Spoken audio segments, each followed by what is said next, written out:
government. We're not supposed to create haves and have-nots. I mean, our government is supposed to be equality. It's about equality. And we keep talking about equality and equity. You know, our government is set up to make people equal. So choosing a side, choosing a landlord versus a tenant. And I see this, you know, it's pitting our nation, it's pitting the state, the division we're causing by pitting people against one another and making one person out to be the villain. You know, that's not what our country's about. It's about capitalism. I mean, it's bottom line is about capitalism. And if we let it flow the way it's supposed to without government involvement, we wouldn't have what we have today, like what's happening today. And what we're seeing in Connecticut, I mean, businesses are fleeing, and that's our workforce is fleeing because we keep legislating things that force people to leave. I mean, you create legislation and then you create more legislation to fix a problem that your bad legislation created to begin with. And I'm not saying anyone here particularly, but in general, the government is supposed to let us be free people, and it's supposed to be very limited. And that's not what I'm seeing here in Connecticut, unfortunately. Well, thank you. Thank you for coming in and testifying. I appreciate that. Any additional questions? I think Senator Sampson. Thank you, Mr. Chairman. Sue, thank you for being here today. I appreciate your testimony very much. It's funny, you mentioned the word capitalism, and so did the previous witness. And I think it's really funny that people tend to have different definitions of that word. Right. You said that the country is based on capitalism, and that's what allowed us all to succeed. Right. What does that word mean to you? And what do you suspect it means to other people who think it's bad? If you can speculate. I mean, Yeah, I it's hard. thought it was interesting that you brought it up Yeah. and said capitalism in the favorable way, because I don't think we've heard the word Right. capitalism. I used mean, in a favorable way capitalism in a is while. what allowed me to become successful. I worked my way through college doing 4 jobs, nights and weekends. I was able to better myself. I mean, I came from a poor situation. You know, you think we have poor neighborhoods here. I came from Detroit. It was poor. And to want to work my way out of that is what drove me. And that's what capitalism is all about. It gives us the opportunity to freely pursue happiness, you know, the pursuit of happiness, right? Life, liberty, and the pursuit of happiness. So, and I think it becomes vilified because I don't know like some people, what level of income do you have to all of a sudden be a bad person because you made too much money? I mean, we don't know like how you did that. Like in my particular business, I put the money forward. I had to sacrifice a lot of things. You know, I don't have cable TV in my house still to this day. There's things you cut back on. I don't have a $500 cell phone or $1,000 cell phone. I have a basic cell phone plan. I mean, you know, we talk about all these things, and you see these, you know, people living extravagantly, and sometimes, you know, capitalism allows us, I think, to make those choices, and you either better yourself or you don't. So. Yeah. Thank you for your testimony. Any additional questions? Seeing none, thank you for visiting the Housing Committee. Moving on, Mario Chiappetti is next. Mario Chiappetti. Oh, I see you on Zoom. Welcome to the Housing Committee. You have 3 minutes, sir. Okay, thank you very much. Good evening, Representative Luxembourg, Senator Moore, and members of the Housing Committee. My name is Mario Chiappetti. I'm a resident of Simsbury and a member of First Choice of Christ in Simsbury. My congregation is a member of the Greater Hartford Interfaith Action Alliance, a broad-based organization of 49 faith institutions working together on this issue. I am testifying in support of a rent cap and in support of HB 6588 with amendments that you have heard about today. I support these rental protections not only because it's an economic issue, but because it's a moral issue. While rent control would impact all renters regardless of income level, several empirical studies have found that rent-controlled units are disproportionately occupied by those with lower incomes than units that are not covered by rent control. In my written testimony, which you have, I have cited those claims. There is so much data and research that shows the positive impact of rent stabilization, despite the myths that are being promulgated by those who fear tenant protections. But the most significant data point for me is my own life story.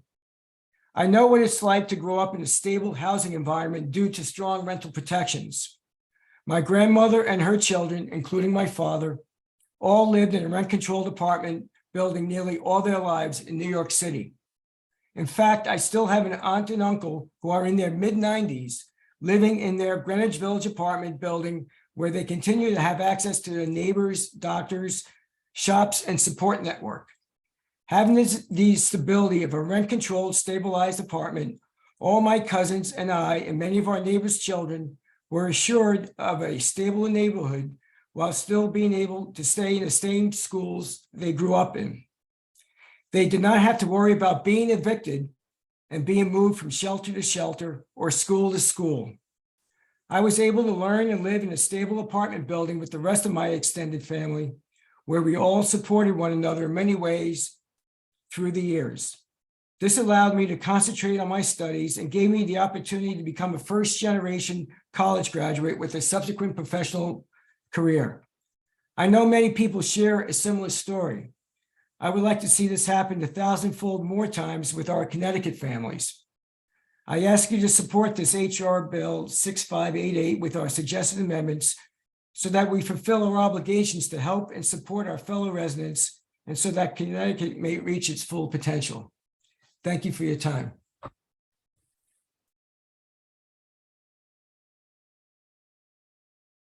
Thank you for your testimony. Any questions for Mario from members of the committee? Seeing none, we appreciate your input. Thank you for being with us via Zoom. Thank you. Moving on to Ritu. I'm butchering your name. I'm sorry about that. Ritu, are you with us? Yes, I'm here over Zoom. Okay. Can you pronounce your name for us so I don't do that again? Ritu Acharya. Okay, that shouldn't have been that hard. Welcome to the Housing Committee. You have 3 minutes. Take it away. All right. Thank you, Representative Luxembourg, Senator Moore, and the members of the Housing Committee. My name is Ritu Acharya. I'm a resident of New Haven and a member of Local 33 Unite Here, which represents graduate workers at Yale University. And I am testifying in support of a rent cap and in support of HB 6588, with changes to better protect tenants. During my time here in New Haven, I have had the pleasure of speaking to many of my neighbors during canvases around the city and empathizing with them on the issues that it turns out many of us here face. A handful of conversations have stayed with me, one of them being with a family in the Hill neighborhood. I was there to chat with folks about a petition asking employers in the area to pay their workers better and respect their rights to organize.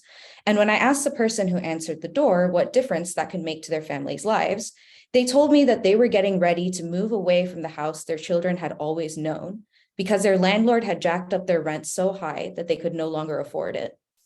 They were scared to move to a new location and were worried about the effect on their kids to move further away from their family and friends. Can you imagine loving a neighborhood and treating a property with love and care so that you can have the best possible life there, only for someone else without that emotional connection to tell you that you have to uproot your children's lives just because they feel like extracting more money from you? It was easy for me to imagine myself in their plight when I start a family in the future. My rent has been going up steadily for the 5 years that I've lived in New Haven, with each rent increase being bigger than the last. And after multiple rounds of negotiations with my property manager, which have taken months of energy, time, and fear that this year would be the year that I was priced out of the apartment that I have grown to call home, the thought of my upcoming lease renegotiations this year is filling me with anxiety and with dread. A rent cap would give me some feeling of relief, knowing that there's an upper bound of what I can expect my property manager to ask for me. And while the cap proposed in this bill is still high enough that it allows rent increases that would be a financial stress on my limited graduate student stipend, this bill is at least a good start on providing renters like me some security in their housing. Thank you for taking the time to listen to me, and I hope you will do the right thing for me and my neighbors in New Haven. Thank you very much for your testimony and your patience waiting through a long hearing. Any questions from members of the committee? Seeing none, thank you for being with us. Thank you. Ann Godwa from the Sierra Club. Ann, are you with us? Seeing no. Deborah Mitchell.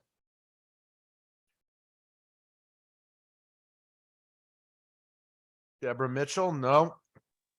Jordan D'Angelo. Jordan D'Angelo. Kathy Dizialo. Kathy Dizialo. No.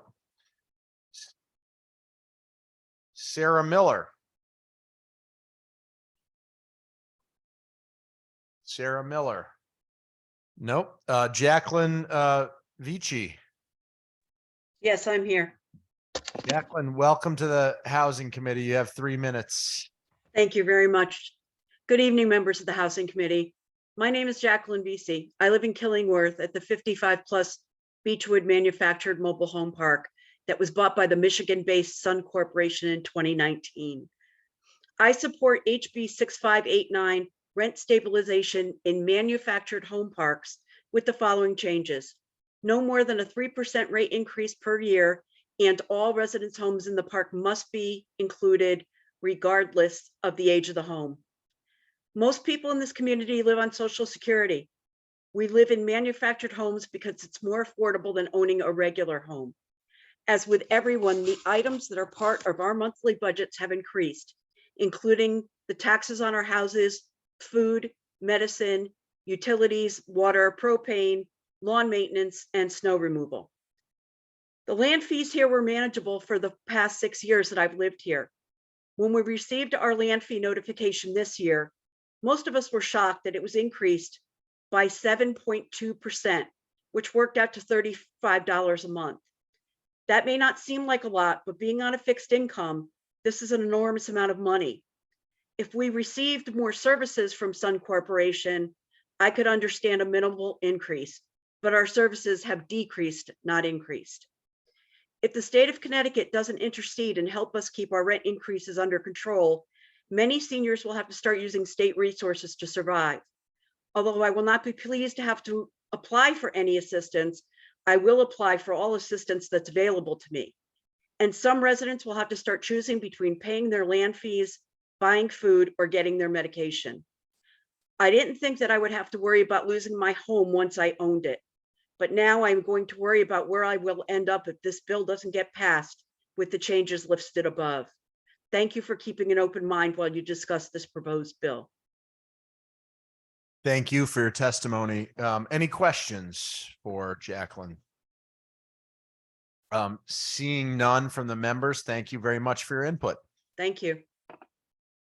We are going to go over someone that was signed up earlier that has now joined us, and that is State Senator Christine Cohen. You are live with the Housing Committee. Welcome. Thank you, Representative Luxembourg, Senator Moore, Ranking Member Senator Sampson, and Representative Scott, as well as members of the Housing Committee. I won't take up too much of your time. I know you have a tremendous number of people signed up to testify, and I also, being a part of the legislature, know what we experienced today and the long delays. So I am here. The timing is incredibly appropriate because you just heard from my constituent, Jackie Vesey. You will hear from others who will be testifying, members of the Beechwood community, as well as members of a mobile home community in Branford, Connecticut. The members of Beechwood came to me a couple of years ago, reaching out to me because they were experiencing high rent increases, 4.8% in 2021, nearly double the increase from 2020, and then a 7.3% increase in 2022. Incredibly concerning. We've gotten the Attorney General involved. We've gotten, obviously, our U.S. Representatives involved as well, because as you heard, Beechwood community is now owned by Sun Communities, which is a large corporation based in Michigan. Unfortunately, these exorbitant rent increases are not resulting in increased services or utilities for our members or renters, if you will, from the Beechwood community. It's a 55+ community. largely fixed income folks who live there. And, as you're keenly aware, we have a housing crisis in the state of Connecticut. We do not have enough affordable housing, and residents are now put in a difficult position with these already difficult increases in other essential items. As we know, we're all experiencing inflationary pressures, and there seems to be a cascading effect that is going on now where residents have no choice but to reach out to social services, community organizations in the state for food and cash assistance. Meanwhile, these often multi-million-dollar out-of-state corporations really should be put on notice and not be allowed to price gouge ever, but certainly during these times where the impact is felt so great. And I would just say, I'm so appreciative of the committee for raising this important piece of legislation, and I am not only testifying in favor of 6589, but also 6588. I would respectfully ask that the committee adjust the rental cap, as you've heard from prior testimony, to be no more than 3% in a calendar year. But with that, I'm happy to take any questions. My written testimony, if you don't already have it, will be submitted. And just want to go on the record in support and thank you for raising this important piece of legislation. Thank you, Senator Cohen. Any questions for Senator Cohen? Senator Sampson. Thank you very much, Mr. Chairman. Thank you for joining us tonight, Senator. Glad you could make it back. Just out of curiosity, I appreciate you obviously looking out for your constituents and taking up the matter that they brought to your attention. I'm just curious, when they came to you and said that they were concerned about the rent increases, I don't know if there was any investigation on your part. Did you happen to reach out to the new owner of the park? I think you mentioned it was Sun Incorporated, something like that. I'm just curious if you had spoken with them before offering legislation or supporting policy to cap the rent. Thank you, Senator, for the question. What we did was we referred the residents through the appropriate channels, which would be the Department of Consumer Protection. What we were noticing are several issues with certain homes, in particular, sewage issues, issues that DCP really needed to be involved with. And so we went through the appropriate process there to refer them to DCP. We learned from our good Senator Blumenthal that Sun Corporation has been investigated in other states as well as the state of Connecticut. And so we also aptly spoke with the Attorney General's office and felt those were the appropriate steps to be taken at the time. We also, and what you've heard prior to my testimony is that New York has a rent stabilization bill in place, a statute in place with a 3% cap. And so we thought it was appropriate to look to our neighboring state. Well, thank you. I appreciate that information. Although I have to be honest, I'm a little confused about the intersection of the sewage septic issues that are going on there versus a rent cap. Sure.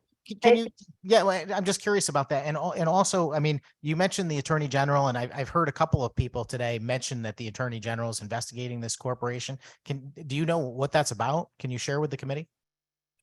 Yeah, absolutely. So what we've learned is that there are several instances, several homeowners, and honestly, you know, we could refer the committee to some of these homeowners. You will be hearing from them. You just heard from one prior to my testimony here, where there have been several issues. So the rent increases, this is how I know, you know, Senator Sampson, given your line of work, that often in these mobile home parks, these folks don't own, they have to rent the land, they own the mobile home itself. And we heard how it really sort of ties the mobile home owner to the community. They can't pick these up and move them. So it's really a land lease. And what they're supposed to be getting for these high rental increases are certain benefits. They're supposed to have certain maintenance performed on the property. Obviously roadways are supposed to be kept clear. Sewage systems are supposed to, in the agreement, supposed to be working in working order. There is not supposed to be any, in fact, in some of these situations, DPH really needs to be involved. And so there is a situation here where these folks are experiencing high rental increases and not seeing any benefit for them despite the contracts that they have. Right. I appreciate that answer. Can you tell me like what was the rent and what is the new rent? So I have an understanding of the rental increases. And also, again, I assume that these land leases are done as any type of rental lease. I really don't know much about that industry. I am a realtor and I am a landlord, but I don't have any interaction with mobile homes. So I don't really understand entirely, although I do get the fact that the unit owners own the individual unit, the mobile home itself, and they rent the land. And I assume that's like a typical landlord tenant arrangement where they sign a yearly lease or something like that. And before it ends, there's an opportunity for negotiation and the landlord can offer an increased rent. I'm trying to understand what the issue is here. Did the landlord violate their contracts with these tenants? Why is the attorney general involved? Why is DCP involved? And you mentioned that it's that they need to offer additional services if they're going to offer higher prices. And I don't know that that's true in any other industry. I mean, a gallon of gas costs a lot more than it did a year ago, and it's the same gas as far as I know. So please fill me in because I'm missing where the issue is. Did they violate the law? Did they break a contract? Did they fail to do something they were supposed to? Or this is simply a concern over the marketplace changing and the cost of rents increasing and using the force of government to alter that course? Thank you, Senator. And I think it's twofold. And I certainly am not going to answer questions that should be directed at the Attorney General. I only mentioned that the Attorney General has been involved in this. I believe he submitted testimony. He has certainly, if it hasn't already appeared, I do understand that the Attorney General has intended to submit testimony for this.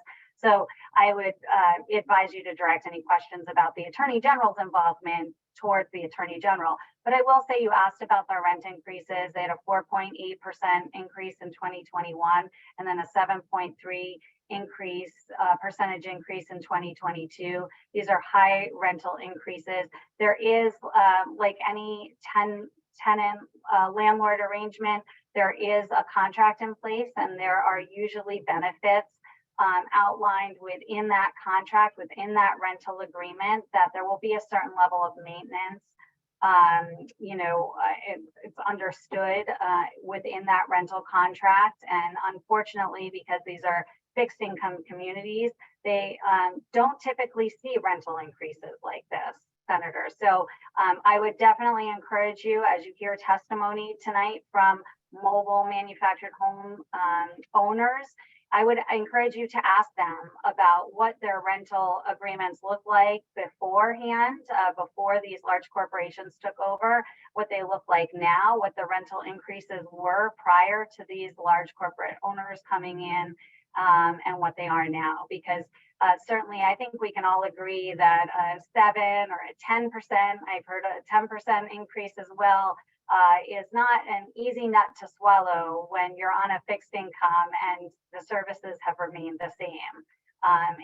In many instances, before these corporate owners have taken over and there were smaller private owners involved, the rental increases were much lower. So again, I would rely on the testimony of those who are living this, who know what their rental agreements are and their contract state.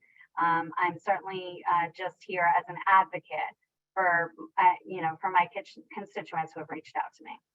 Yeah, thank you very much for those answers. I appreciate that. I mentioned the Attorney General only because you did. and wanted to get to the bottom of what you suggested, which to me was an implication that somehow this corporation is involved in some sort of wrongdoing. And you also implied that somehow there was a breach of contract because they failed to live up to something, but I didn't hear any of that in your testimony. Oh, it is in, sorry, it is in my testimony. It's in my written testimony that, things aren't being maintained as per their rental agreements. But do I have their rental agreement in front of me? I do not. Understood. I appreciate that. Just one final note, which is that I'm completely with you and very sympathetic to people that are in this situation. I think we can all speculate about what a large rent increase is. If they had not had a rent increase for several years in advance or very modest ones, maybe the sudden increase in inflation and cost of goods and services forced this business to have to make a significant change. I know that even the property tax bill can sometimes impact a housing provider in a significant way that they've got to make a change just to stay afloat. So 4.8% one year, 7.9% the next year. I'm not trying to minimize those things, but that doesn't strike me as egregious, like a 30% or some kind of amount that could be implied to be trying to force one from their property. I'm not defending it either. The point, and I think our role, including yours, is for us to, make sure that the playing field is fair out there, not to pick a side in these arguments. And forgive me, Senator. I mean, I don't mean to be asking you hard questions, but it's a lot easier for me to ask you hard questions since you are a lawmaker and you are going to debate this policy. And I can see us on the floor of the Senate at some point having the same conversation. And when you advocate for something, to me, that means something much more significant, that you're actually trying to pass a law. I mean, the people that are testifying before us are sharing their personal experiences and their advocacy, but you're in effect trying to make a new law that will change the outcome of the future. And I think you should stand by your comments. That's all. When you suggest that there's misdeeds going on or that there's a breach of a contract in some way that is significant enough to warrant the Attorney General's involvement, it concerns me, vilifying companies just because they're larger or out of state. I don't believe that the government should be in a position of doing that. Forgive me, I just sharing that. We should treat everyone as if they are above board unless we have some significant evidence to say otherwise. Thank you, Mr. Chairman. And if I could just respond also, I think the Attorney General's involvement is very public in this matter. And certainly, as I mentioned, any questions related to his involvement should be directed at him. But I did want to mention that he was involved early on with specifically Beechwood, and has sent a letter to Sun Community Management, and obviously don't want to get involved with the specifics of that, but I think that that's important to mention when we're talking about these large corporations. So that was my only statement with respect to the Attorney General. Thank you, Senator Cohen. Any additional questions for Senator Cohen? Seeing none, thank you for your testimony, Senator. We appreciate hearing from you. We had just called Sarah Miller and she was not with us, but I see that she's with us now. So we're gonna call her up as number 75, Sarah Miller. You're here on Zoom. Welcome to the Housing Committee. You have 3 minutes. Yes, I'm here. Thank you so much. Representative Luxembourg, Senator Moore, and members of the Housing Committee. I'm a lifelong New Haven resident and member of the New Haven Board of Alders representing the Fairhaven neighborhood. And I am testifying today in support of a rent cap and HB 6588 and requesting amendments that reduce the cap to 2.5%, provide coverage in between tenants, and incorporate good cause eviction protection. The neighborhood that I represent bears one of the highest poverty rates in the city and state, with 33% of families living below the federal poverty line. As many as 59% of Fairhaven households are low income, and 71% of children in our community fall into this category. Just 20% of households own their homes, and 64% are cost burdened or invest more than 30% of their income in housing, and thus are likely to struggle to cover basic needs. It is probable that these figures exclude many of our neighborhood's undocumented residents, and thus that the actual numbers are even higher. And the number one issue I hear about from constituents is the need for affordable housing, too often following rent hikes that force families from their homes and to the brink of homelessness. And while residents of our neighborhood are particularly hard hit within the context of our state, as you've heard all day, I'm sure I haven't been listening to everything, but I'm sure you've heard that they are hardly alone. My neighborhood and our state need you to pass HB 6588 because most Connecticut tenants, over 50%, are rent burdened. Rent burden is most severe for women of color, impacting 2/3 of Black women and Latina renters. People with the lowest incomes too often have no choice but to rent substandard housing that exposes them to health and safety risks, such as vermin, mold, water leaks, and inadequate heating or cooling systems. Too many children in my neighborhood report sleeping with cotton in their ears to avoid roaches getting stuck in their ear canal. I've heard from my neighbors about waking up with rat bites on their hands and arms. I've heard about buckets in bedrooms to collect the water dripping from a roof that has been repaired, but not really. One of my young neighbors recently told me that she has to do her homework in the library, in the public library, because it's too cold in her apartment to concentrate. And if and when these folks are fortunate enough to find a safe and comfortable place to live, too often the rent goes up and then they face eviction and the risk of homelessness, and the cycle continues. So I think we have to do better than this, and HB 6588 will be a major step towards doing so. Rent burden impacts every aspect of families' well-being. A 2018 study of low-income renters with type 2 diabetes in New Haven found that lack of affordable housing access negatively affected participants' diabetes management. Housing instability and rent burden are also associated with higher rates of depression among mothers and female caregivers, and in the population at large, with not having a usual source of health care, postponing needed medical care, postponing medications, increased emergency department use, and increased hospitalization. Similarly, evictions are found to negatively impact physical and mental health, food security, student attendance, and educational outcomes, and even birth outcomes. So for all these reasons, my community really desperately needs this trend to change, and I hope that you will help do so by passing HB 6588 out of committee. And I also hope that you'll consider a few important amendments, as I mentioned at the outset. Number one is reduce the rent cap to 2.5%, which tracks pre-pandemic average rent increases. Number two, cover apartments in between tenants so that property owners cannot push out tenants in order to increase the rent. And number three, expand good cause eviction protections for all tenants. So thank you very much for the opportunity to testify and for your hard work on behalf of our state. Thank you, Sarah, for your testimony. Any questions for Sarah? Representative Zullo.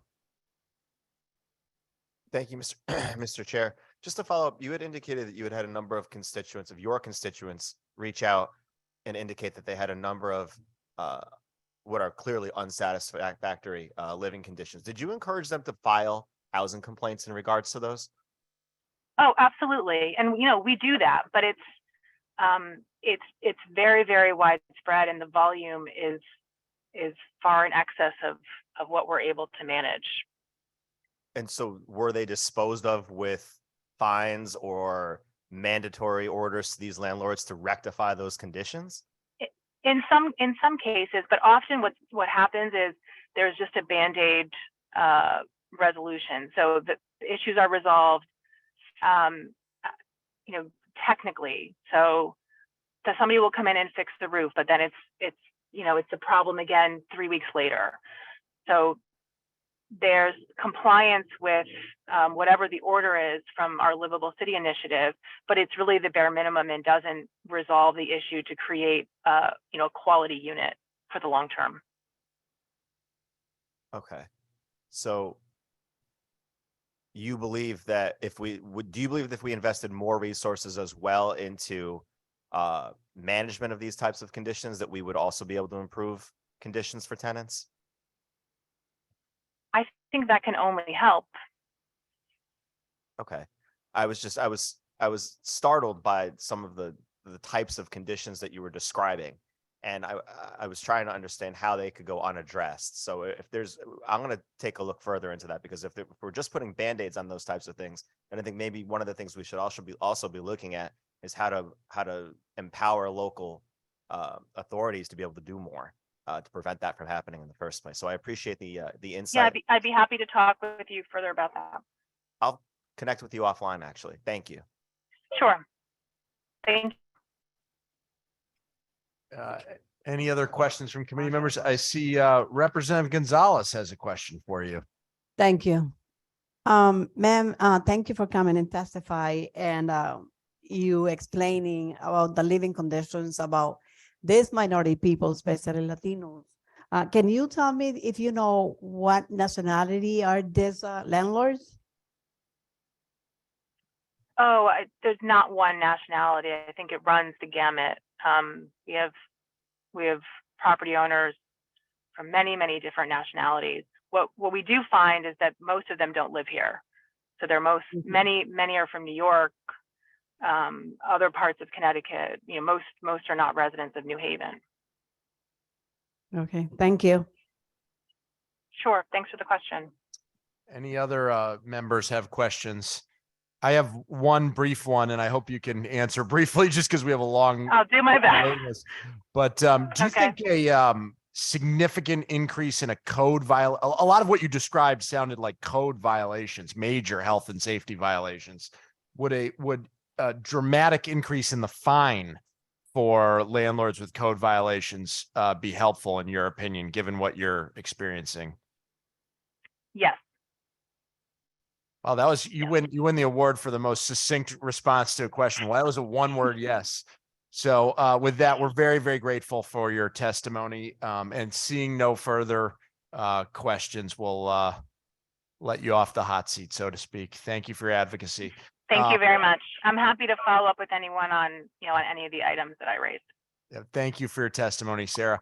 At this point, Take care. at this point, we're going to call up. First, I'm going to transfer the chairing of this hearing back to Senator Moore, who I believe is going to call on number 77, Roy Lee. That's correct. Roy Lee, are you there? Yes, ma'am, I am. Good evening.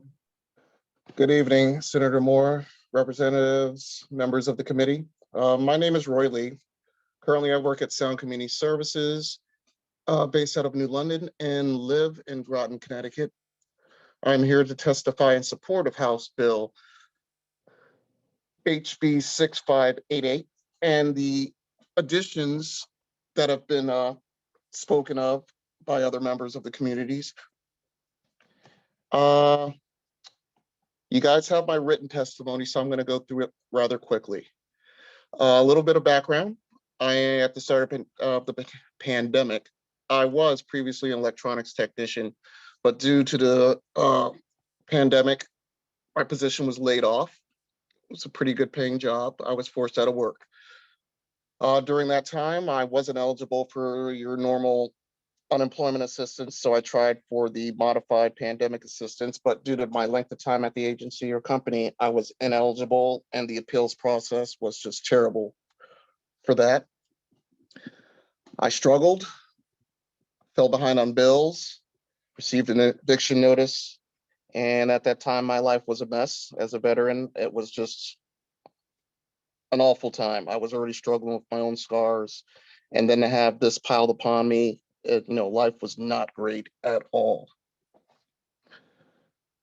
Today, after much trial and error, I'm able to carry on, fortunately. But for many in my community, my coworkers, my neighbors, they are suffering. Rent prices are sky high. Most people, they make enough, but when it comes to applying, they have to find out that they have to make upwards of 2.5% or more, or 2.5 times more than the rental monthly in order to qualify to live there. It's driving people out of their homes, increasing evictions.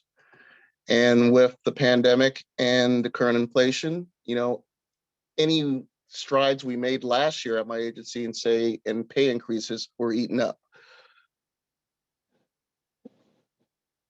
I will say that the system is broken. In New London, for example, new construction caters to the younger generation, mostly people from out of state, the engineers and staff of the shipyard and biopharmaceuticals that really aren't vested in the state, but they do have a high income, and most of these developments are catering towards those individuals. As a union member of 1199, working in a nonprofit sector, we're fighting. We are fighting to make 25 an hour by 2025 because cost of living is just not acceptable right now. What people make nowadays, combined with the current economy, people are not able to make ends meet. We need some rent stabilization, the good cost protections to keep people in our communities, to give them the chance to access housing when it's finally built. We need an immediate solution, not one that will give us, get us there in 10 years or more. I'm pretty much just urging lawmakers to look inward and to do what's right. I understand that there are two sides to the coin. There's good and bad of the rent cap. Let's find something that works, that protects both sides, to give people a chance to get back on their feet. And with that, I will close. Thank you for your time.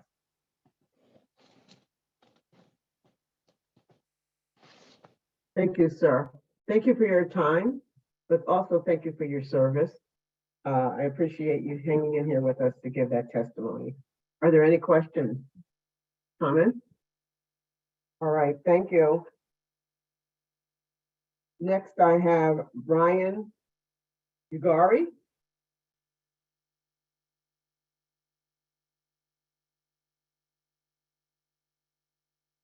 Jim McParland.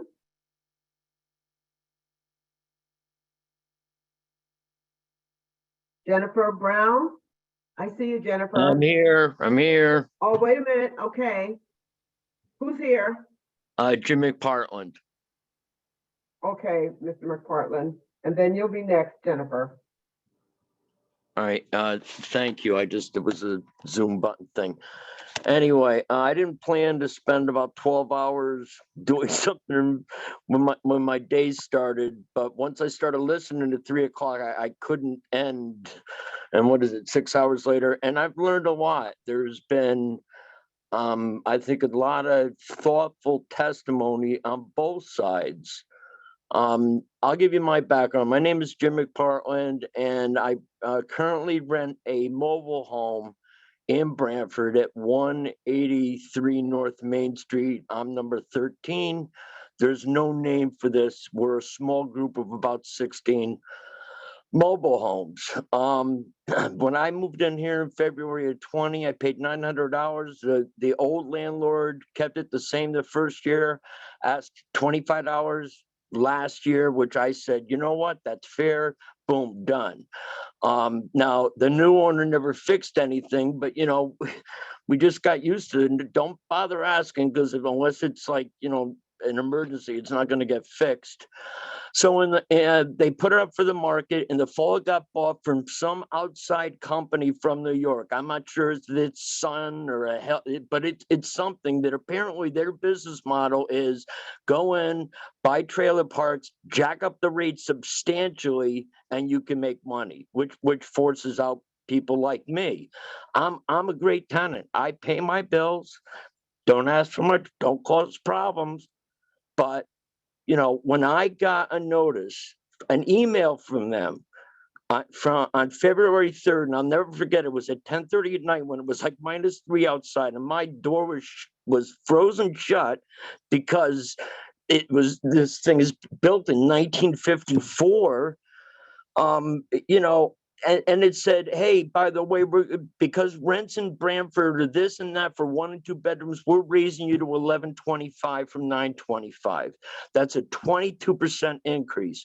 I believe Representative Sampson, first thing out of the gate today, said something about outrageous increases. Well, Senator, 22% 1 year, that's ridiculous. And sorry the government has to get involved, but no, you can't let the hens always run the hen house, because then you don't know where it's going to end. Now, I loved the guy who spoke. It was the head of the organization for the landlords. He was very well thought out. He's right. If you're paying, if the landlord is paying the utilities, that's a big difference. Mine doesn't. I still have a $500 electric bill trying to keep this place 52 degrees in the winter. So it's not, you can't just say, well, landlords have added, but I think that's a good kind of response that I believe there's a middle ground here somewhere. Okay, it's probably more than 2.5%. That's not a fair number for somebody to work with. I kind of get that. Okay, but somehow you have to figure out, you know, like I'd pay more money, but then you got to fix things. How do you? He'll say he fix. Oh yeah, we'll pay the rent and we'll fix things. They're not going to fix things. They have no intention. They want to keep their costs down as minimal as possible. And so yeah, maybe you do need to look at why are these outside firms so interested in coming into Connecticut, and is that really a good thing?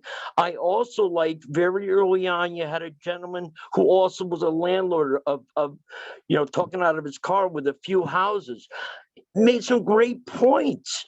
You know, that's not the guy that we as tenants need protection from. We need protection from these people that just don't care, and they're driven into it by money and profit and greed.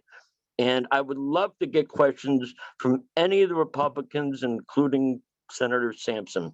Thank you. Well, sir, thank you for your testimony, and we're here listening, all equals. So I hope you'll be looking forward to questions from everyone. And, you know, you make a good point, because one size does not fit all, you know, and I think that's why we're here, to listen to what people have to say in the different conditions that everyone faces. So, are there any questions? Okay, seeing none. Mr. McFarland, thank you for waiting. I Thank you. appreciate your testimony. So now it's going to be Jennifer Brown. Hi, good evening, Representative Luxembourg, Senator Moore, and members of the Housing Committee. My name is Jennifer Brown. I'm a resident of Manchester, Connecticut, and a member of SEIU 1199. I am testifying in support of a rent cap and in support of HB 6588 with changes to better protect tenants. Housing has become a significant issue that is getting worse for myself and other residents here in Connecticut. Currently, I pay $2,800 a month for rent where I live, and that does not include necessary utilities like gas and electricity. In order to be able to afford where I live and keep a roof over my head and my family, I have to work 3 full-time jobs and 1 part-time job to stay afloat. Despite working multiple jobs, I'm still living paycheck to paycheck because of the growing burden of inflation and its effect on my life, including the rising prices of my rent. With my wages only being $17.25 an hour, being able to work 1 job and also afford the necessities for myself and my family is a luxury that is unfortunately out of reach. The steady increase in rent and other issues like $250 for late fees has become a huge burden on my financial state. Please pass HB 6588 to alleviate some of the constant fear tenants like myself have to live in. These fears are fueled by the burden of rent increases, evictions, and housing instabilities. I strongly support a rent cap, but HB 6588 would be stronger with a lower rent cap. I suggest 2.5 or 3%. It should cover apartments in between tenants so landlords can't push out tenants to increase rentals. And it should expand good cause eviction protection so people like myself can't be evicted for no reason. And so we can also have a greater stability. These changes align with pre-pandemic average rent increases and would be affordable, predictable, and protect tenants. Thank you for your time. Thank you. Are there any questions?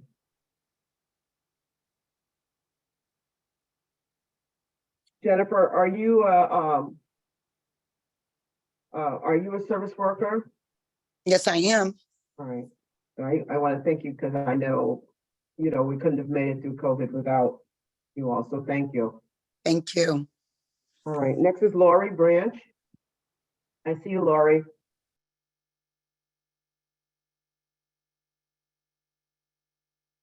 Lori, your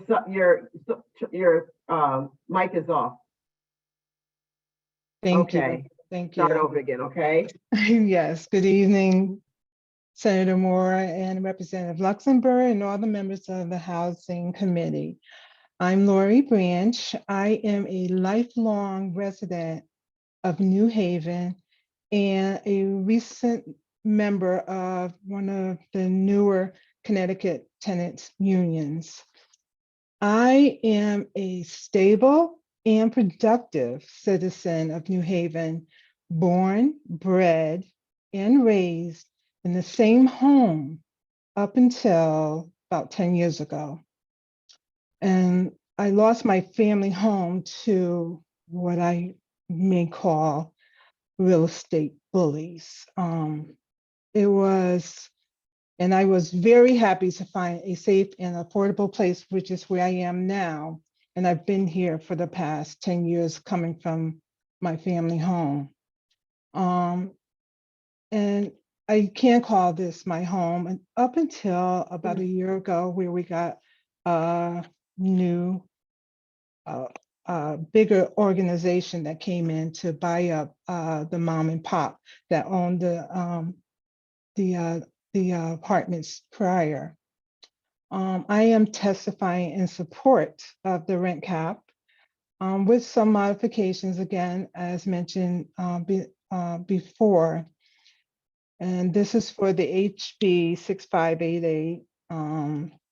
We, the people who have testified and probably are going to testify, are just ordinary working class people who deserve the basic need of shelter without the threat of having it removed at any time for any reason. Most of us are just a paycheck from homelessness, but we get up every day and fight to ensure that at least there's a roof over our heads. We go to these jobs, and just like Jennifer mentioned, some of us 2 and 3 jobs for the reward of basic housing. And to have a rent thrust upon us that is well beyond our median is just bad business and insensitive to the people it affects. For some, there are daily struggles whether to eat or not to eat. This is a very real question. And not only that, but whether healthy eating is even in the plan. If they are able to go ahead and decide, but yes, I'll eat today. Whether or not sustainable medicines can be a part of the monthly budget. Everybody is struggling. I know a lot of the landlords came on and talked about pre-pandemic and post-pandemic costs are not just affecting them, it's also affecting the community in whole. Those of us working to try to budget within our means and live with. Lori, we're 3 minutes. If you could wrap it up for us, okay? Yep. Within our means and live with stability through to retirement, planning for that time as well. Having no cap on rent increases removes that stability and productivity, as how can we be a productive community with worry and fret looming over us each day, knowing our paycheck isn't enough to cover our needs. Supporting HB 6588 with changes for rent cap conducive to cost of living each year. I'm not saying it needs to be the same as cost of living, but close, because it can help us with planning our year and knowing what may happen in the next year.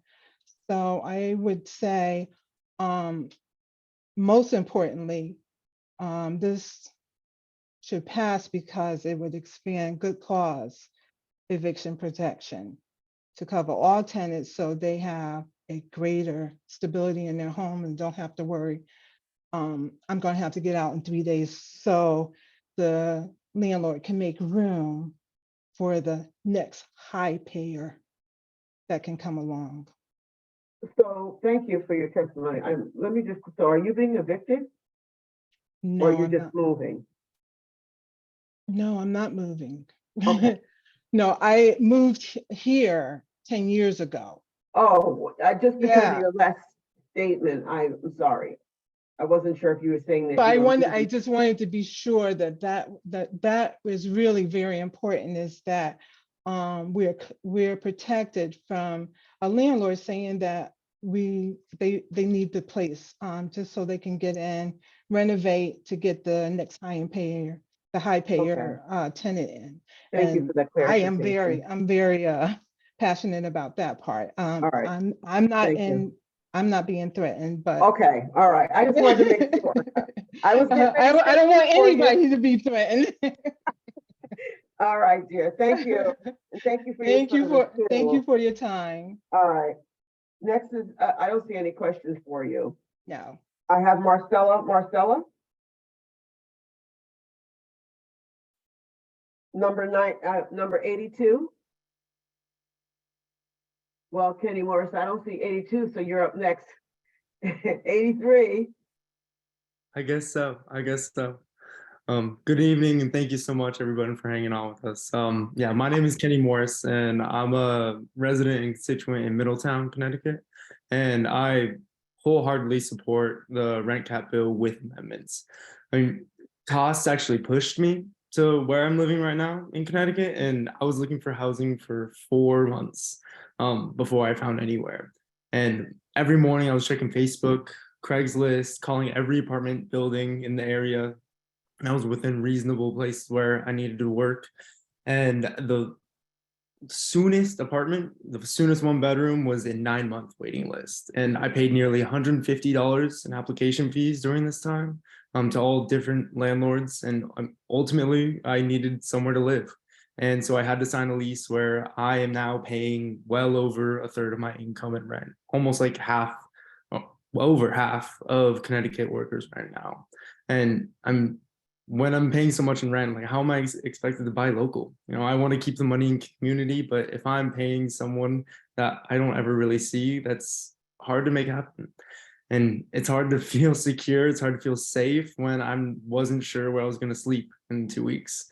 And on top of that, I want to be proud of where I live. I want to be a part of a community, but it's next to impossible when I need to pick up more shifts. So this is what people have to face when they're looking for rentals today. Like, this is the reality. And this is why we need a cap on rent to 2.5% and no cause evictions to keep people housed and living dignified lives. Thank you so much.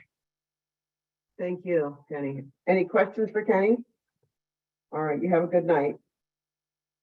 Cooper Caraway, Yes, I'm here. good evening. Good evening, committee members. My name is Cooper Caraway. I'm the executive director of the SEIU State Council.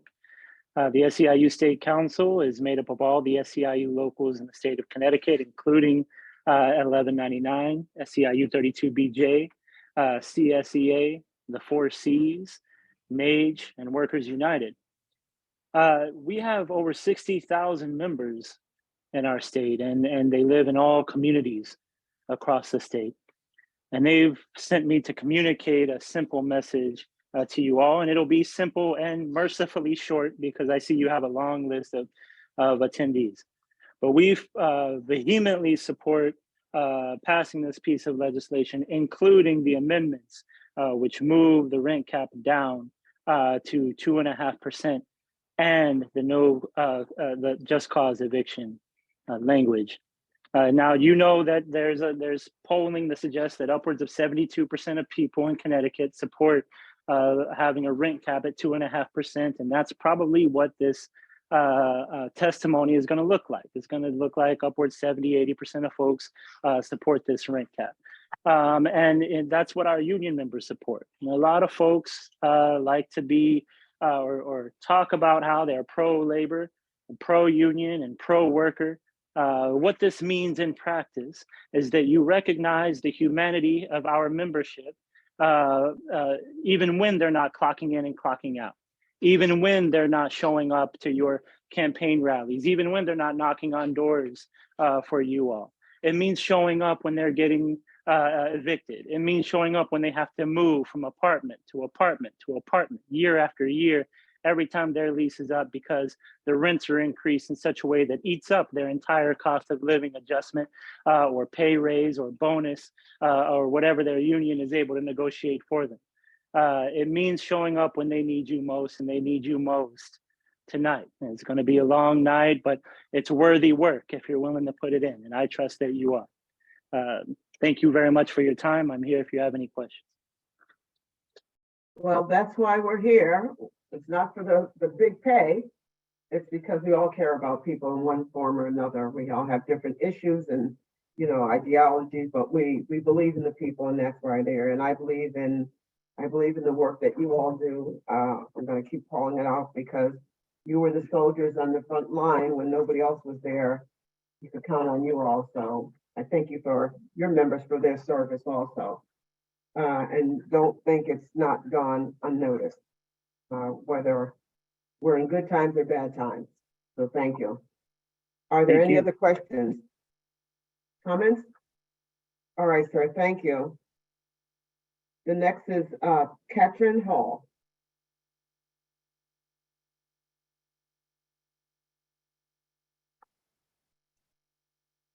All right, I'm going to go to Alkim Salam.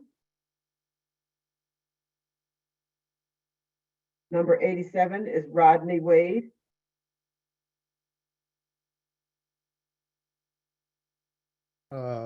Good evening, Senator Moore and Representative Luttenberg, and the members of the Housing Committee. Thank you so much for the opportunity to testify in support of HB 6588. And as others have stated, we have been here a while. You all have my written testimony. So in the 3 minutes that I have, I just want to make an observation.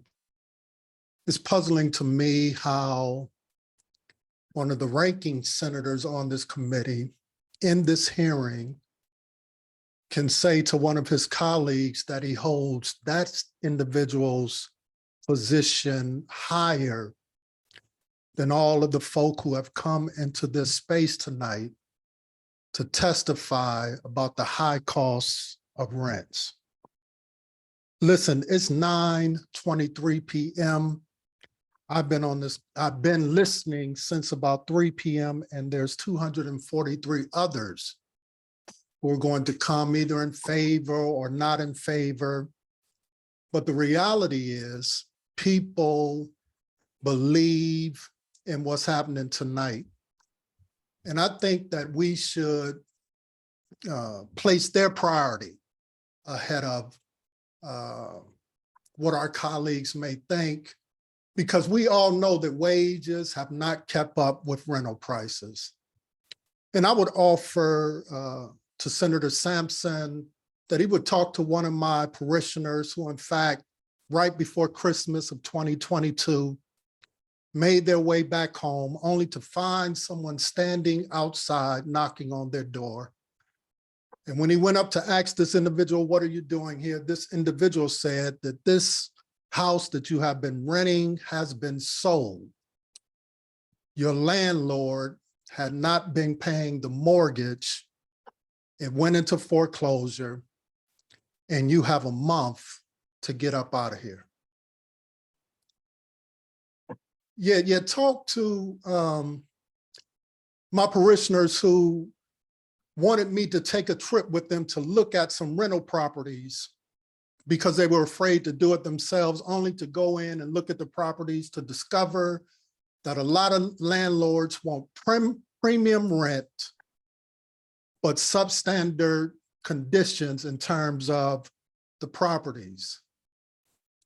I support HB 6588 because it's important to the citizens of Connecticut. The reality is 72% of Connecticut voters support the annual rent cap, and I support it as well. Thank you so much for your time and for your attention. Thank you, Pastor. I appreciate your time and your words. Are there any questions? Representative Luxembourg. Thank you, Senator Moore, and thank you, Pastor, for your perseverance and patience and thoughtful input to this committee. Where are you seeing, is it a specific part of the state that you're seeing premium rents with substandard living conditions that are motivating you to testify? Yes, I'm in Waterbury, Connecticut. I serve Long Hill Bible Church in Waterbury, Connecticut. Okay.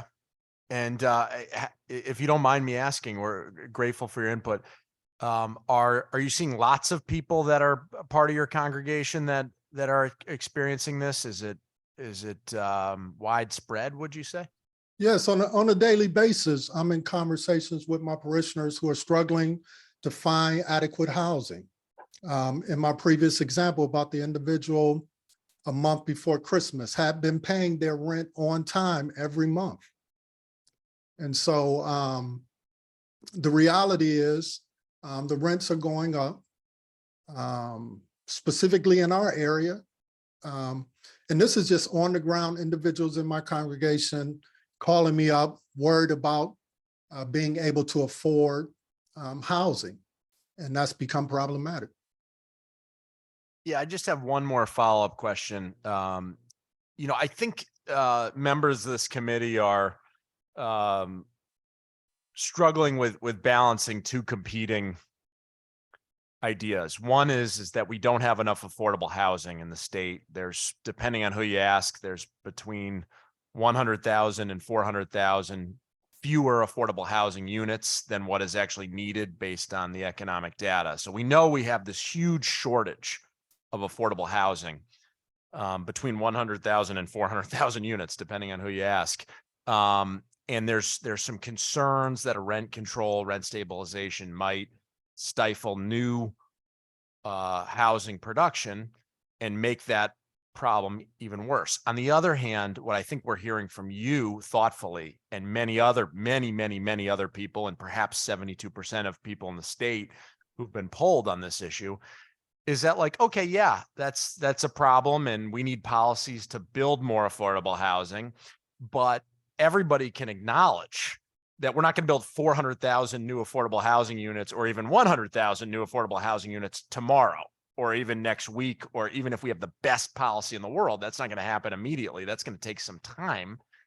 And I think the question that members of the public are asking the legislature is, what are you doing to help tenants that are trapped in a broken, overly expensive system right now? Because we're not going to solve that supply-demand housing shortage tomorrow. And I think that's kind of what we're grappling with. And you just seem like a really thoughtful person. I'm wondering if you've thought about that tension at all, and if you have any advice for us. Yeah, absolutely. That's a threefold question. First of all, when we begin to speak about housing shortage, specifically when we think about low to moderate income families, that's a question of zoning. We've seen story after story after story where builders want to go into some of these affluent, quote unquote, areas and build up so that more people can have access to housing, where that local zoning board stunts that or blocks that. They won't create a path to more housing. So what does that lead to? That leads to most of the rental properties being put up in low to moderate areas, urban constructs, places like Bridgeport, New Haven, Waterbury, Hartford. I heard the lady earlier speaking to the point about when the question was asked, where are your properties located? Hartford. And then there was a question of, in New York, rent control. And she never said that they moved out of New York. They're still operating in New York. And so the reality is, in the suburbs, you may not have a problem, but in the areas where people who look like me, Black, brown, seniors, and people with disabilities, the high price of rents are a problem. Thank you very much for your thoughtful input. No further questions from me, Senator Moore. Thank you. Any other questions? Seeing none. Thank you, sir. Thank you so much. Peter Anderson, number 88. Hey, good evening. Good evening, Senator Moore, Representative Luxembourg, and committee Good evening. members. Thank you for hearing our testimony so late this evening. My name is Peter Anderson. I'm a real estate professional with a bachelor's degree in economics and an MBA in real estate. I reside in Stamford and serve Lower Fairfield County as a realtor and property manager. I have worked with the Housing Authority of the City of Stamford, administered several affordable housing programs, and currently own a small property management business operating between Stamford and Bridgeport. I'm here today to testify against HB 6588 for three primary reasons. I personally believe that the bill will adversely impact small businesses in Connecticut. I believe that the bill does not adequately address rising expenses of property ownership. And I believe that the real issue at hand is constrained housing supply. Pew Research has found that the average landlord owns just 3 rental properties, and approximately 70% of the rental housing stock is owned by individual investors like me and the clients I serve. These individual investors are operating small businesses in Connecticut, providing service to renters and providing jobs for contractors and real estate agents like myself. Imposing rent control will deteriorate housing providers' ability to maintain the property. It'll shift hardship from one population to another and will leave many housing providers distressed in the wake of inflation. If these providers or if these property owners lose their property, it will be sold to a larger corporation or an owner occupant. These entities will be faced with the same expense challenges that many small businesses face today, except the mom and pop service element will be gone. I agree we are a rent burdened state where the average tenant is paying too much of their income towards housing. This is a problem worth fixing, and the solution does not need to penalize small businesses. Most landlords don't actually want to raise rent. Yes, they're forced to raise rent due to rising costs of property ownership. Property taxes for many of our clients have increased between 30 and 50%. Prices of building materials have skyrocketed, causing insurance premiums to rise hundreds of dollars year over year. Utilities are deregulated, growing 200% in some cases. If the fire marshal calls for safety improvements, or a furnace fails, or a substantial repair is required, the owner's profit is gone for the entire year. The fact of the matter is, providing housing in Connecticut is expensive. The most important consideration the state must make is how to incentivize more affordable housing so that the supply more adequately meets demand. Reducing the costs and time associated with building new affordable housing will help the market stabilize naturally without jeopardizing the welfare of small businesses. For example, my wife and I are attempting to contribute towards the housing stock in Norwalk by converting a single family to a legal 2-family rental property. We are now 8 months in with tens of thousands of dollars invested in engineers, architects, permit fees, and planning with no approval in sight. The process of delivering and maintaining decent and safe housing is cost prohibitive and one of the real reasons why housing is so expensive in Connecticut. Thank you. Thank you, sir. Any questions? Representative Paletta. Good evening. Peter, if I may, I just have just a brief question for you. I do realize that it's late into the evening, getting later into the evening, so I'll just be very brief. Sure. Another point that has worried me about this legislation has been the fact that landlords will now be a little apprehensive about not raising the rent each year because should this provision be put into place, really their only recourse is is to raise the rent by the legal amount each year. So that way, if there was an unforeseen expense in any given year, they could, let's say they can only go up 2.5%, 3%. It wouldn't be enough. So in your professional expertise, could you just shed some light on that the folks that are thinking that, this is just going to be a cap for a one-time thing, they can expect an increase every year, correct? Yeah, absolutely. And historically, we've chosen to raise our rents $0 or maybe $25 a month. Until recently, this bill is now causing my concern looking forward that if the fire marshal comes through and says we need to install for the average 3-family rental property, it's going to be 3 or 4 fire doors for each unit. Some of these older houses built in the 30s have wood doors, which are going to burn very quickly. So we completely want to provide the safety improvements, and many of our clients and customers do too, but that's $5,000. The doors themselves are $700 to $800 off the shelf. So to have them installed, it's several thousands of dollars. If we're not anticipating that expense by raising the rent, we won't be able to pay for it. And we don't have perfect information of when those are coming. And we unfortunately don't have the ability to install all of the required safety improvements that the fire marshal may call for in all of the properties yesterday. Some of those improvements might be centralized fire alarm systems with sprinklers, horns and strobes, self-closing hinges on doors, fire doors, so on and so forth. So what we're forced to do now is anticipate that these rising costs will continue to come, and therefore we won't be able to raise rent significantly enough to cover those unexpected costs. So we'll then just have to program increased rents year over year, regardless, because eventually they'll catch up with us.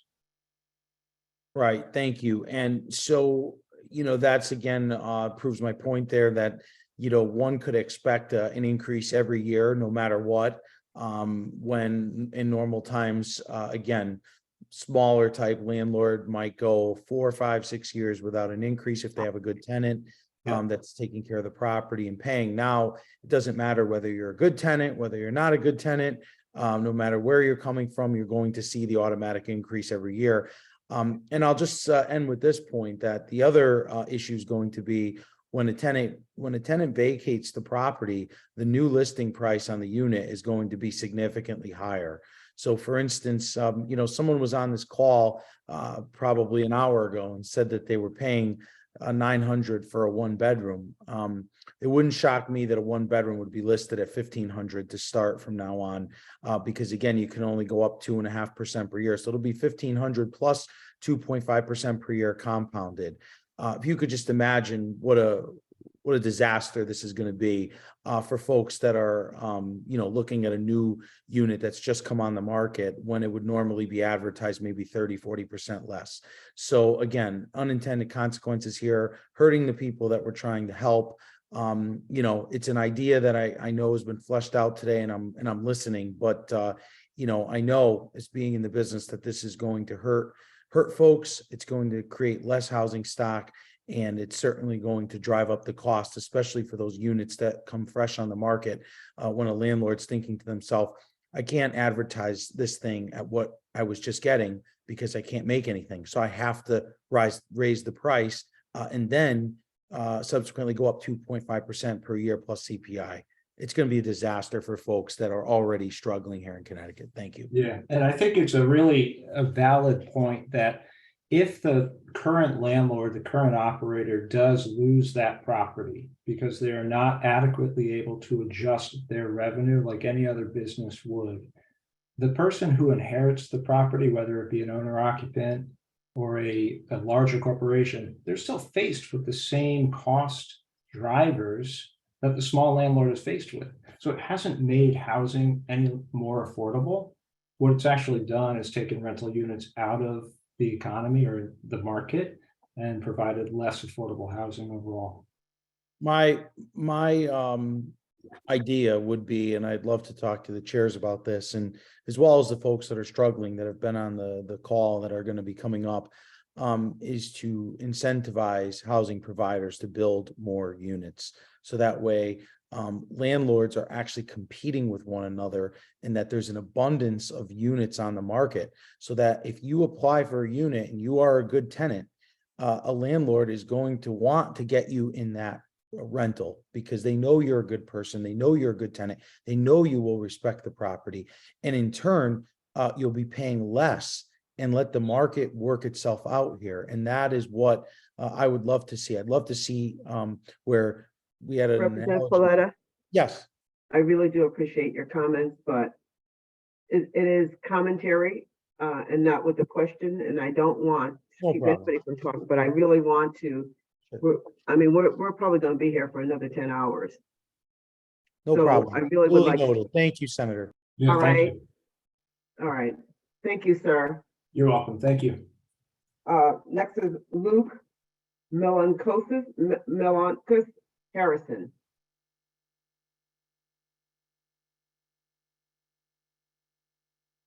Teresa Quintana. Yes, I am here.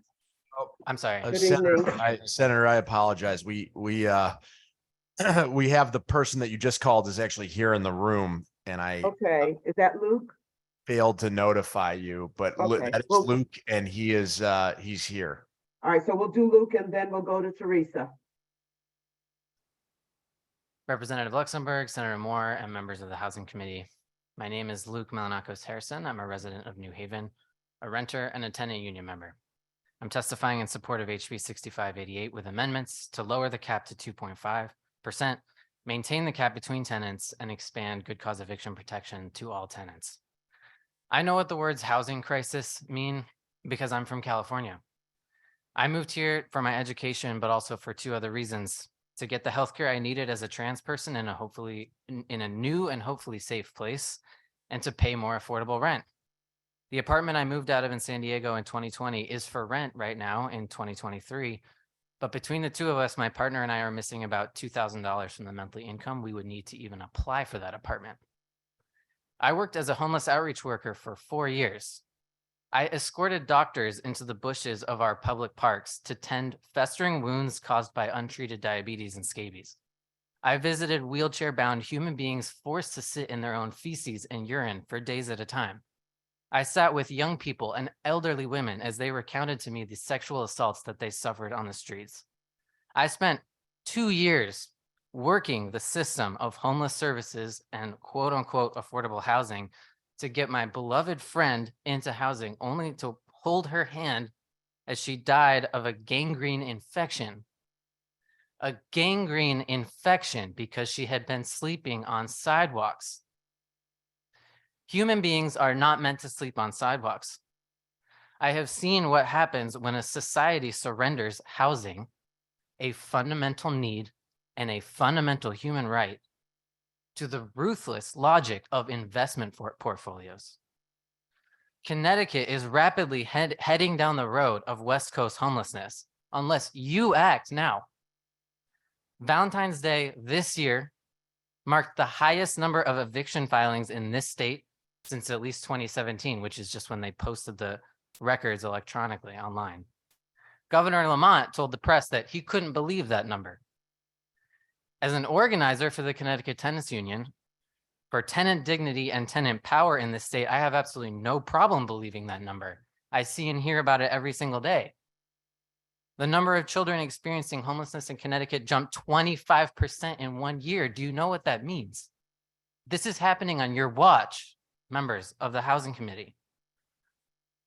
The working class and poor people of Connecticut, the middle class people of my age who are struggling to find our way in this society, have been told a narrative of trickle-down economics for the past 45 years. It's been held out like a carrot dangling in front of us that we're supposed to keep working. Have you heard the number of jobs that these people are working? That woman said she was working 3 full-time jobs and she can't afford a place for her children to grow up in safety and stability. And yet this narrative tonight has been that we are holding out this carrot of trickle down housing. If we just build more luxury apartments, eventually it'll reach those of us on the bottom. We are fed up with that narrative. Young people are not buying that narrative anymore. Poor people are not buying that narrative anymore. We're done with it. We have built a movement in this state to cap the rent. 72% of registered voters agree that there should be a cap and that it should be 2.5%. How often do you hear of a policy with that kind of overwhelming support? There is a massive base of support for this policy, and that's because those of us who actually live and work here can believe those eviction and homelessness numbers that I quoted earlier. Maybe you aren't familiar with it, but we are.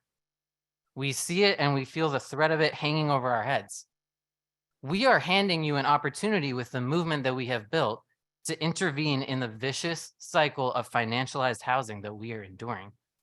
We are asking you to take a stand against the deep pocket investors who are taking control of our housing stock and displacing the diverse and beautiful people who live, study, work, and try to dream of a future in this state.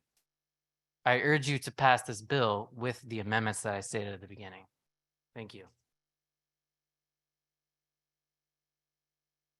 Thank you, sir.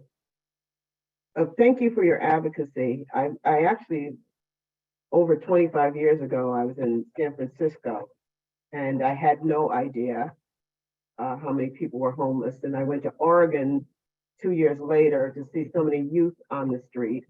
And I see it happening more and more coming into other states. So I thank you. I thank you for the work that you've done in the community too. It means a lot. Your firsthand knowledge and witnessing what people are going through, because they don't always make it here to the hearings to talk about what their life is like. Some, for a lot of reasons, they're ashamed of it, or they don't have access to internet or coming into the Capitol. So I know how many voices you speak for, and I appreciate it. Representative Luxembourg. Thank you, Senator Moore, and thank you, Luke, for your very, very powerful and eloquent, impassioned testimony. I think policymakers sometimes like to zero in on the big picture details of any decision. And I think, even in this hearing tonight, perhaps I'm guilty of this as one of the chairs. We like to think about the big picture ramifications of every decision and ask complicated questions that maybe make us sound like we know what we're talking about. But I think what your testimony has done is humanized in a very powerful way what we're grappling with here. Your testimony just particularly resonated with me. When I don't work here, I work at a nonprofit called Hands on Hartford, and I spent the last 3 years walking by folks that were sleeping on concrete floors outside of our door. And at one point, my job was to get there first to open the door, just to let people come in and use a restroom. And when I saw the gratitude on people's eyes just for having a door open so they could use a restroom, having slept on a concrete floor, it changed the way I think about some of the policy decisions that we make up here. I'm grateful for your testimony. I'm going to put some serious thought into it. And I also kind of want to use this as an opportunity to also remind our committee members that we need to make sure the Housing Committee itself, even in how we conduct business and how we interact with members of the public, that this is a welcoming place, that anybody who has any experience real world in the state of Connecticut that's related to something we're doing that wants to come to the Housing Committee and share their powerful story, this is a place where you're going to be heard and taken seriously, and that we will listen. We might not always agree amongst ourselves or with you, but that this is a place where every voice will be heard. And we're very, very grateful for your thoughtful testimony. Thank you, Senator Moore. Thank you. I see, Senator, I'm so sorry. I see Representative Gonzalez just raised her hand in the room. I apologize. Representative Gonzalez. Thank you. And thank you for coming and testifying. And my question is, what do you think it means 10% increase in the rent to the people that you work with? 10% in rent increase Ah. often means needing to start going to the food pantry for the first time. It means needing to start collecting cans to be able to cover utility bills. It means having to cut back on things that you would love to do for your children. It means that feeling of powerlessness when some external force tells you that I'm sorry, you're working very hard, but it doesn't matter how hard you work. You don't deserve the same standard of living that we do, whoever we is. And of course, in many cases, it means that people have to move and get evicted and become homeless. We have data that shows I believe it's $100. If rent goes up on average $100 in a given area, there's a correlation of 9 to 10% increase in homelessness. So specifically to that $100 number that you cited, homelessness jumps up because of course, the more expensive rental housing becomes, the people who are already on thin margins are gonna fall into homelessness. It's not all that difficult to understand. So the effects are devastating. $100 can be truly devastating. Thank you. Thank you. Any other questions, comments? All right, so I appreciate you. Thank you very much. So now we'll take Teresa. Yes, thank you very much. Estimated Senator Moore, Representative Luxembourg. I am members of the Housing Committee. My name is Teresa Quintana. I am from Manchester, Connecticut.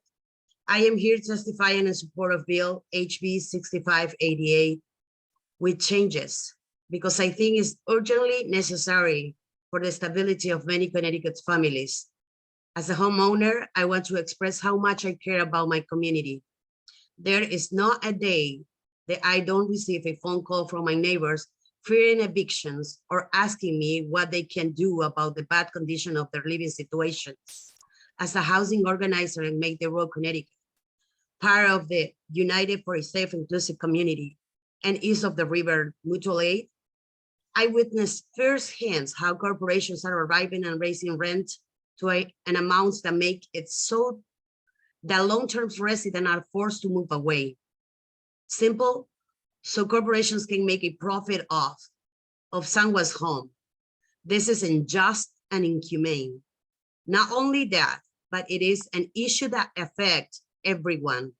Housing is a human right. And as an immigrant, I know how hard it is to leave your community because of our circumstances. Kids are greatly affected by these changes, and parents experience a lack of freedom where they can choose to the living conditions they want their child to grow in. Instead, the choice is whether their child will have a home or not. These parents often spend more time working than with their kids, just to keep a roof over their family's heads. Many of them pay month-to-month rent, which allows for predatory landlords to raise their rent whenever they want. If they disagree or complain about building maintenance, the landlord often threatens them to evict them. This is oppressive and demoralizing. That is why we are here, united. Small landlords, owners, and tenants, raising our voices and requesting that you pass Bill HB 6588 with the necessary changes. I know right now my community can't pay 10% dollar increase because their income didn't increase. 2.5 will be much more beneficial to all people. The bill should cover apartments in between tenants so that the landlords can strategically remove tenants to increase the rent. Finally, I wanted to expand good cause evictions protections to include all tenants because everyone has the right to thrive and put down roots. Housing is a human right again, not meant to profit. Thank you. Thank you. Any comments? Representative Luxembourg. Thank you. And I just wanted to thank you, Teresa, for your thoughtful testimony and input and for all of your advocacy work. And in the spirit of time, I see Representative Gonzalez also has a question. And if it's okay with Senator Moore, I'd like to defer to her. Yes. Thank you. Hello, Teresa, and thank you for testifying. Can you ask me how your tenants, because you're a landlord, right? I am a homeowner Okay, you're a homeowner. and I am organizing with our community here in Manchester and in Hartford, Bridgeport, all around Connecticut. Okay, so how you think that the tenants contribute to their communities? They were most of them were like working during the pandemic when everybody was in home, like all of you representative were in home working. They were the ones who were like working in the agricultures, bringing the food to your table. They were the ones who were taking care, cleaning all hospital clothes. So they were exposing themselves because they don't have the choice to stay at home. And many of them die, by the way. Many of the people who I work are single mothers. They are Spanish and single mothers. And now they are the only source of their houses. And do you think that people in your community, the one that you're working with, do you think that, how do they feel about the 10% increase?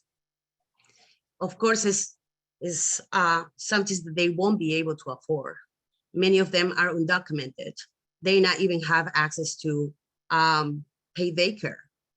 Sometimes they just have to, one of the parents have to take care of the kids. So they don't have even time to be in family right now because they have to work double or triple sometimes. They don't see each other, parents. So their kids have to be like probably growing alone sometimes if they are teenagers. Thank you. Any other questions? Thank you, Teresa. Thank you for staying with us also. Next is Marca Dominguez Salinas. Hi, good evening, everybody. My name is Mirka Dominguez Salinas, and I am a resident of New Haven. And I am testifying in support of a rent cap and in support of HB 6588 with changes to better protect tenants. I moved to New Haven in 2019 and have since moved 3 times within the New Haven area. Finding something affordable in 2020 and 2021 was very challenging. I dream of buying a house and putting down roots here, but my partner and I are currently living in a single family home with 2 other roommates, and it's doable for now, but we are nervous that our rent will go up as other landlords in our neighborhood raise their rents. I look around even now at other places in my neighborhood, and we definitely will not be able to afford anything else. A rent cap would keep my rent affordable and keep me from worrying about moving. Furthermore, through my work providing social services to New Haven residents, I've seen how cruel the housing system can be for community members looking for housing stability. I work primarily with the immigrant community, and on top of already being discriminated because of the language they speak or because of their perceived immigration status, it is common to hear that rent is being raised by anywhere from $50 to $100, $200. And usually it's within like a month or 2 months notice that they're being told that they have to pay. And then it's even more common to hear that they're being constantly threatened with eviction. And so when you're working 2 to 3 jobs and are already living paycheck to paycheck, this rent increase could mean all the money, right? It could mean all the world to someone who is struggling. Many times tenants have no choice but to pay or to try to move. And what happens is that they usually end up falling behind, and then that leads to more threats of eviction and constant harassment from their landlord about paying the rent. I was working with a community member living in an already poorly maintained apartment, right? There was broken windows, a broken door, no fire alarms, but this was the only option that they have. The landlord was unresponsive to everything except when telling my client that they needed a rent increase. The community member struggled to afford the increase in rent and is currently unstably housed. They're couch surfing right now, so you could say that they are, unhoused. And I hear stories like this all the time. This is pretty common for the community that I work with. And the truth is that Connecticut residents deserve better. People should not have to choose between paying rent and paying for necessities like groceries, diapers, school supplies for kids. People cannot have a future in Connecticut if they cannot afford a place to live. And passing legislation to cap the rent and protect Connecticut residents is the right thing to do. And that is why I strongly support the rent cap with the following changes. So the cap should be lowered to 2.5%, and it should expand good cause eviction protections to cover all tenants so they have greater stability in their homes. Thank you. Thank you. I'm going to make a short commentary. You know, I was on Human Services for 8 years, and I heard these stories of people working 3 jobs to make ends meet. And I took a job at Target to see what it was like to try and get a decent wage, and I got like $10 an hour. But it's very real until you've been out there struggling. And, you know, I had a job and it wasn't my only means of income and stuff, but I felt as though, you know, when you haven't walked in those shoes, you have to believe the people that are coming before you. I've learned that when they come and tell their stories of what they're going through and struggling and how they're being treated. You know, I did breast cancer for 20 years where doctors and nurses were talking loud to people who couldn't speak English, thinking because I talk louder, you're going to understand what I'm saying, right? So it saddens me to hear that we're still on this road and that when people talk about wages, we thought $15 was going to change the world, and it is, everything has gone up like everything else, and it's not. And we have to really truly listen to what people are going through, because I don't think any of us want anyone to suffer and go through hardships when there are ways for us to help them. And I appreciate you coming forward talking about that. And it still bothers me that because some of us have not walked in those shoes, we don't really know what it's like. And seeing is not the same as actually being. Saying someone's hungry is not the same as feeling it in your gut what it means to be hungry. So thank you. Okay, I won't do another commentary. It's just it just annoys me to hear that we're still in this place, and we want more for everyone, but we don't want more for everyone. So the next is Patrick Patel. I got a question. You got a question? Senator Moore. Representative Gonzalez had a question for that. I'm sorry, Representative Gonzalez. No problem. Thank you. Milka, I got a question for you. Yes. Okay. Do you think that the rent is going up in the poor communities, despite the poor housing conditions or maybe even code violations? Yes. And I can confidently say that every apartment I've inspected alongside clients has had some sort of defect that the landlord has not addressed. And you know, even though that is the situation, rent is still being increased. Like I said, it's pretty common for it to be really hard to get in contact with the landlord about fixing anything from like a broken light bulb to like a missing fire alarm to it's pretty common to have a broken lock on the door.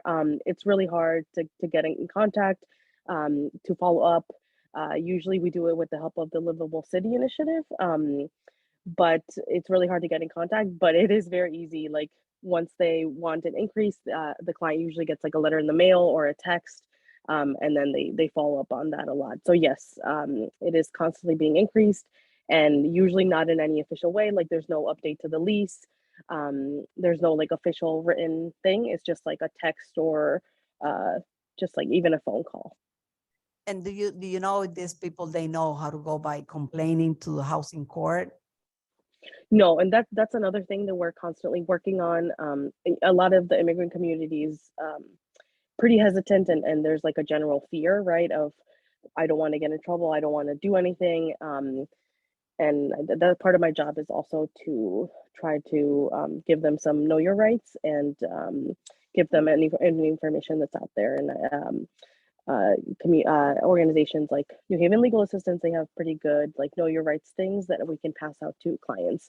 But it's definitely one thing like giving them the information, and another thing to actually, you know, have them go to court, because that's a really long process and it's usually not available in other languages. And when you, yeah, it can be really difficult to navigate if you don't have someone guiding you. So in a way, it's like, well, these are Latino people or maybe minority people, doesn't have to be Latino, just Latino, but these are poor people. They don't know how to defend their rights, or they are scared, so they abuse these people. And that's what's going on right now. Yes. And I can say, I did mention this, but the community member that I mentioned who came in as an unaccompanied minor and is now basically unhoused, we've been trying to help him go to court to get his security deposit back. And that, I mean, it's I can confidently say that it's like impossible to have all these community members go through this process because of how time consuming and how difficult to understand it is. Okay, thank you. Thank you. Any other questions? All right. So now I'm Pratik Patel is number 92. Catherine John, 93. Nancy Todice, 94.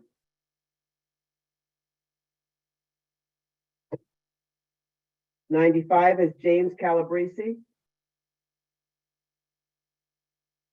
Senator, he's here in person. Thank you. Just throw your mic on for us if you don't mind. There's a little button right there. Got it. Thank you. Yep. Dear Representative Luxembourg, Senator Moore, and members of the Housing Committee, my name is James Calabrese. I am a resident of Hartford, Connecticut, and a member of Cap the Rent and a recent graduate of Trinity College.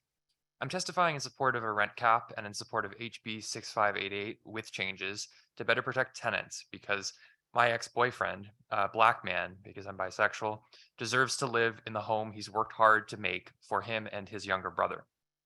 My view on this policy of capping rent is that it will save lives, will do instrumental good for the people of this state, keep poor working class men, women, and non-binary people off the streets, and protect the potentially horrific waking nightmare that is homelessness from dozens, indeed hundreds of Connecticutians. In the long run, this policy will do things for the state that would help keep business arriving in the state, keep people living, thriving, and moving to our state. Because when people are secure, they're more likely to start businesses or to tell people they know to move here because they know it to be safe. The phenomenon of people leaving a state after receiving an education in it would be reduced. Indeed, that seems to be the case in Boston, where there's been an exodus of young people over the last decade, according to a recent survey. 3 months ago, I woke up to a surprise. I was standing outside, ready to drive my friend and roommate to the doctor's office when I saw that my car had been towed. I was quite upset. I specifically had done the best I could the night before, checking every spot in the apartment complex when I found that they were all full. I parked in a spot that technically wasn't parking, but did not obstruct any other car and planned to move it first thing in the morning. Despite this, and the fact that there was no signage indicating where I was parking would result in a tow, my car had been towed at 9 a.m. and I had to head off to get it. $300 later for the service and care of dragging my car across town, which I was forced to pay in cash, mind you, I finally had my property back in my own hands. My friend was forced to take an Uber to their appointment. I paid a quarter of my monthly rent to a tow company for a minor mistake, all because the place I live in didn't have convenient parking alternatives or spaces. I had just moved in. Senators and representatives, let me ask, how do we expect working class people to make money if their vehicle is impounded and requires cash to get it out? I was fortunate enough to be able to solve this problem. But if I hadn't been born into a rich family, I imagine this would be a huge, huge problem. It may require a person to go into debt for a while, worsening their mental health and cause friction at home between them and their partner. In the worst case, they wouldn't be able to get their car back for a while as they took a loan, and their workplace would just have to hang tight while they look for the money and bus rides or rides from friends, which not every workplace or boss would understand. To sum up, capping the rent of Connecticutians is excellent policy and will save people from becoming homeless. 2 to 3% is preferable because it will make the rent hikes minimal enough that people are able to budget for non-anticipated expenses like their car being towed or the absurd medical bills one can get in America. In addition, I think capitalism is ineffective any system where people are needed to be homeless to coerce people into working constantly until they drop, and lets disabled people just sort of go by the by, as our CDC has over the last 7 months, is simply ineffective. I'll finish up by saying thank you for your time, and I hope you vote your conscience. Thank you, Mr. Calabrese. Calabrese. Any questions? I don't see any. Do you see any, Representative Luxembourg? Okay, thank you very much. Greg Kirschner. Good evening, Senator Moore. Good evening, Representative Luxembourg. My name is Greg Kirschner, I'm the Executive Director of the Connecticut Fair Housing Center. We represent people who experience housing discrimination, and I'm here to support 6588 and 6589 with amendments. I'd like to start by focusing on the extension of good cause protection. As was elegantly spoken to just a couple speakers ago, tenants live in fear. And one of the reasons tenants live in fear is because at the end of their lease, a landlord, for no stated reason, can terminate it with 3 days notice. 3 days notice, you've paid your rent for a year, you've put down roots, you have your child in school. 3 days, get out or face an eviction that will mar your record forever.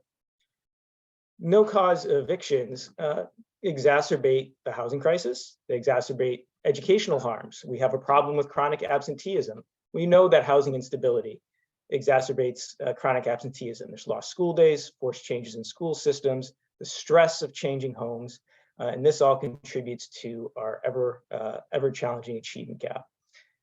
No cause evictions exacerbate the wealth gap. Renters have the least wealth and can least afford the time off to search for housing, time to move, application fees, moving costs, or to deal with loss of possessions that may happen with an eviction or a displacement. It's awfully hard to get ahead, send your child to college, or save to buy a home when you're spending all your money on annual application fees and moving. In 2022 alone, almost 4,000 households were subject to no cause evictions. It's almost 1 in 5 of evictions filed last year. While lapse of time evictions have been particularly high since the pandemic restrictions expired, comparable numbers happen year after year, affecting tens of thousands of Connecticut residents. The fear that tenants fear impacts the ability to report on housing code violations, which was referenced earlier tonight by one of the representatives. Landlords can evict tenants 6 months after they've made a complaint to a municipal authority about conditions, 6 months.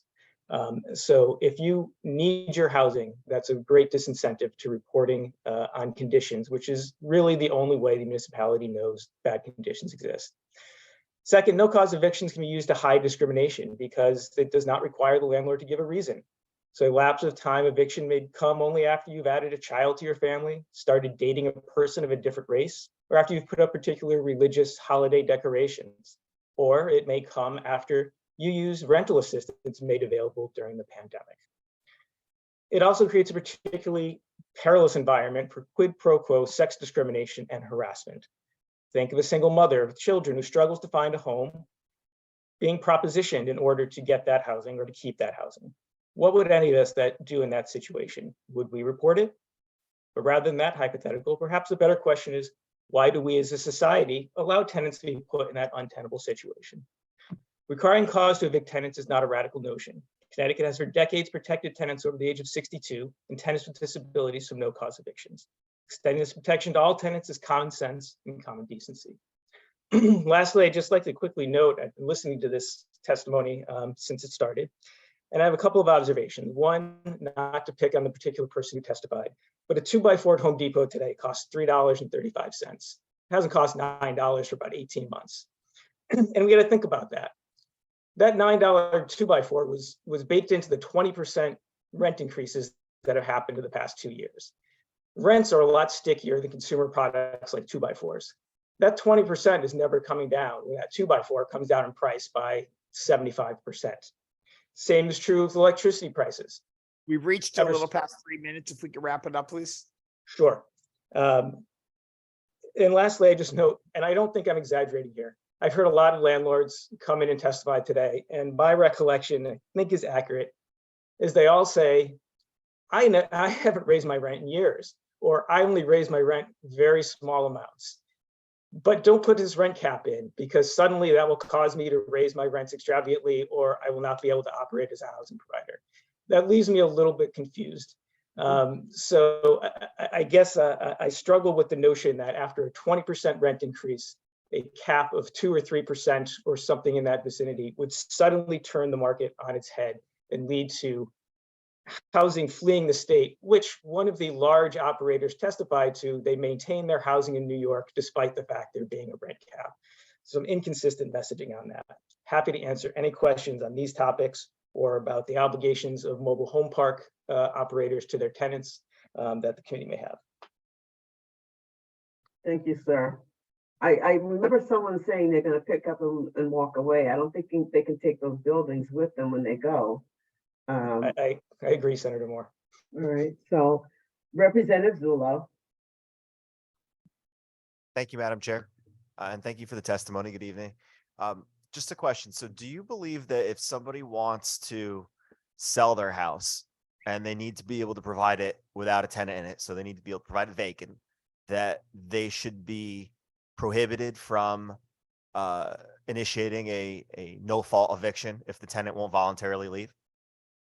I think that the legislature has lots of tools at its disposal to craft exceptions to good cause, like the exceptions that already exist to good cause, like refusal to agree to a rent increase, taking a unit off the market. Good cause, as presently constructed under statute, actually only applies to complexes of 5 or more units. So simply expanding that statute to cover all tenants would not implicate the scenario that you just put forward. So that's what I wanted to clarify. You're not talking about extending it to everything. You're saying only to keep it remaining at 5 or more units, correct? I think that's a simple way to deal with most tenants, correct? And in all fairness, I was a little bit interested in your thought process on the mobile home park. So although some people in here may be crunched for time, can you just elaborate very briefly on that? Very briefly, I know there's some back and forth about investigations of mobile home parks and lease violations and contracts. There's a detailed statute under the Connecticut General Statutes that requires provision of certain services by mobile home parks. It's my understanding from public documents that the Attorney General is investigating whether those were complied with and are being complied with by that particular operator, Sun Communities. Congratulations on being brief, and thank you. I appreciate it. Thank you again. Thank you, Representative Zullo. Got a question? Representative Luxembourg. Yes, I'm seeing that Representative Gonzalez has a question, if you don't mind. Certainly, Representative Gonzalez. Thank you, Madam Chair. I think that you heard a lot of landlords today, their testimony about property taxes. They are saying we have to raise the rent because we're paying a lot of property taxes. Can you speak to the connection between property taxes and rent? Yeah, there's certainly a connection between property taxes and rent. But, I think as people have alluded to before, it is a business. There is risk involved.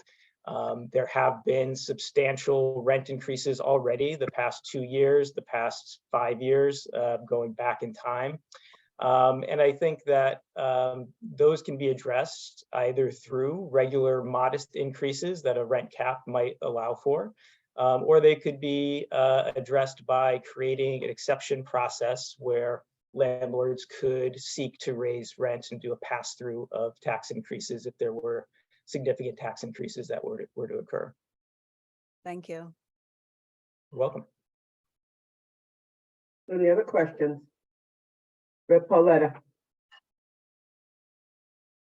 Thank you. Good evening to you, Greg. I guess I have 2 quick questions for you. One, you just mentioned a pass-through. I am particularly interested in the issue with property tax increases going up, and in some cases, like in the city of Hartford, 40%, that would of course outweigh the 2.5%. Could you just speak briefly to how a landlord would be able to alleviate that burden that the municipality would be putting on them when they can only go up 2.5% on the rent? Sure. I think, I think the first thing I would flag is, we do hear a lot about cost increases of particular types of insurance premiums going up, with taxes going up, and those certainly do add up. But we do have to remember that they are only a small component of the total rent, right? So it's not like if your taxes go up 40%, it's applying, to the whole rental amount. But hopefully, I think we all hope that events like that happen in Hartford are going to be rarities. But it certainly would be possible to add provisions to any rent cap to allow a landlord to go through a process through a Fair Rent Commission or some other municipal commission to get approval for a larger rent increase. It could even be done at a state level. The Department of Housing could review property tax increases and set a level that would allow landlords to adjust their rents reflecting any significant property tax increases.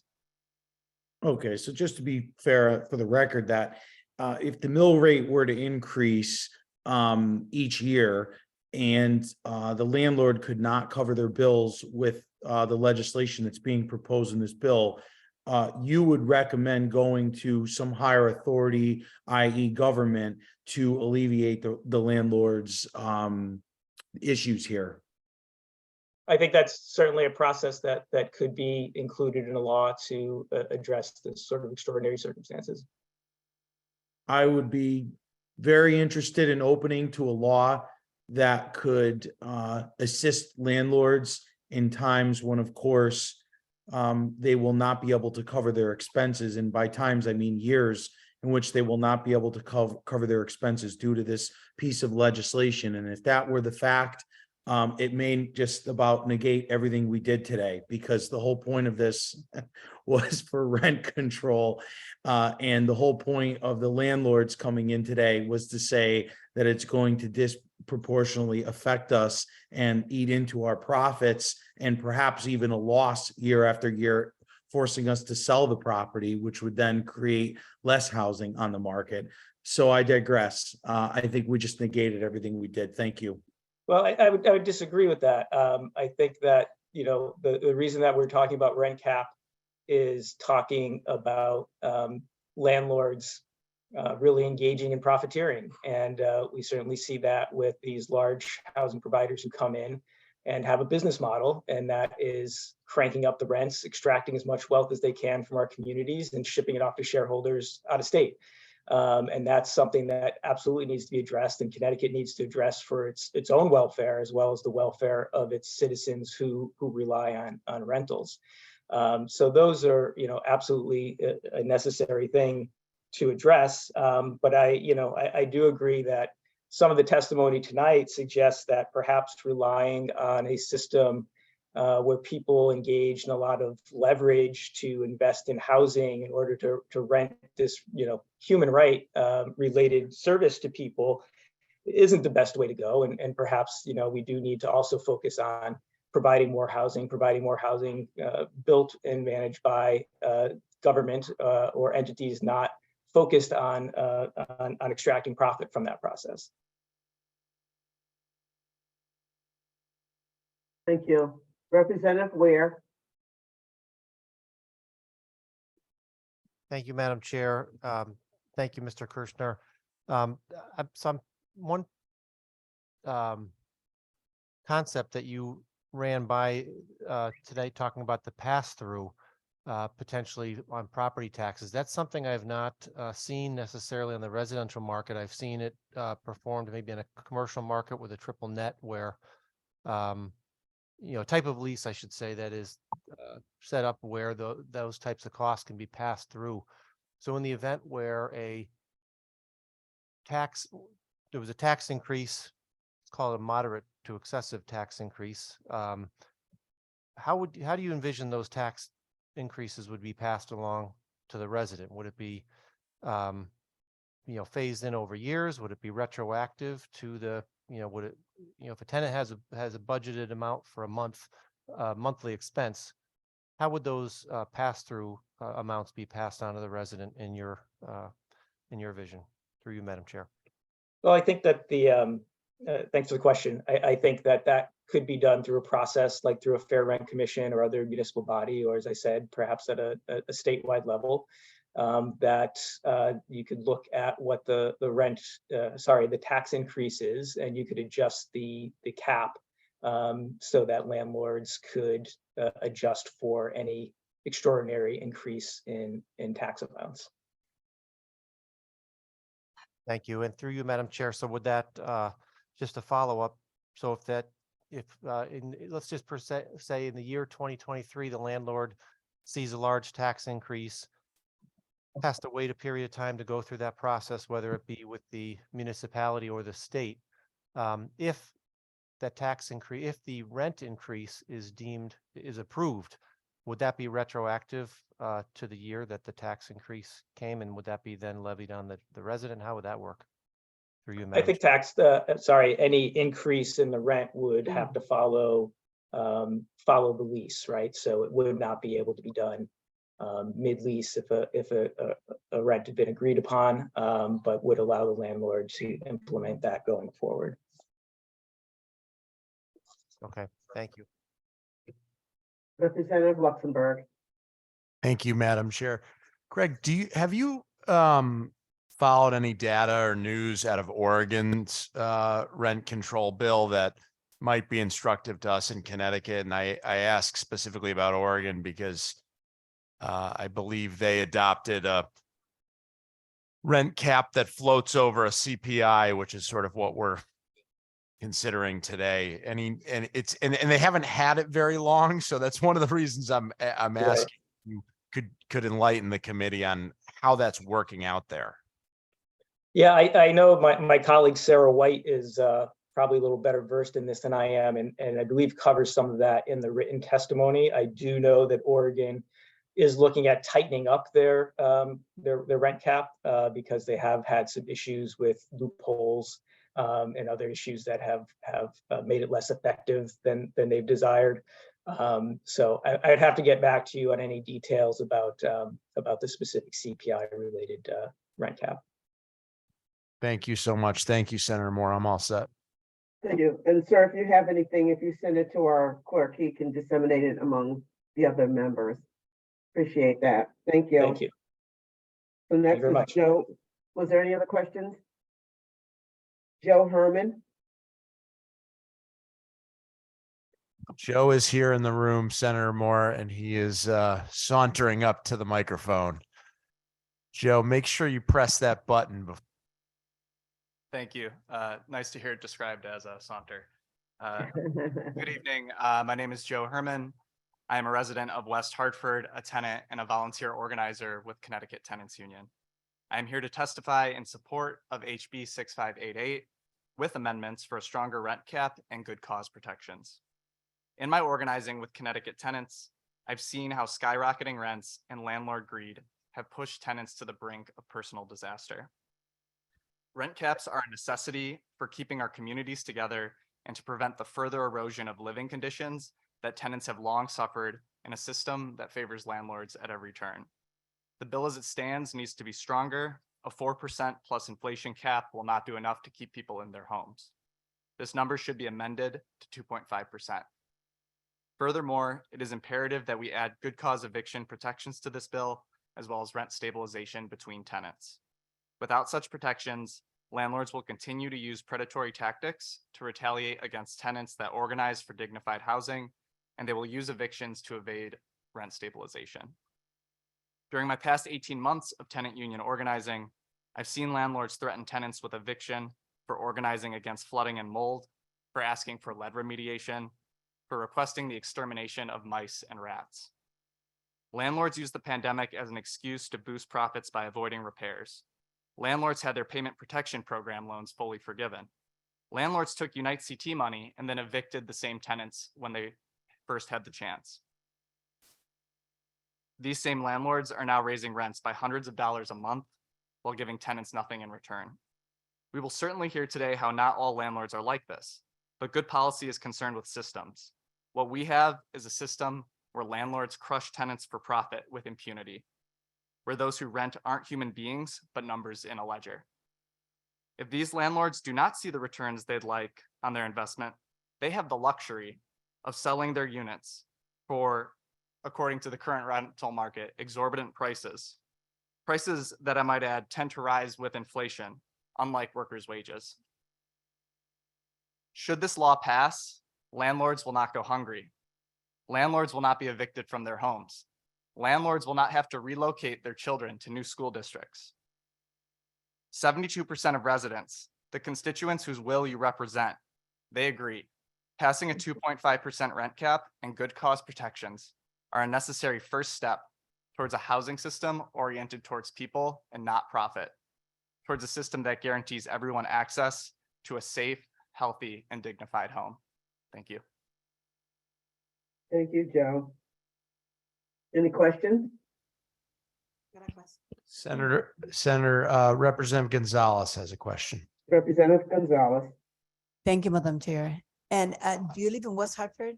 I do, yeah. And you work with with tenants around that area in West Hartford? I work in the greater Hartford area, so with tenants in Bloomfield, tenants in Hartford, tenants in Windsor. I've been down to New Haven canvassing all over the state as well. And you have to deal with a lot of abuse about, landlords raising the rent.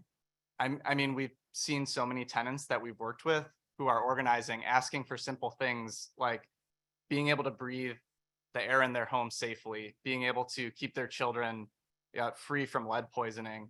We see some of the things that, others have mentioned tonight, where when those issues are raised, they are evicted using these no-fault evictions, right, as retaliation for their organizing. And you have seen a lot of landlords raising the rent, even though despite of, poor conditions. Yeah, I mean, we have buildings in Hartford where elevators haven't been fixed, where people are stranded on upper level floors and rents are still going up in those buildings. Thank you, Joe.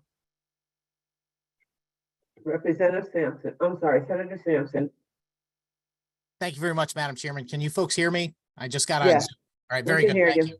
Excellent. And I apologize that I missed a couple of speakers. In fact, I know I was mentioned a couple of times, but I had to step out and head home. So I'm joining you guys via Zoom now. And I want to thank the current gentleman for his testimony. I appreciated some of it. Certainly the part about holding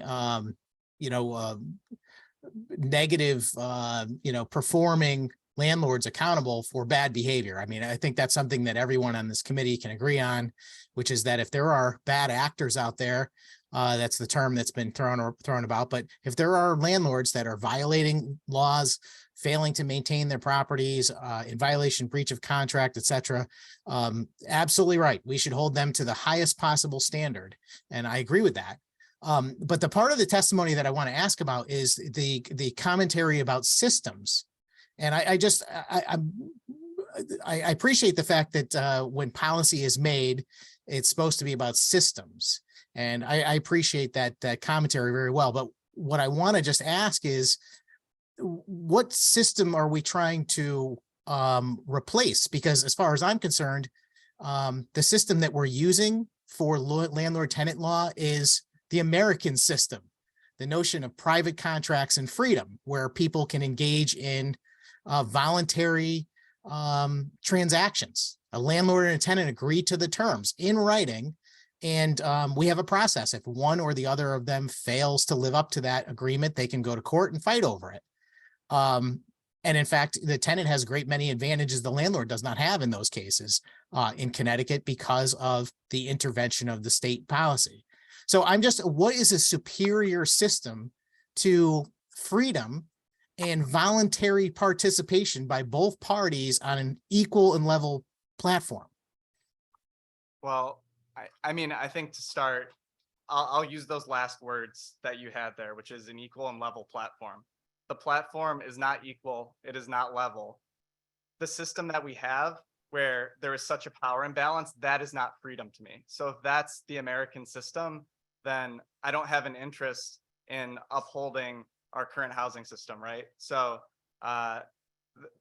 those fair and equal contracts are anything but fair and equal.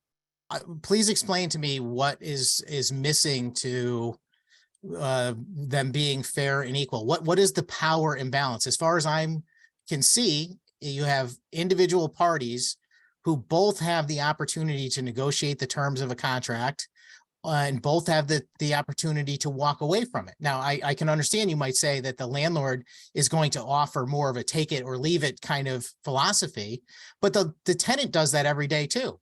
The tenant can say, well, I know you want to raise my rent $100, but I can't afford that. So take it or leave it, Mr. Landlord. But both parties have the ability to negotiate every time and throughout the process. I don't see the power imbalance. Please enlighten me. I think that's not a good faith representation of what happens. As many people have talked about tonight, there's a housing shortage in Connecticut. And when there's a housing shortage and I'm the landlord and I have the house, when I have my own house that I won't be evicted from, and I have these additional houses that I can pick and choose renters, that is not a situation where I as a tenant have negotiating power. So there is a clear power imbalance, and what those contract negotiations look like in the current system are coercion, where I as the tenant have no choice but to submit to your will as the landlord, because where else am I going to go? Yeah, I appreciate the viewpoint, except I don't think that plays out in reality. I think most of the time it's the landlord who is taking a tremendous chance. They are fulfilling so much more of the contractual obligation than the tenant is. They have to provide the house, make sure it's maintained, make sure there is insurance on the premises and so on. And their only requirement from the tenant is to live up to the very simple and explicit and everyone understands obligations, which is pay the rent and don't wreck the house.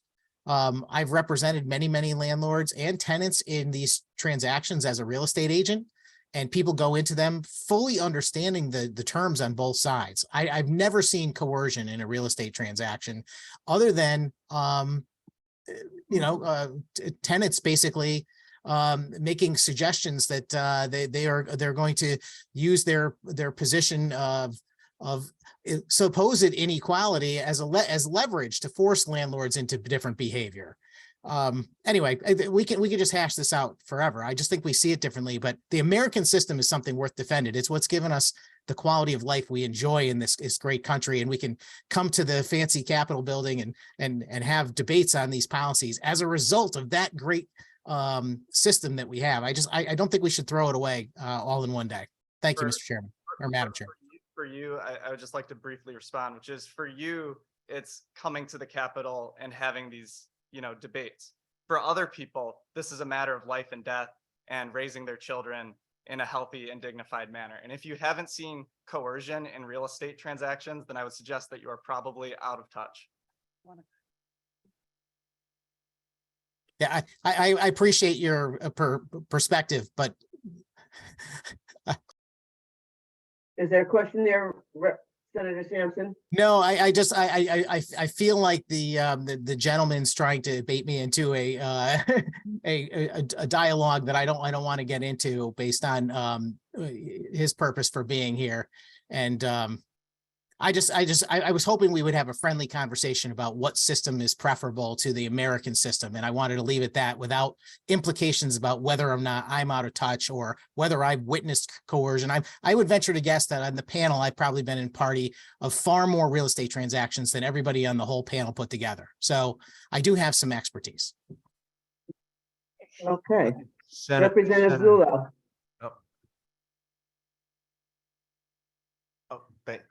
Did you have a question, Representative? Yes, no, we were just making sure that I was first. I didn't want to step in front of the good Representative Gonzalez. Can I call you Joe? Yeah, that's fine. I'm a Joe, so I like that. So thank you. And thank you for your thoughtful testimony today. It's certainly impressive. I don't necessarily agree with every point, but it's very well presented, and I appreciate that. One follow-up question, and I've asked it from a couple other people because it's the testimony about the actual deficient housing conditions that bothers me and that concerns me. Was that, I don't actually want to put you on the spot on what town it was in, but was it reported to the Fair Housing Commission or some type of commission to handle specifically the issue of the elevator straining people on high floors? So I guess two things I'll say on that as a response. Like, one is, yes, it has been reported. Like, people are often reporting complaints. But the other thing that I'll add is many complaints are missing, right? Because of the exact retaliation we've laid out. And so often things do go unreported, elevator or not, And was it addressed? Was it fixed? Or was it the type of thing where it's a Band-Aid and then it gets broken again? Has it, we'll put it this way, has it been meaningfully addressed? That's a better way to put it.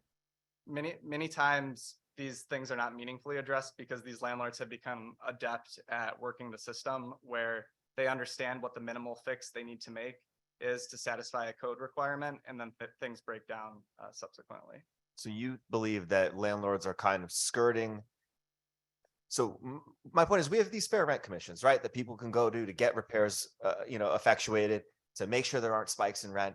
And so what you're saying is that the commissions we have in these places aren't functioning the way that we need them to be functioning because landlords are allegedly skirting them or just doing the bare minimum to make sure there's no fines and no consequences. I don't want to speak on any individual fair rent commission, but what I will say is, as I talked about earlier, this is a systems problem, and fair rent commissions individualize a problem, right? And so now I, as a tenant, have to put all the risk of retaliation that we've laid out.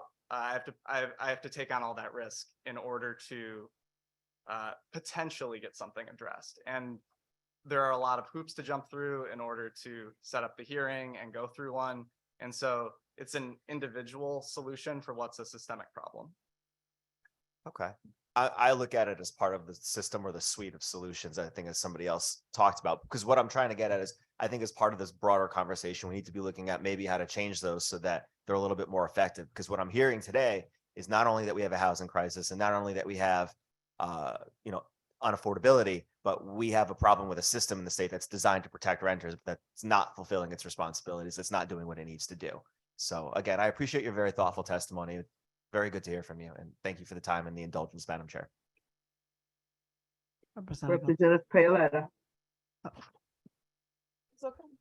I'll wait. Thank you so much. I'm sorry, I can't, Representative Gonzalez. Madam Chair, I'm it's not only a seeing problem. I some can people wait. who are on there, but I'll take you next, Representative Gonzalez. problem, And yes. Representative Paoletta, you can go right after Representative Gonzalez. Okay. Joe, here for the second time. And we be here listening that we are using the American system, that the tenants and the landlord, they have the right to agree. And if they sign a contract, it's because they both agree on the contract. You ever heard or maybe see a situation like you have a landlord that is not Latina, but you have a tenant that is Latino, and sometimes they sign a contract even though they don't know what they are signing. Do you think that is possible? And especially here in Hartford? Yeah, I'll add, I guess, a few things on that. One is, yes, we've seen like contract negotiations where landlords clearly take advantage of language barriers to mislead tenants on the terms of that contract. And then also we see just discrimination in general against our Black and brown communities here in Connecticut, where no fault evictions are used against them at a higher rate than against white tenants, where in a complex, we see Black and brown tenants being evicted while white tenants get to stay put. There are rent discrepancies. So yeah, we see all sorts of discrimination. Thank you very much, Joe. You have done a wonderful job. Thank you very much. Thank you. Thank you. Rep. Paoletta. Thank you. And Joe, my name is Joe as well. We got a lot of Joes here. Somebody calls on Joe, everyone's going to turn around. Thank you again for your testimony. I do have a question regarding your comment about the system. When you're talking about the system, are you referring to the housing crisis, the housing shortage that is currently taking place in the state of Connecticut? I'm referring to a system that thinks that the profit of individual investors is more important than people staying safe and healthy in their homes.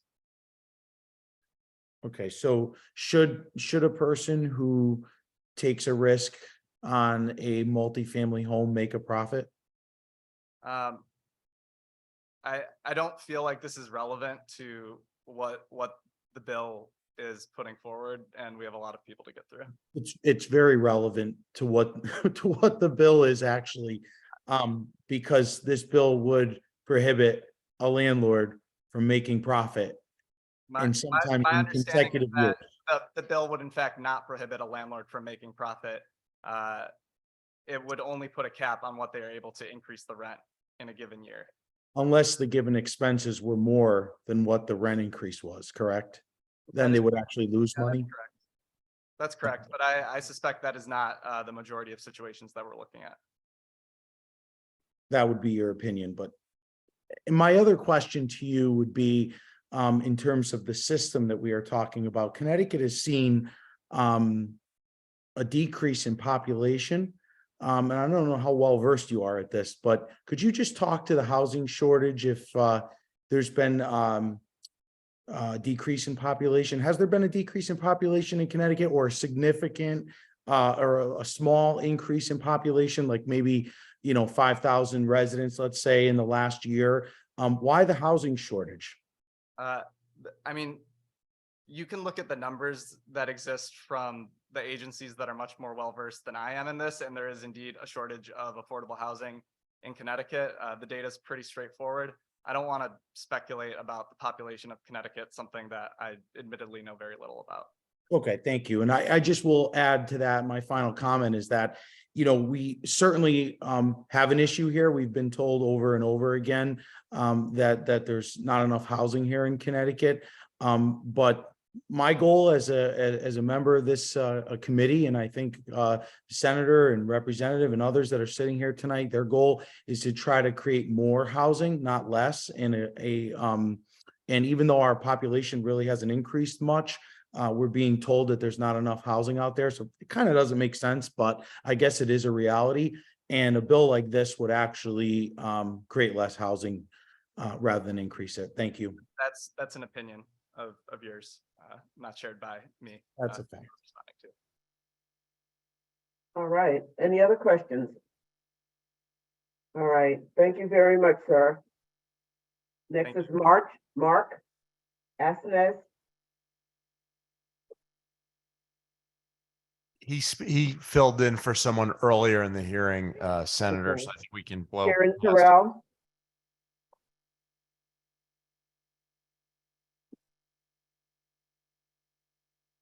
Andrew Neely. Hi. My name's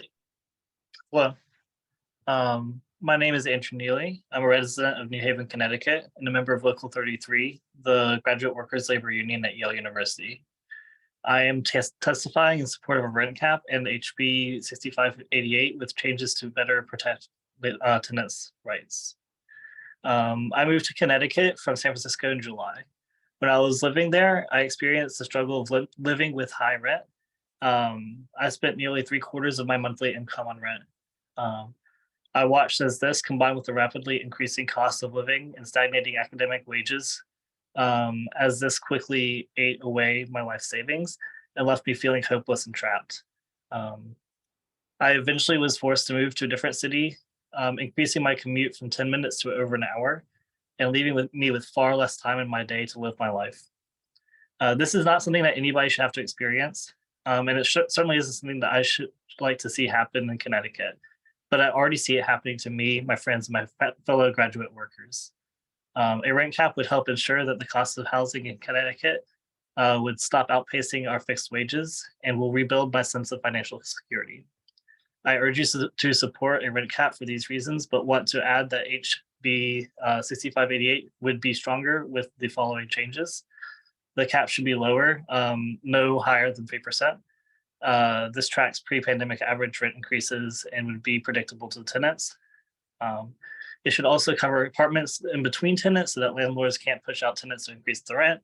And it should also expand good cause eviction protections to cover all tenants so they have greater stability in their homes. Thank you so much for the opportunity to testify. Thank you, Andrew. So did you come from California to Connecticut to go to school? I did, yes. And you stayed? Yes. Thank you. Thank you. Does anybody have any questions? All right, thank you very much. Next is Carson Bryant.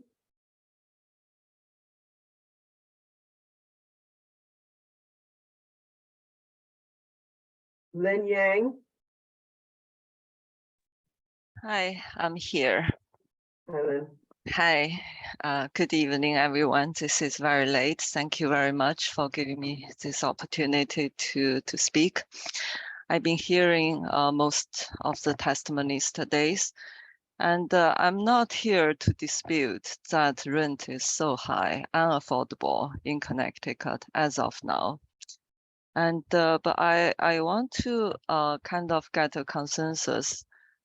Is it the housing cost we want to control, or it is the rent we want to control?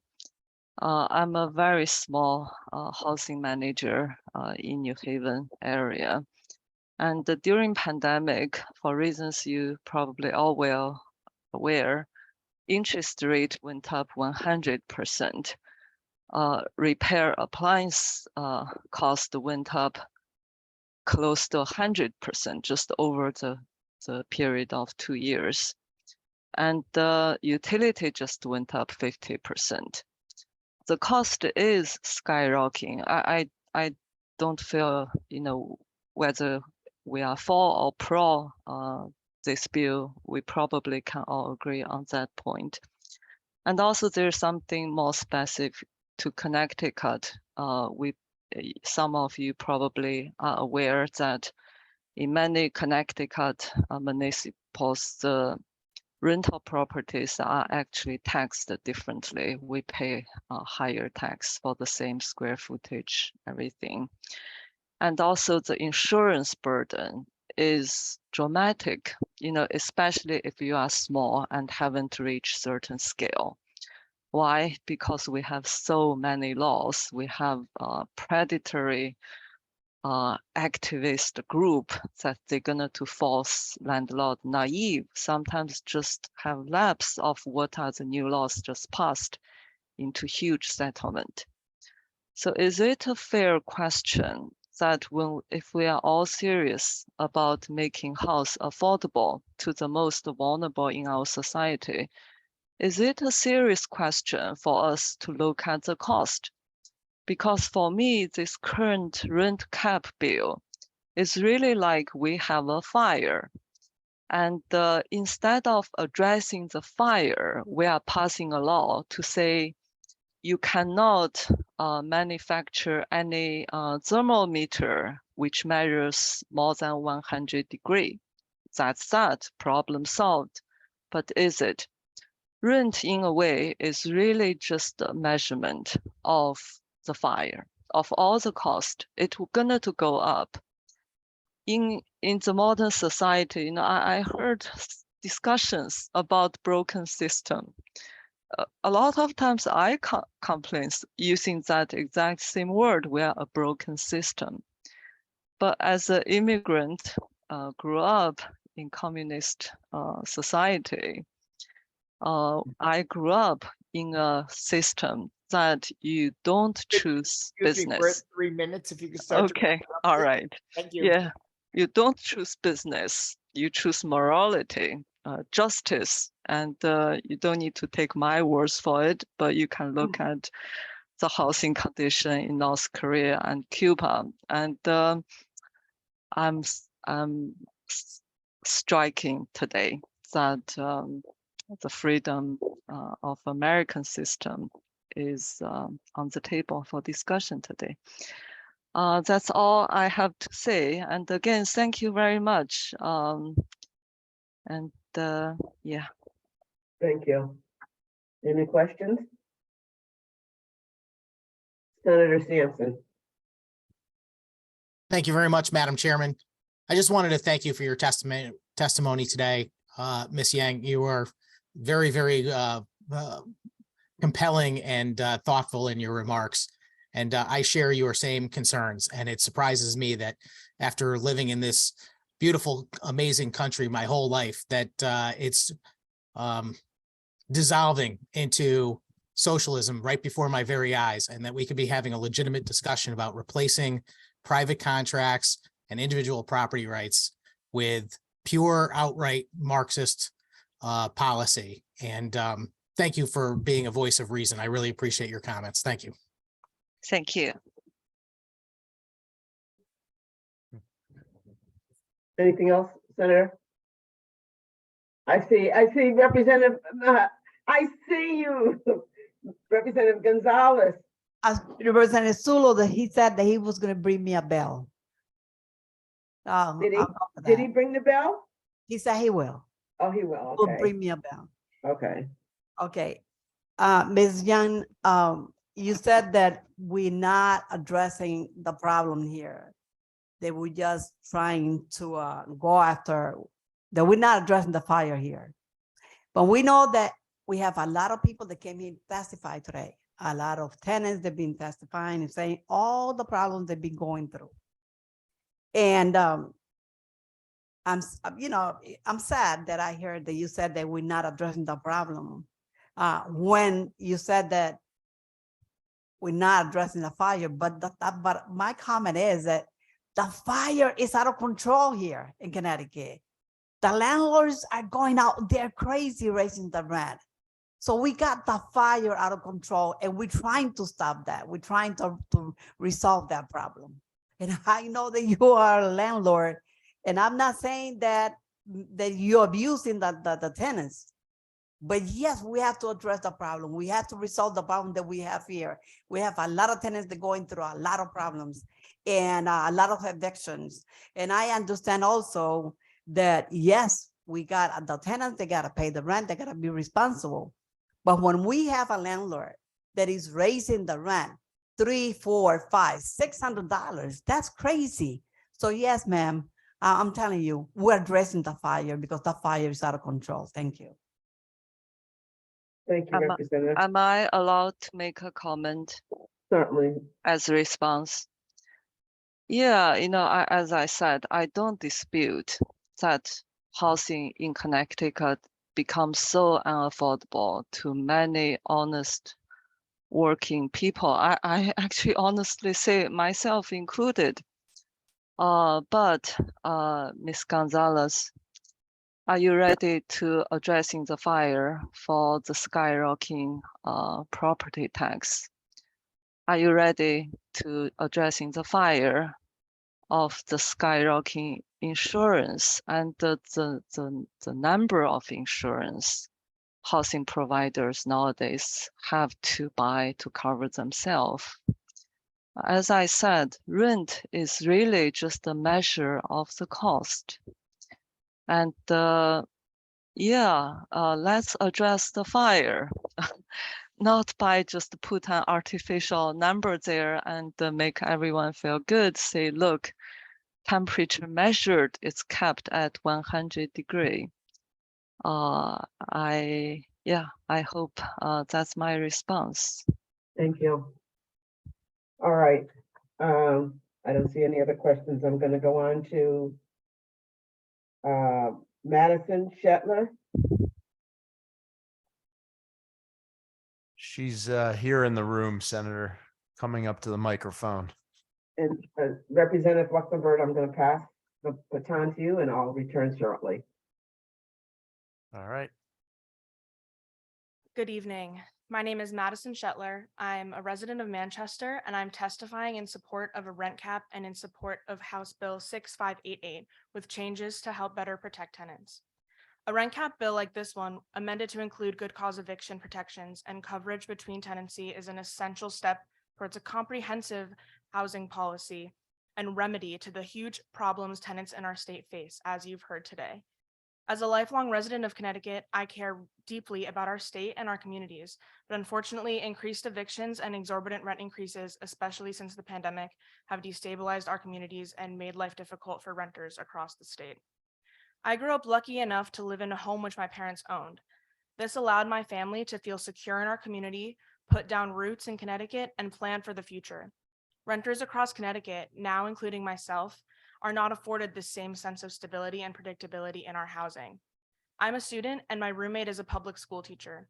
One large rent increase, like the ones we've heard about today, would likely push us out of our home, which would be a huge burden on us as young people trying to set down roots, advance our careers, and get our education. As many others have already testified to, renters in our state have faced life-altering and devastating rent increases. 52% of Connecticut renters are cost burdened, and it's only gotten worse over the past few years as median rents have increased nearly twice as much as renters' incomes over the same period. Landlords face no consequences when they raise rent as much as they want and evict tenants without good cause. This has to change. While landlords are concerned about not getting a large enough profit, tenants are concerned about not being able to afford a roof over their heads, a place in their communities, food for their families, and life-sustaining medication and healthcare. Opponents to this bill not only ignore these real and devastating impacts on tenants, but argue using false premises like the idea that rent stabilization will prevent new construction, or the idea that rent stabilization is independent of inflation, and that continued inflation will make it impossible for landlords to survive. On the first point, many others have referenced the studies that show that rent stabilization has little impact on new construction, and you can reference my written testimony for references to these studies as well. On the second point, mortgages, which make up much of landlord costs, are fixed and therefore not impacted by inflation. Furthermore, rent prices contribute to inflation. They account for about 1/3 of the consumer price index, meaning that rent spikes feed into the CPI in a toxic cycle of escalating costs. Many renters, including myself, are responsible for much of our utility costs, so inflation of those prices come down on us as well. This is why it's unpersuasive when landlords argue that inflation makes rent stabilization untenable for them. I support this bill, but it needs amendments that protect all tenants, including a lower cap, good cause eviction protections, and coverage between tenants. Thank you. Thank you very much for your thoughtful testimony. Any questions from committee members? I think Representative Gonzalez wants to ask you a question. Representative Gonzalez, take it away. Thank you. Thank you, Madison, to come and testify. How do you understand the relationship between rent and inflation? Definitely. So as I touched on a little bit, rent costs contribute to inflation. Like I said, they're part of the consumer price index. So when rent skyrockets, that contributes to the rate of inflation. Furthermore, stabilizing rents because of this will help stabilize inflation. And in typical years, inflation is about 2%. So 2.5 to 3% for a rent cap makes sense. Makes sense. Does this bill cost taxpayers money? No. And in fact, it'll help put money back into our state because lower rent prices for tenants allows them to invest in their communities more. And do you think that building more housing not enough to stem the housing prices? Sorry, can you repeat that? Building more housing, not enough to stem the housing prices? Yeah, we've heard so much today about the housing crisis in Connecticut, and we've been building market rate units for years, and that's clearly not working. As we've heard over and over again, there's a housing crisis. So we need real and new solutions now. A rent cap provides relief now to tenants, whereas building more housing provides relief years from now, if at all. Thank you, Madison. Thank you. Any additional questions? Seeing none, thank you for your testimony and representing the great city of Manchester so well. Moving on to Jenny Chen, next on our list. Hi, good evening, Representative Luxembourg, Senator Moore, and members of the Housing Committee. I wanted to thank you guys for allowing me to testify today and for taking the time to consider this matter so thoroughly. I'm a resident of New Haven and I work at the Yale School of Medicine. I'm testifying in support of a rent cap and in support of HB 6588 with changes to better protect tenants, especially against no-cause eviction. I consider myself incredibly fortunate that I've never previously had to worry about eviction or homelessness, but I'm going to tell you a personal story of when I was forced to move out of my house this past Christmas. I moved to New Haven 6 years ago into a family-owned unit on Whitney Avenue. I had no issues for the 6 years that I lived there, but last summer, our landlord sold the house to a corporate landlord, Mandy Management, for twice what he had asked for it. Despite our phone calls, Mandy did not provide us with a new lease, but told us we were going month to month and we would be given at least 2 months to consider a new lease. Within a few months, Mandy's maintenance men came into our basement and opened our boxes, took things, and left belongings strewn out all over the floor. We informed them that the belongings belonged to people who still lived there. A week later, I came downstairs to see a dress I had worn to a wedding, a wool scarf, and a sweatshirt soaked in shellac and paint that they had used to refurbish the next door unit. I felt so helpless and violated. We filed a police report and the police told me that I should demand at least the amount of the belongings deducted from my rent check. I called and emailed the office several times, but they didn't respond. Because I hadn't heard back, I called lawyers and filed a complaint with the state attorney general. I didn't hear back from any of them and I didn't know what else to do, so I deducted the $100 from the next check myself. 2 months later, I received a notice to quit. The notice cited reasons including a failure to pay rent and that there are people living in the unit who did not have permission to be there and that the lease was over. I had less than 1 month to move out over the holidays. I called the office and asked them why I had received the notice to quit. They read the reasons out loud to me and I explained that I never failed to pay rent, but that I deducted the $100 because of the damage done and had not heard back about it, and that there was no one else living in the unit except for me. They finally just said that I had to move out because my lease was up. I asked them if they would give me more time if I paid the $100 I had deducted. They said, "Do you want more time?" I said, "I want to know what my options are." They said, "Your only option is to move out." A few weeks later, they sent a cleaner to our basement to take all our laundry detergent and laundry materials, many of which were worth quite a bit of money because they were bought in bulk. Again, the police were called. Again, the police wrote a report and advised us to install security cameras. Manning Management is just one of many corporate landlords in the state of Connecticut that has been allowed to expand in the city with no regard for basic human rights or respect. I didn't get to visit my family for the first time in my life during the holidays because I had to rush to move out. Later, in an article by the New Haven Independent, a Mandy representative claimed that they had offered all their evicted tenants or notice to quit tenants counseling, but as my story shows, this is a lie. This is why I'm in support of legislation that enforces housing stability, rent cap, and prohibits eviction for no good cause that would allow me and others like me to feel protected and safe in my own home. Thank you. Thank you for your testimony, and I'm so sorry for what you went through personally. We appreciate hearing those very harrowing and real world stories at this committee, and we'll take it under advisement. Any questions from members of the committee? I think Representative Scott, our distinguished ranking member, has a question. Thank you, Mr. Chairman. It's more just a quick comment, and please indulge me. I am horrified to hear what you went through over the holidays. I would just suggest, on top of what you reached out to, and I know it might be too late, please reach out to your representative. We're here. We are listening. State senators, state representatives, please reach out to them and talk to them, and hopefully they can do something. I know you reach out to a lot of different people, but please use your voice and reach out to us, if whoever your representative is, to hopefully have that addressed, because what happened to you should not happen, period. Thank you. Thank you very much for your support. I appreciate it. Any additional questions from committee members? Seeing none, thank you again for sharing your important story with us. We are going to move on to Isabel Geller.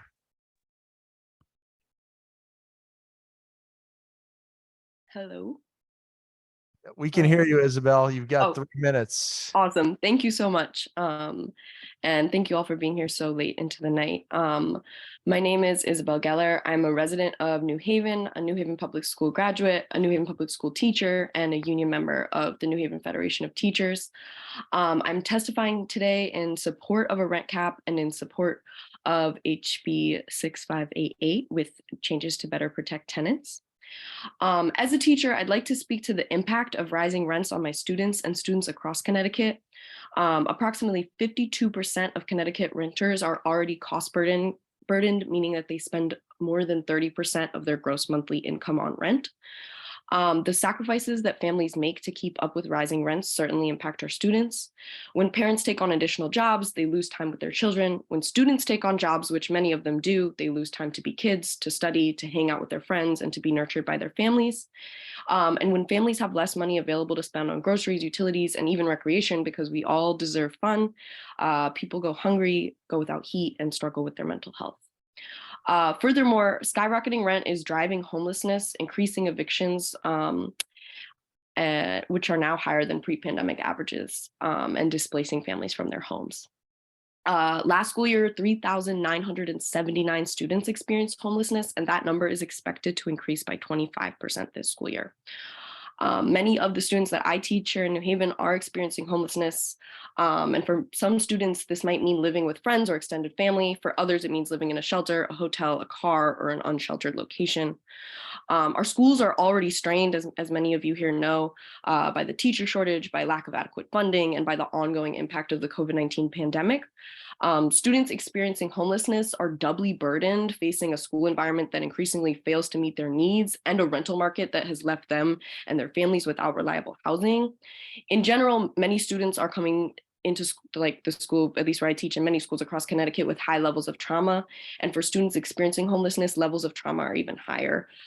They're more likely to miss school and they're less likely to graduate.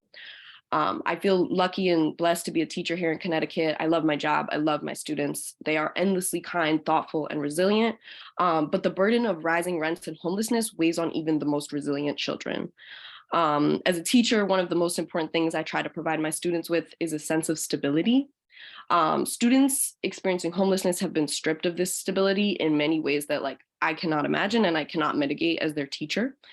Every single element of life can become an additional stress: sleep, hygiene, transportations, and students who are sleep deprived, without clean clothes, and without reliable transportation to school are being asked to grow up too fast.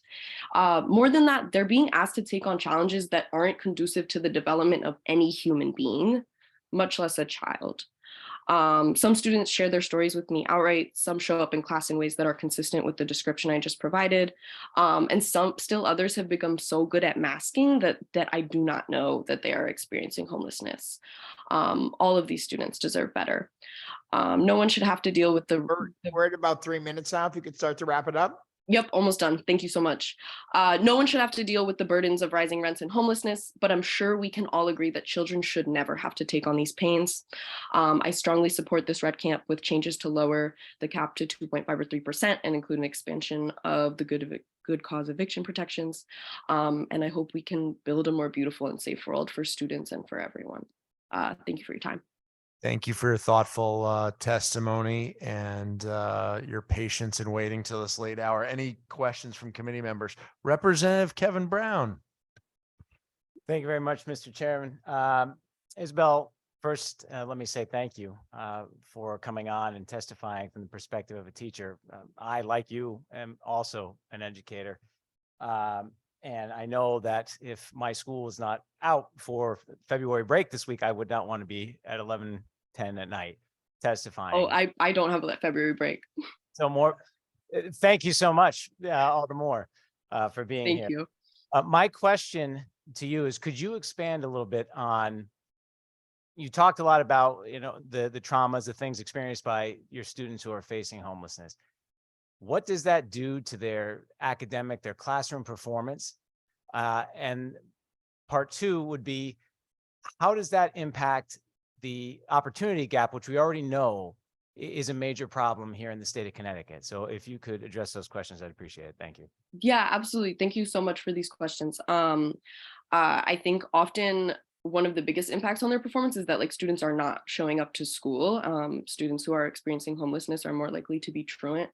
And students who are in school are often struggling to stay awake because often if you're without a home or in an uncomfortable living situation, you did not get enough sleep the night before. Students are showing up late to school and missing class time. And students are stressed out. I think if anyone here had to show up to their job each day without their basic needs being met, you're not as kind, you're more quick to become angry and to struggle with tasks that would otherwise be easy to you. And yeah, I think not being able to access consistently your education and to be able to show up in the ways that we want students to be able to show up and be actively engaged in your learning certainly widens the opportunity gaps. Thank you. Thank you. Thank you. Any additional questions?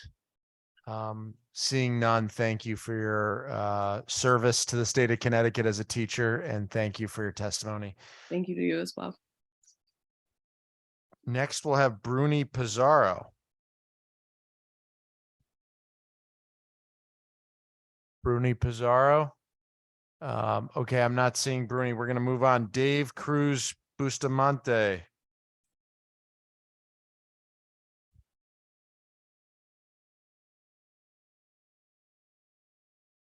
Good evening. Good evening. Thank you. My name is Dave John Cruz Bustamante. I live in New Haven, Connecticut, and I work as a political educator with the Connecticut Democratic Socialists of America, and I serve as a student representative on the New Haven Board of Education, where I proudly represent over 19,000 elementary, middle, and high school students. I support HB 6588 with amendments. So, members of the Housing Committee, please give me your full, undivided attention. Listen to me and listen to all of us with the purpose of understanding us. Don't listen to think of your response. Listen to understand. 3 minutes is not nearly enough time to completely paint the portrait of grief and preserving love felt in my corner of New Haven in this story. The corner that held the rolling grass of rice field, the rusty squeaks of the swing sets, sunsets, and the echoing laughters of careless childhood, the warm embrace of community and commonality. I'm sure a lot of you have beautiful childhood memories like that, am I correct? Now, I want you to imagine something. Imagine that being taken away from you. Imagine it being ripped away from you. Ripped away from you like a wailing baby being dragged away from its mother, violently. All because the rent got too high. So you move into the second floor of a tenement house. You know, the tenement houses you see in them textbooks talking about the Industrial Revolution, those tenement housings. You sit alone on a mattress on the floor, staring at the rotting wooden floor. Let this feeling sit. Let it fester like the looming, leaking ceiling above you. Let it scurry throughout your body like the rats that run throughout the dark crevices of the walls. Let that echoing feeling run with the same volume as the family of 3 that you're sharing that room, that floor with. Imagine that. Thankfully, I assume for a lot of you, you don't have to. Or my mistake, it just stays within the confines of your mind. You can imagine it. You can maybe sympathize, empathize with it. You can think of it and shudder. It makes you sad, but you didn't have to go through that. Did you? And you know. Thousands and thousands of workers, young people, and community members suffer from the systemic affliction of systemic greed and disempowerment. And make no mistakes, you already heard dozens and dozens of landlords claim that this bill is detrimental to the lives of landlords. But the majority of these wrongdoings, the monopolies, the monopolies held over our communities and the affliction or greed are done by multi-million-dollar companies and out-of-town landlords who have no stake in our town and city and who see our lives and land as commodities to be altered, bought, and sold, not places to sleep, play, and work in. So don't buy into the myth of the small landlord. Excuse me, we're running over 3 minutes. If you could start to wrap up. Thank you so much. So I just wanted to say one more thing. I'm not here for fun. I'm 17 years old. I don't want to be here. I don't want to be in Hartford at 11 p.m., 45 minutes away from home. I'm not doing this for fun. I'm doing this because my family counts on it and my life depends on it. The people that I serve depend on it. So we need a 2% rent cap with good cause eviction protections. We need to close the loopholes and ensure that all buildings are covered, regardless of when they were built, in addition to ensuring that the rent cap is enforced between tenants. This is the compromise. Connecticut can be the first among many. Will you take the first step? Because I know we will, and I'm not begging. Thank you. Thank you for your testimony. I see Representative Gonzalez has a question. Yes. Thank you, David. Thank you for coming and testify. And maybe I went through a lot. And I used to rent one of those apartments, 3 kids and positive in cancer. And no money for a coat, no money for anything in the house, and with 3 kids. So I went through a lot of that. So that's why I know, and I can identify with the people that are going through that now. And I know it's hard. I know it's hard, but how have high rent impacted the ability to make ends meet, to those, even though that I know because I went through that, but how, that impacted now your family and the people that are going through all of this? I mean, first of all, I would say it's a chronic stress. Like, both my parents work 2 jobs, and I'm working multiple jobs too in the community organizing field. I love it and it's necessary work, but it's hard work, and we all work, and that adds extra stress to the household. And, a lot of both Democrats and Republicans talk about the sanctity of the family, but we're not doing anything to protect that sanctity, are we? So it puts a lot of chronic stress on us. I mean, thankfully we get through it. We've been through hard times, but but a lot of families don't. Yeah. I know that maybe some of my colleagues and maybe none of my colleagues went through that, and maybe they don't know exactly what people have to go through when we don't have a job and we don't have money, and we have through situations like that. I went through that many years ago, and I was dealing with cancer. So that's why I can identify people like in my community and your community, what they are going through. I know what it is. So I know it's hard. And when you have kids, that that you have to provide those kids, and you don't have a way how to do it. And you have a landlord raising the rent. I know it's hard. So thank you for coming and testifying tonight. Thank you. I appreciate it. Thank you. Thank you, Representative Gonzalez. I see a number of hands raised. Why don't I start with my co-chair, Senator Moore? Thank you. Thank you for your testimony, young man. And you're quite an advocate for any community, especially for yours and your story. But I want you to know there are many people here, and when people aren't doing the right thing, I will be the first one to call them out. But there are many people here who have fought to give undocumented children health insurance, to raise the wage, to do a lot of things and try and make us better, all of us better. And this is part of the process. We're all in the same boat trying to get us to a place. Some people might leave a little bit different on how we get there and what we should be doing. But there are many people in this legislature who care about people who have not necessarily been down that road or had your experiences.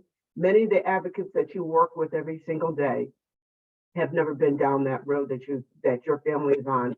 But there are many people who care, who stand with you to fight for the rights of many. So I want you to know that you're not in this alone. And just because someone hasn't experienced it doesn't mean that they don't care and they're not fighting for you, because I know there are many who fight for you every single day.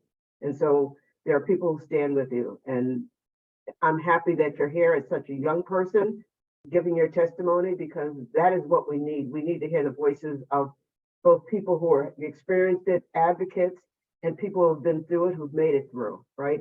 Many of the people who've given testimony about owning houses and having property came up in hard times, came here from another country. But because this country is what it is, and people working together, we've gotten to a better place. So look to the future and have faith that we will try to do we will do the best we can, not try. We will do the best we can by our constituents. So thank you. Thank you, Representative. Thank you. Any additional questions? I think I'm going to go to Representative Paletta first and then Representative Brown. Representative Paletta. Thank you, and thank you for that testimony. It certainly is eye-opening to hear someone, particularly one of the younger members of our society, come here, wait until this time to shed some light on those horrific living conditions, and that is really the crux of my question. Have you formed, well, let me ask you this, those living conditions that you talked about in your testimony, are those at your own residence where you live? I'm sorry, I don't think I understand the question. Are you asking if those living conditions, we were living there at the time that was going on? Okay, so the living conditions where you said that the roof was leaking and the floor and those conditions are still taking place, or what, were they rectified? What happened with that? Thankfully, not anymore because we had to move again. But at the place where I live at now we're dealing with mice. So yes, it's a consistent problem throughout the neighborhood.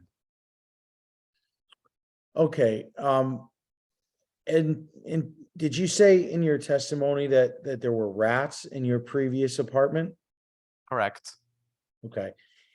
And the landlord refused to rectify the situation? It's difficult in those situations because, again, because we don't have those good cost protections, it's very easy to retaliate, especially when your family are undocumented people. So no, we couldn't even make a complaint because we were too scared to make a complaint, because that's how it works for thousands and thousands of people in New Haven and Connecticut.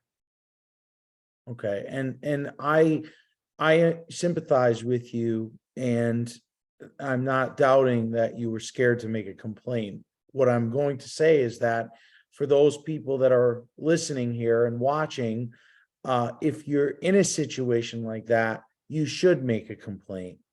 And in my opinion, the Department of Health, the Department of Housing, they're advocates for people like you. They're advocates for people that may feel that they will be retaliated against. Those people work for government. We are held to a high standard, and no one should feel fearful to go to someone in government, whether it's an elected official or it's a person in an authority or an agency of cognizance. And in this situation, the Department of Health, for fear of retaliation, those are unacceptable living conditions. No one on this panel, I hope, would ever advocate for anyone, any family, to be living in those conditions. So when I hear that, I have to ask if that was reported and what the ramifications were on the housing provider. And if it wasn't reported, and I understand you're saying for fear of retaliation, but I've had many instances in my district where people have reported restaurants, landlords for whatever health violations, and they've been taken care of. And I hope that that happens around the state of Connecticut. And if it doesn't, then maybe we need a piece of legislation on that. But I'm very perplexed by that. When I hear that there's rats in apartments and that it's not getting taken care of, I'm wondering who in the city of New Haven is responsible for that and who's dropping the ball down there. And I'd like to get on that and investigate that. So maybe we can talk offline and see if that unit where you lived is still rat infested and whether or not the Department of Health has looked into it.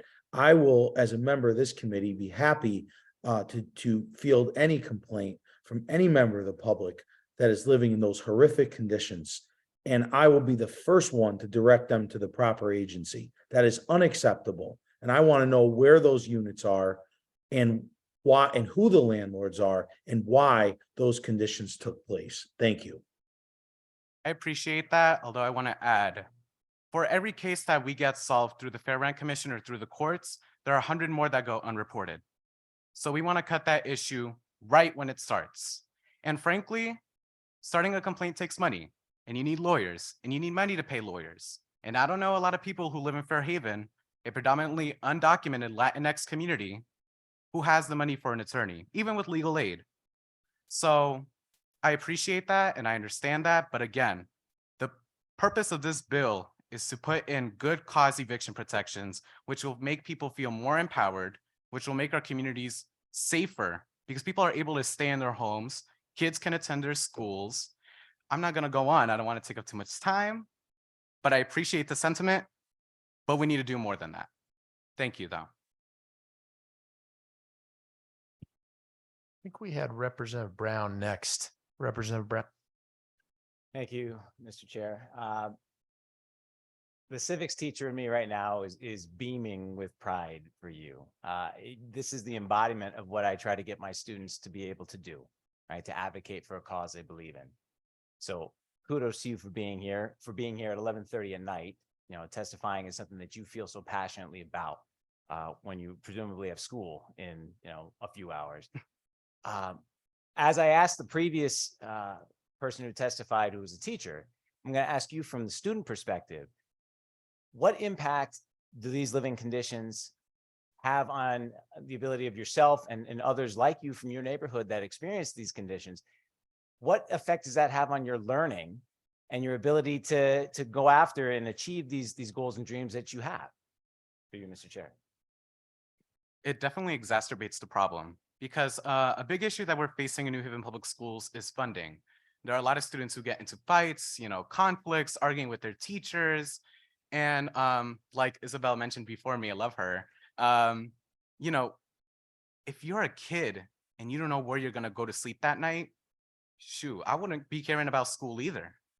And this exacerbates the problem because then once students are disrupting class, they will need to hire restorative mediators, we'll need to hire social workers, we'll need to hire psychologists, we need to hire people to do outreach for truant students, when really we can cut all of that out and still fully fund our schools by just making sure that kids have a place to sleep. Like, it's not asking too much. Like, a lot of people are making money from this. And like a lot of folks said, I think if we're going to follow the logic of, well, we're taking on the risk as a business, act like a business. If your business can't survive, it's not working. Because what I've noticed throughout the hearing today is that the standards and the logic changes. At the end of the day, though, the students are the one footing this bill. It doesn't matter what it is. And I think a lot of legislators, and that's not to point the blame on anyone, but that's just the nature of bureaucracy, right? You're so just naturally far removed, but go into the hallways of Wilbur Cross, the high school that I attend that has over 1,800 students, and you'll clearly see something's up, something's wrong. And it goes beyond the reach of the school. It goes into our neighborhoods. A lot of the times in our organizing spaces, we say, we need to fight for more affordable housing, more this and that. Well, we can't make it affordable if, excuse me, let me just cut it. There were four luxury housing units, very tall, 4 units high, built in the downtown and Worcester Square area of New Haven. And yet there's still people literally starving. Like, there are multiple people that I know, dozens if not hundreds of people in downtown New Haven who sleep there at night, just a couple blocks from those luxury housing units. So we have the housing, we have the apartments. It's a matter of accessing them. But to answer your question, I'm sorry, I ramble a lot. It affects us a lot. It multiplies the problem. Thank you. I think Representative Zullo was next. Thank you, Mr. Chair. Just a brief follow-up on something you alluded to and skipped by it, and I'm just curious if you have any other comment on it. You said something about, I think it was the myth of the small landlord. Mm-hmm. Can you talk to me a little bit about that, and what that means to you and what you were alluding to? For sure. Like today, I hear the concerns, right, of the small landlords, but what I want to remind people is that, again, at least in New Haven, the house next to me is owned by Mandy Management. Half of downtown is owned by Yale. Half of New Haven is owned by Mandy Management. It's like when we talk about small businesses, like we talk about protecting the business, but small businesses only occupy maybe one street. But everybody knows everyone's going to go to Walmart. Everyone's going to go to C-Town. Everyone's going to go to Stop and Shop. So when I talk about the myth of the small landlord, that's what I'm referring to. We can't rely on markets to fix the problem because markets is what got us here in the first place. Okay, they're not regulating themselves. And so I think a lot of people are buying into this myth that, what about the small mom and pop landlord? Again, those are very far and few between because people can't afford the houses. They can't afford the rent. They can't afford to buy housing. And whenever you have this market system, what ends up happening over time is that you get a very, very small group of people collecting all of the assets, and then they buy each other, and then you get this mega conglomerate. So maybe it starts out with a bunch of mom and pop shops throughout New Haven, or a bunch of mom and pop shop landlords, and then it ends up into Mandy Management, Seatown, Walmart. That's just how the markets work. So that's what that answers your question. It does help shed some light on your perspective of it. I'm going to offer to you the same opportunity or the same thought process that you offered to us, and that's to take a second to step into the shoes of other people, because the community where I represent does not have large, for the most part, institutional landlords. We're a small bedroom community where most of the landlords are in fact mom and pops, and so it's a much different perspective for me. So I'm going to take the leap and do better to think of it from your perspective, and hopefully, or challenge you at least, to maybe come visit my community. Maybe we'll visit each other's communities, and we can take a tour of both and learn more about where each other's coming from. Because I can tell you, it's not a myth. Where I represent, we have a lot of small landlords who are very fearful of this proposal. But again, I appreciate your thought processes today and your very eloquent testimony. I can't even speak now. It's 11:30 at night. Thank you very much. Okay. Thank you. Any additional questions? Seeing none, thank you very much for being here in person and your thoughtful advocacy. Next, we will hear from Ray Jackson. On Zoom. Welcome to the Housing Committee, Ray. How you doing? Good evening, Chair Moore and Chair Luxenberg. How you doing tonight? My name is Ray Jackson. I am a resident of New Haven and a proud member of New Haven Rising and the Democratic Town Committee Ward Co-Chair for Ward 21. I am also an advocate in my community against gun violence and violence amongst our youth.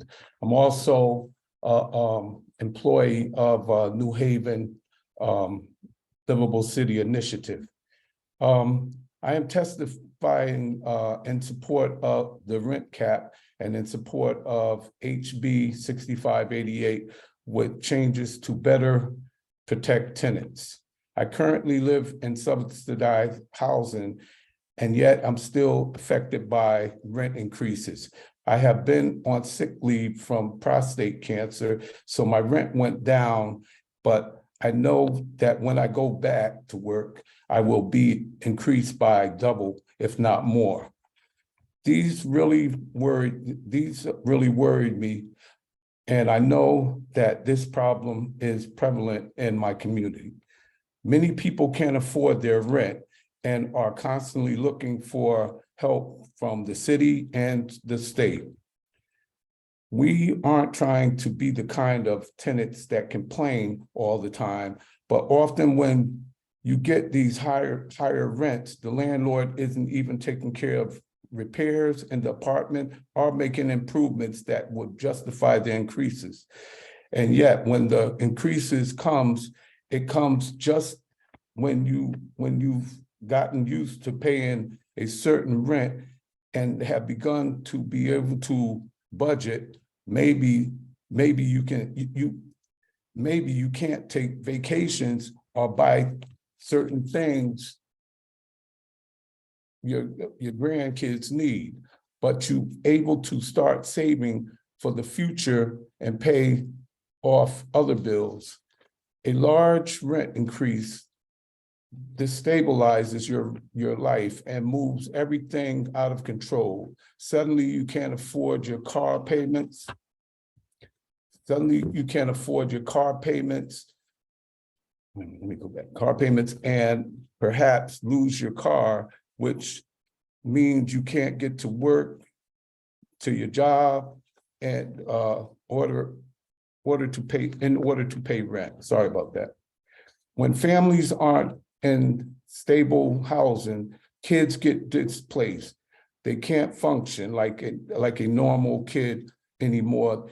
They lose focus on school and discipline. They feel like they have no stability in their lives, like they are unsafe. They don't know who to turn to.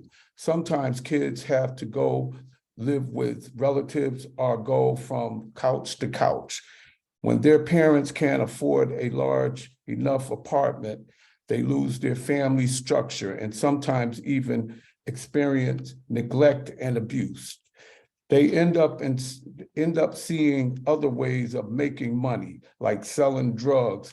This leads to them using drugs and eventually losing total control of their everyday lives.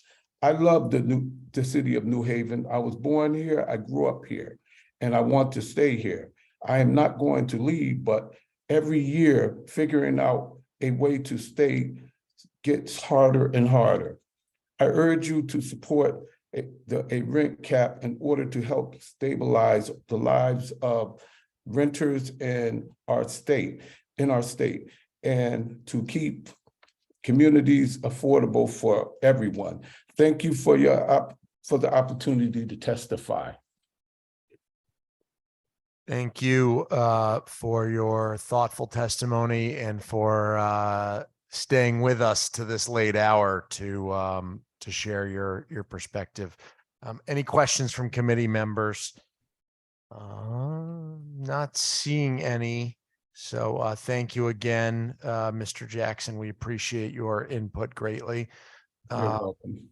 At this point, I'd like to hand the reins of chairing this committee over to Senator Moore, who has such a wonderful smile on her face for this hour. I don't know how you have that kind of energy, Senator Moore. Congratulations to you. And I guess we're on 109 Monique Tinney, it looks like. Thank you. Thank you. Get some caffeine. 109 Monique, are you here, Tinney? Tiff Shen. Hi, I'm Hi, here. Tiff. Good evening. Good evening. Dear Representative Luxembourg, Senator Moore, a member of the Housing Committee. My name is Tiff Shen. I'm a resident of New Haven, and I'm testifying in support of a rent cap and in support of HB 6588 with changes to better protect tenants. I should say I consider myself relatively lucky. Over the past few years, my landlord has only increased my rent by a tiny amount, and because of that, I have been able to stay in my neighborhood, live a stable life, and enjoy living in a community with my neighbor. That said, without a proper rent cap legislation, there's no guarantee that next year my landlord won't raise rent by such a high amount that, like many of my friends, I'll be forced to leave my current apartment and the community I have. More importantly, I can only afford my current apartment by having multiple roommates. I like my roommates, but I am at a stage in my life where I would like to have my own space that feels more like a home. But despite having a decent job and good benefits, rent in New Haven has risen so fast for the past 3 years that I can't reasonably afford a one-bedroom on my own. And this feels extremely demoralizing because, I work hard, I earn raises, I even have promotions, and even then my income cannot keep up with how fast rent has been increasing. People in Connecticut deserve more than just a basic shelter. I believe all of us have a right to have a place to call home and a stable community anchoring them. Passing a rent cap would be a major step forward toward ensuring those basic rights. However, HB 6588 will be stronger with following changes. The rent cap will be lower, 2.53%. We've heard that a lot. This will track with pre-pandemic average rent increases. The bill should also cover apartments in between tenants, so the landlord can push out tenants to increase their rents. And it should expand good cause eviction protections to cover all tenants so they have greater stability in their home. Thank you so much. Thank you, sir. Any comments? All right, thank you. Richard Habib.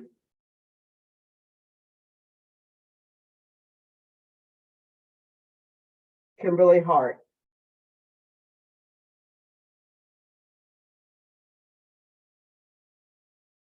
Ethan Rodriguez. Parent. Yeah, I'm Kimberly Hart. I'm here. Can you hear me? Yes, Kimberly, I can hear you. Thank you. You're number 112. Yes, yes. Okay. Hi, my name is Kimberly Hart. I'm trying to turn my camera, but it's not coming on. Okay. My name is Kimberly Hart, and I am a lifelong resident of New Haven and a member of Mother Practice. And I am here to testify in support of a rent cap and HB 6588 with changes to protect tenants. I am a Section 8. When I found an apartment, the landlord and I met for me to do the application and pay the application fee. The rent was advertised at $1,125 a month plus the first 1 month security. Once the landlord found out that I had Section 8, their eyes lit up. She no longer wanted me to do the application. She said, we're going to raise the rent to by $200 to $1,325 a month, but your security deposit could remain at $1,125 a month. Now, I've been in my apartment since November of 2020. She made $50 a month in 2021 and again in 2022. My now 21-year-old son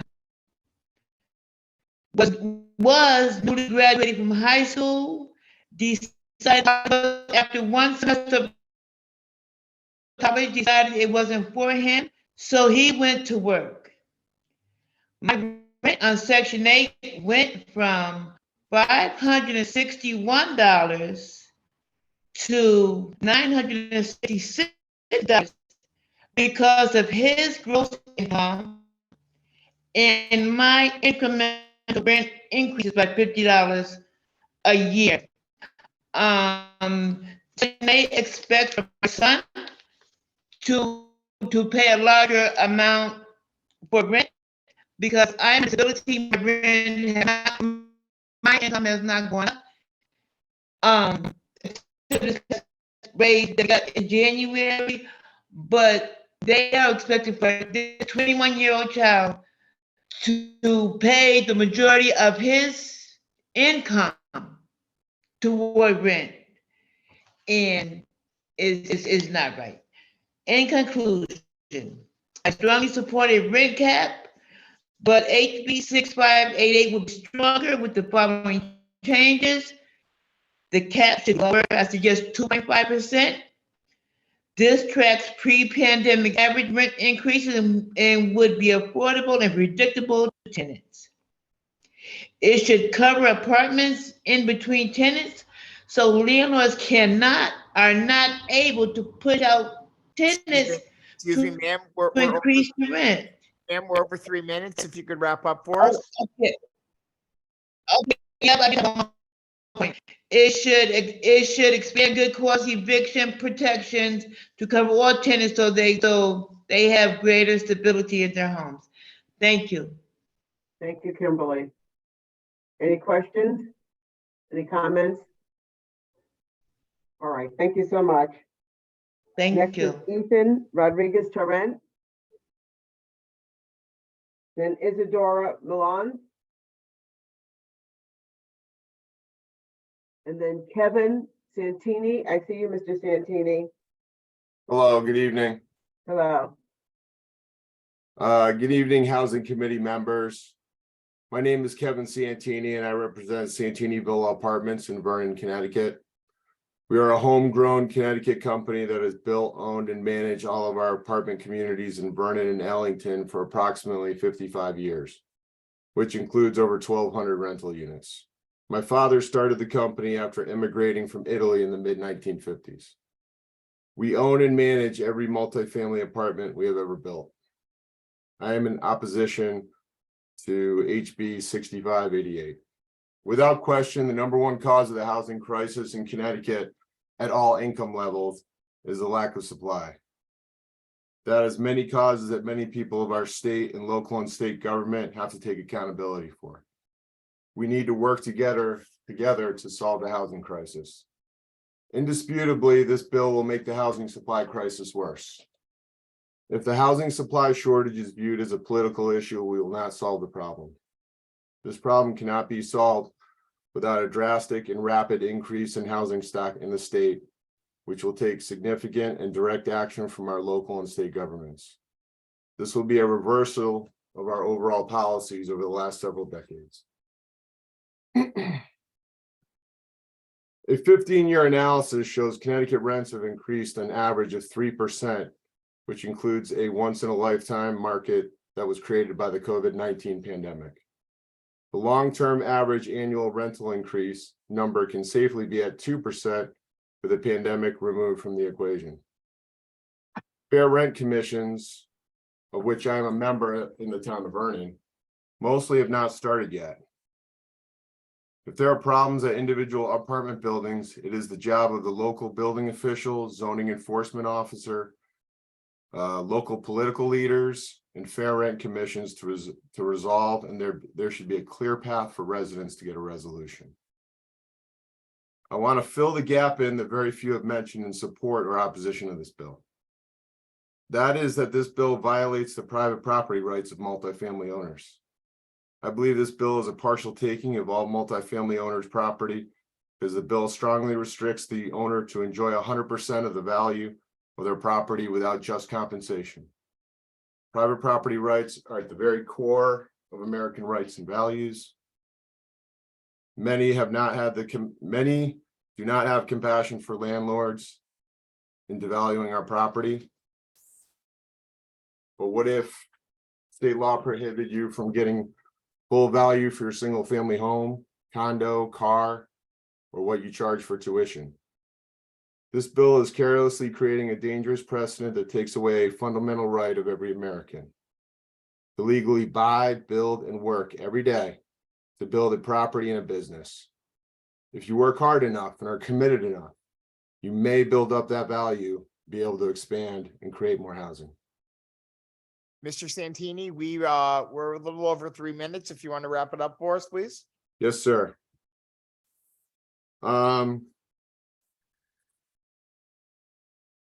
By creating more housing opportunities, we're going to give choices to renters again. When any housing proposal goes in front of a local board and eventually for state review, strong consideration should be given to how a denial of an application will affect the overall housing shortage in our towns and throughout our state. That is not a consideration right now. Please vote down HB 6588 and similar proposals so we can start working on solving the housing crisis right away. Thank you. Thank you, sir. I think you woke Senator Sampson up. Look at that. Look at, he's bright and cheery. He has a question for you or a comment. Sure. Senator Sampson. Thank you so much, Madam Chairman. I assure you I'm still awake, although I don't know for how much longer. I'm doing okay. Okay. And, Kevin, thank you so much for being here. You were a very eloquent testimony, specifically talking about individual property rights. I couldn't agree more. You said it better than I could. I really paid most close attention to your first comments, though, which is that if this is viewed as a political issue, we're not going to solve the problem. And that's been a lot of my frustration. I would like to hear more about what you think might help solve the problem. And I just want a reaction from you too about how are you going to feel if this particular policy actually happens to become law?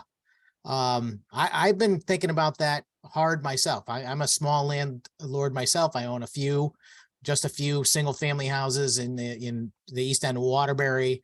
I have below market rents, and I've had long lasting tenant relationships, at least in most cases. And I feel pretty good about it, but they're my houses and I feel like I should be able to run them the way I want to. And if I want to improve the house or whatever, I should have my right to do that. And I feel like I'll be constrained if this policy becomes law. I just want to know what your reaction is as somebody who's obviously worked hard to build your business and create wealth for yourself and your family. Just what would your reaction be if you if this actually passed into law? Disappointment in our state leadership. You know, we provide, you know, I mentioned we have over 1,200 housing units. We provide housing at very different income levels from, you know, much lower than median income to much above median income. And we feel like we provide a real service to the towns we work in. We bring great residents to the communities, volunteers, local leaders, so on and so forth. And we feel like, especially the last few years, we've kind of been singled out, landlords in general, that we're the bad guys. And listen, are there bad guys out there? Yes. I mentioned I'm on the Fair Rent Commission in Vernon. We haven't had a meeting yet, but I told when I was asked to take that opportunity, I said, listen, if you think I'm going to protect the slumlords, you're wrong. I'm going to be harder on them than anybody, because I know what they can do. I know what they can't do. I'll go out and look at their properties and tell them how to fix things if I have to, you know. And I think that's ultimately why I decided to help on that commission, because I think I can help, and both parties. So you know, somebody said it probably about 6 hours ago. We do have to work together on this issue, guys. This is not, you can't single out landlords. You need us, and we need you to help us to change the policies that have restricted housing in this state for decades. And when I say that, just when I stopped home tonight, I glanced at an article in the Journal Inquirer about development proposed in small development, 40 units, 50 units, affordable housing proposal, 830G in the town of Glastonbury. And I can already see the fight starting. And we gotta stop these fights. We have to understand, all of us, I think everybody on this call agrees there's a housing crisis, a lack of housing. And that's all income levels. And every income level affects the next income level, whether it's above it or below it. So the more housing we have, the more opportunity and choice that we can create for the renters in the state. We have restricted housing so drastically throughout our state for decades, and now we're paying for it. And that's the truth, guys. That's the absolute truth, 100%. Kevin, thank you very much for sharing your perspective with us. It's very much appreciated. And I agree with you. No one wants to see bad landlords. And in my experience as a real estate agent, I've run into some people. I just told them I won't do business with you because I don't like the way you do business. And that's that. We've all got to stand up to bad actors in every industry. And anyway, thanks very much. Your perspective is very well received. I will say that's the minority, by the way. I mean, a lot of my peers that I've met through Connecticut Apartment Association and know otherwise I hold in very high regard and for what they do, and we exchange ideas and so forth. Those bad actors, I guess we're going to use that term a lot. You don't see them at meetings like this because they're hiding, but they're the minority. I promise. I couldn't agree more. And I would also add that in my experience, it's not necessarily big or small. No, it defines who's good and bad. I hear about in Rockville, the Rockville section of Vernon, I hear some crazy things from local leaders and the police and so forth, and just shake my head and say this has to be fixed. So absolutely. Thank you. Thank you again. Thank you. Representative Ware. Thank you, Madam Chair, and through you, Madam Chair, Kevin, you know, as for knowledge of this group, I know you, I've been to your properties, I've seen how you interact with your vendors, with your residents, and you know, you run a good operation, and I appreciate you pointing out that clearly one size does not fit all in this equation. And I guess I'd like to end this with commending you for taking a position with your local Fair Rent Commission. I think it's great to have input from somebody who's providing the services in your industry. You need different perspectives on that commission. Although you have admitted that you have not yet met, but at some point you're going to answer that call, and your community will appreciate that time commitment. And I think that it's incumbent upon landlords, housing providers to put themselves out there to be that industry expert from their perspective, and to have all perspectives represented in those commissions. So thank you for your volunteering, and no further questions. Thank you, Madam Chair. Thank you, Representative Ware. Did you ask a question? Representative Ware? I may not have. That may just have been a long statement. Okay. Okay, so thank you, Mr. Santini. I appreciate you hanging in there with us and being here, and I'm glad that you're a good actor. Appreciate that. Thank you all. Appreciate your time. All right, number 116, Kelly DiMatteo. Yes, good evening. Can you hear me? I can. Good evening. Good morning. What is it now? Morning now. Okay.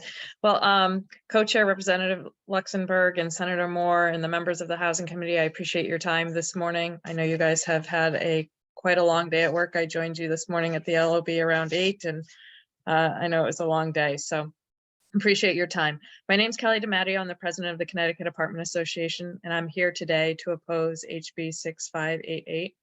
The Connecticut Apartment Association, for those of you that don't know, we represent about 65,000 apartment homes here in Connecticut, and the Connecticut apartments and the residents contribute roughly 100,000 in jobs and $23.5 billion to the state annually. And I just want to share that we support that Connecticut needs to have affordable quality housing for every budget. We've heard many stories today where quality is lacking and affordable is definitely in question and out of reach. I personally got into the industry to serve others and to be a part of providing quality housing to Connecticut residents in need. And I have been in the industry for 25 years. This is my career and my livelihood, and I take pride in being a landlord, not a slumlord, but a great landlord. The Connecticut Apartment Association and myself are highly concerned about the unintended consequences and not getting the intended results from this proposed bill that's being drafted. We want to work with lawmakers to be a part of the solution. We know from experience and seeing in other states that rent caps are not the answer, and caps won't provide a supply of available affordable housing. In St. Paul particularly, building permits dropped by 80% immediately after the law was passed. Values fell sharply for multifamily and for single family owner occupied housing values. In earlier testimony, I heard reference to fair for both parties. And I want to thank Senator Sampson for drawing light to the fact that even as a housing provider, as a landlord, I too am a person that should be treated fairly in the equation. Housing providers want rent to fairly represent the cost of what has been provided: maintenance, repairs, upkeep, utilities, property taxes, insurance, labor costs, capital improvements, and updates. The costs have been rising faster than the rents. Earlier, landlord Lin Yang said it very well, with the rent is just a measure. I want to be sure to take time, though, to focus on the quality for a moment. I've heard reference to large out-of-state landlords and implicating that landlords wouldn't care about quality. In my 25 years in the industry, I've worked for REITs, local landlords, out-of-state landlords, first-time landlords, large landlords, small landlords, and throughout my career, I have never worked for a bad actor. I'm well aware they exist, and we need to address that. The issue of rent cap isn't the answer, though, for this issue. The horrible stories that you and I have all heard today is unacceptable. But I'm not sure if you're aware, but about 60% of the housing stock in Connecticut is built before 1980. Rent cash will continue to impact the ability for landlords to keep up on the current aging housing stock. Morning. We're a little over 3 minutes. If you want to wrap up for us. Sure, absolutely. Thank you. Thank you.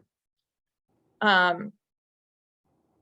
mean, I think the thing that I want to make sure that I get to, the problem I think that we're trying to all solve is the quality, the availability, and and the cost. And so I'd like to just, talk about a couple solutions to the problem that lawmakers can work with us on. Development for allowing high density housing, reducing regulations that slow or stall housing development, focus on affordability programs that are already proven and exist, encourage investment in the private and public partnerships with agencies whose missions include affordability, such as CHFA, DOH, Connecticut Green Bank. Lean on the fair rent commissions that have just been implemented and see if we can get them to work. Expansion of the Connecticut Housing Voucher Program. And then, encouraging rental assistance through Unite CT. I did sit on the Unite CT Housing Reopen Recovery Committee and worked with DOH and educated the landlords in the Connecticut Apartment Association. And I just encourage you, to take an opportunity to allow us to be a resource for alternative options to provide stability and the quality and the affordable housing here in Connecticut. And I thank you for your time. Thank you. Any questions? All right, thank you. Thanks. Sasha Hayes Rusnoff, 117. 118 is Brian Timko. I do see 119. Alex Spicer. Hi, Alex. Thank you. Hello. Dear Representative Luxembourg, Senator Moore, and members of the Housing Committee. My name is Alex Spicer. I am a homeowner and resident in New Haven. I'm a public school teacher in Fairfield County, and my own children attend the New Haven Public Schools. I'm a member of Connecticut Tenants Union, and I have spoken to hundreds of renters around New Haven about their housing situations. I am testifying in support of a rent cap and in support of HB 6588, but this bill needs amendments so that it will be adequate to the scope of the problem Connecticut residents are facing. Specifically, the bill needs a lower cap on rent increases. I suggest 3%, which is low enough to protect tenants from the price gouging that is now going on in the rental market. The rent cap must also apply when tenants move in and out, because otherwise landlords will have an incentive to evict tenants paying the rent every month just so that the landlord can jack up rents. And it should expand good cause eviction protections. Senior citizens already benefit from these protections, and they show the policy works. We need this policy to apply universally, and especially to families with children. As a homeowner, I have the incredible benefit of housing security. That security has not only allowed me to put down roots in New Haven, but encouraged me to do so. My kids can feel confident that they will not be uprooted from their schools, but their friends who rent from the big corporate landlords in town live in fear of displacement. That lack of security impairs their learning in every way, from reading and math to the social and emotional. I teach in a wealthy district where almost everyone can take their housing for granted, and I see every day how much it helps kids come to school ready to learn. Everyone deserves the benefits of being a homeowner, and everyone benefits when all residents have housing security. Almost nothing is more beneficial to Connecticut as a whole than stable communities where people feel safe, secure, and can plan for the future. A thriving Connecticut begins when its residents have an affordable place to call home. I also want to tell you what I have seen knocking doors in New Haven. Over and over again, I have talked to tenants so desperate to maintain their housing that they fear reporting unhealthy living conditions to their landlords. They live with mold, pests, crumbling walls and ceilings and staircases, sinks that flood, and boarded up windows. They live with smoke detectors constantly beeping because the landlords are not bothering to do even the most basic maintenance required to be in compliance with local housing codes. Tenants tough it out when the heat is broken because at best, landlords ignore maintenance requests, and at worst, the tenants fear retaliation. If the renters complain, they fear that the landlord will find someone even more desperate to take their place. It's a race to the bottom because the power balance is tilted so heavily toward the landlords. And these tenants report massive rent hikes while their buildings are falling apart. The rent revenue is not being... We're approaching 3 minutes. If you could wrap it up. The rent revenue is not being reinvested into the properties or our communities. We want people spending their hard-earned money at our local businesses, not watching it get extracted by big corporate landlords. Thank you. Thank you, Alex. Any questions or comments? Thank you. Brian Smith, number 120. Annabelle Hernandez, 121.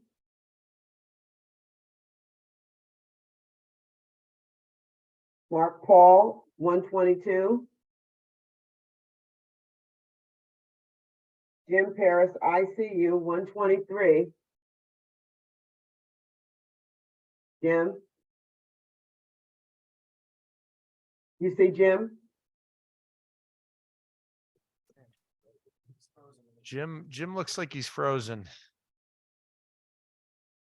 Yeah, he is. We'll come back to him, okay? Randy Milello?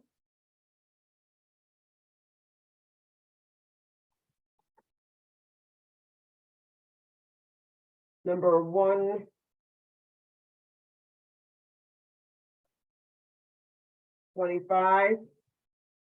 Larice Harvey. Hi, Larice. You gotta unmute yourself. I'm good. Thank you so much. Good morning. I sort of missed this being at the building all night long. I want to thank you for taking the time to let me testify today before the chairs and members of the House Committee. My name is Larice Harvey, and I'm the founder and board chair of Once Incarcerated Anonymous. I have successfully advocated for more than 80 pieces of legislation since 2006, from criminal justice to environmental justice. Once Incarcerated Anonymous is a new 501c3 in Connecticut working on justice impacted community housing, rights, and development. I am also a 2020 Connecticut Hall of Change inductee. I am here as a former resident who would love to return home to the state that I love, Connecticut. As a walking historian, I am also disabled and on a fixed income. And I am in support of House Bill 6588, cap the rent, with the following amendments. Removing local landlords from capping the rent and giving them more incentives and easily access to Section 8 vouchers, or at least transforming their 3-4 family units into Section 8 housing vouchers with a shorter form than those with larger complexes. I also am advocating for an annual cap of 2.5% on rent increases because I cannot come home. I cannot afford to live in Connecticut with my income. I currently live in a red state, and they do cap their rent, and they also provide information on rent increases. Their rent increases are negotiated and discussed with public hearing between the residents and the landlords 3 months before the increase, so that they know and are informed of their residents' issues that they are facing before they increase their rent. A majority don't increase more than 3%.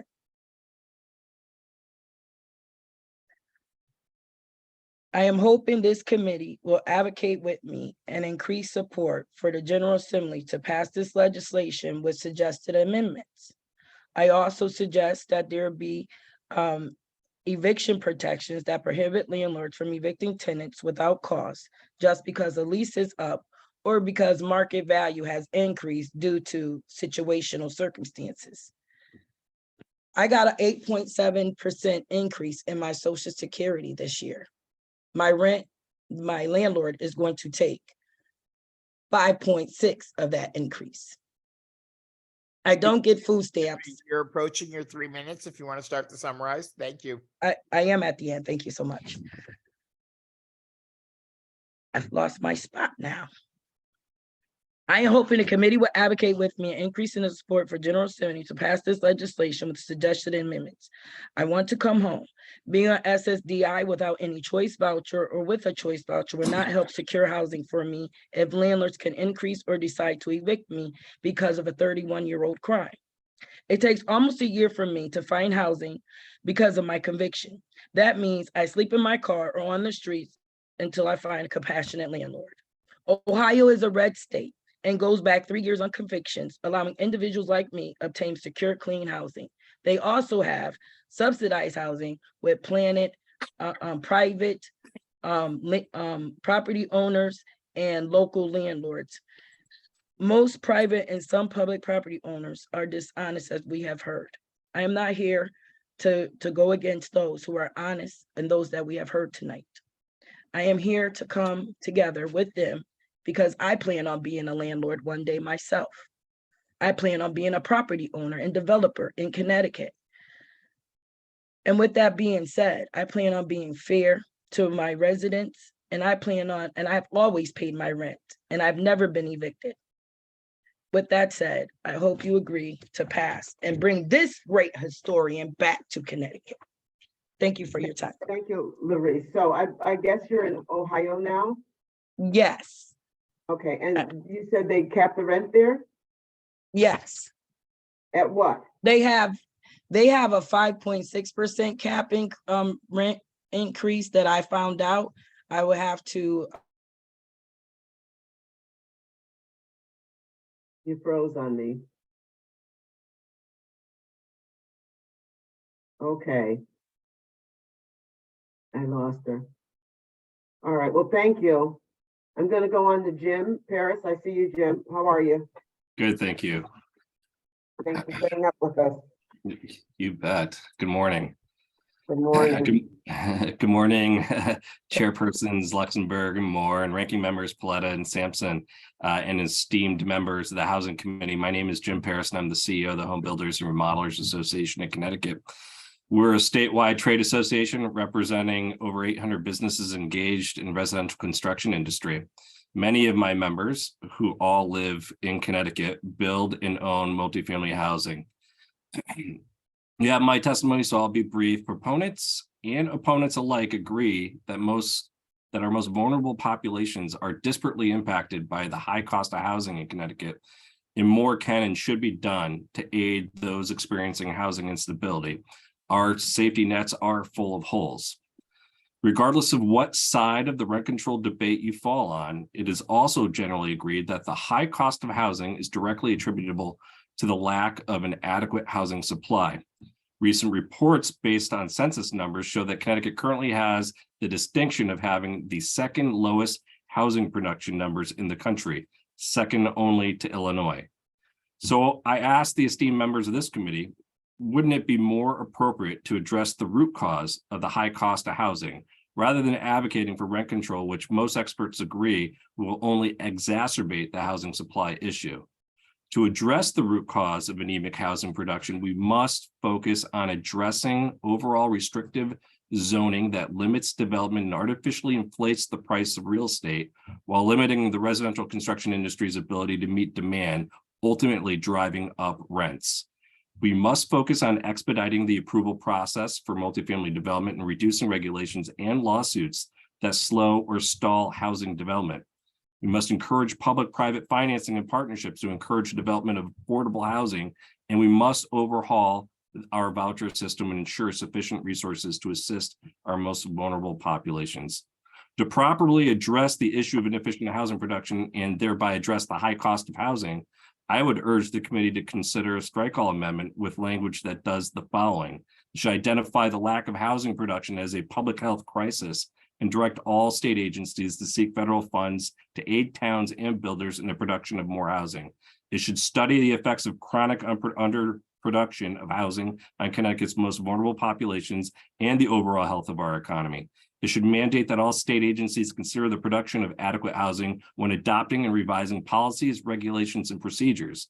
It should require the creation of a task force of state agencies and various residential construction experts to identify barriers to increased housing production, review effective policies in other states, and develop recommendations, legislative recommendations, that is. So thank you for the opportunity to submit testimony and testify in opposition to all rent control measures. Thank you, Jim. Any questions, comments? So Jim, stay tuned because you might hear some of those things in future proposals. You've made some good statements here on how we can comprehensively change the system and not just Band-Aid it. So thank you so much. Thank you. Jeff Baroni? Mark McWilliam?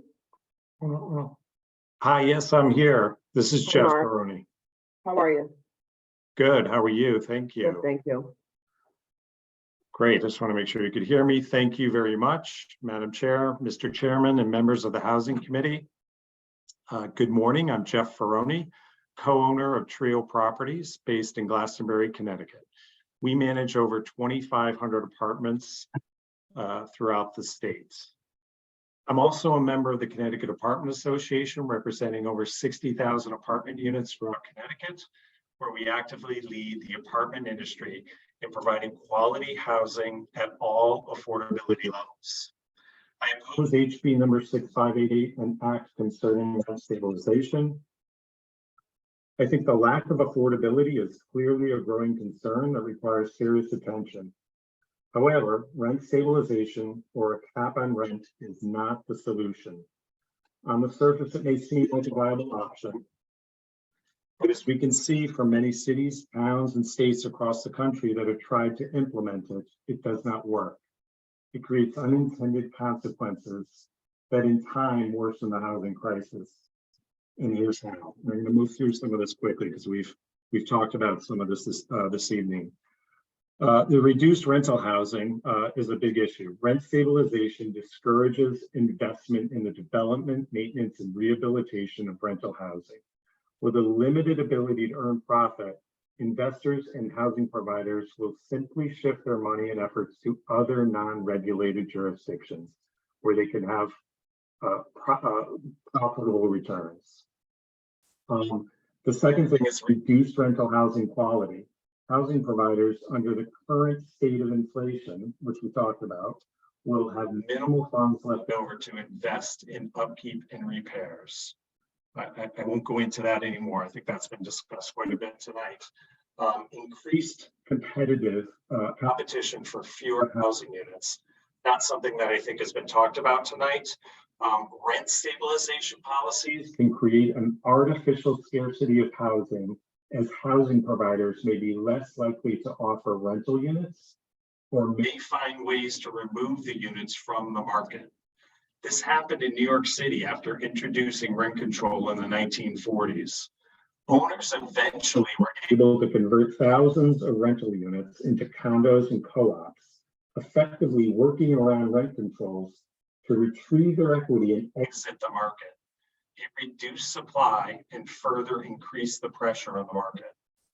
And finally, misallocation of rental units. Rent stabilization policies over time discourage tenants from moving in fear of losing their artificially low rental rate. This is a problem because it can result in residents no longer needing a rental unit to continue to occupy it, while those who need it can't have it. An example of that would be an empty nester. Excuse me, you're approaching 3 minutes. If you could wrap it up, please. Sure. An example of that would be an empty nester couple that has lived in a 2 or 3 bedroom apartment for years. With their children gone now, they no longer need the extra space, but can't afford to downsize to a smaller unit at the current market rate. They remain in the larger unit while the younger family may struggle to find an apartment to accommodate their needs. Rent control is not the answer to the affordable housing crisis. Instead, we urge you to consider the other policy solutions, such as increasing the supply of affordable housing through both existing and new programs, like targeted subsidies. Connecticut is one of the few states in the US where housing providers must accommodate Section 8 tenants. That's a good thing, and we need to pump more funds into this already working program to expand it to more people in need. Additional tax incentives for developers to build more affordable housing, and zoning reforms which can help allow more affordable housing in all cities and towns. These policies would create more affordable housing options for those who need it without the unintended consequences of rent control. Thank you. Thank you. Any comments, questions? Thank you, sir. Victoria Ramus? Ridge Lou,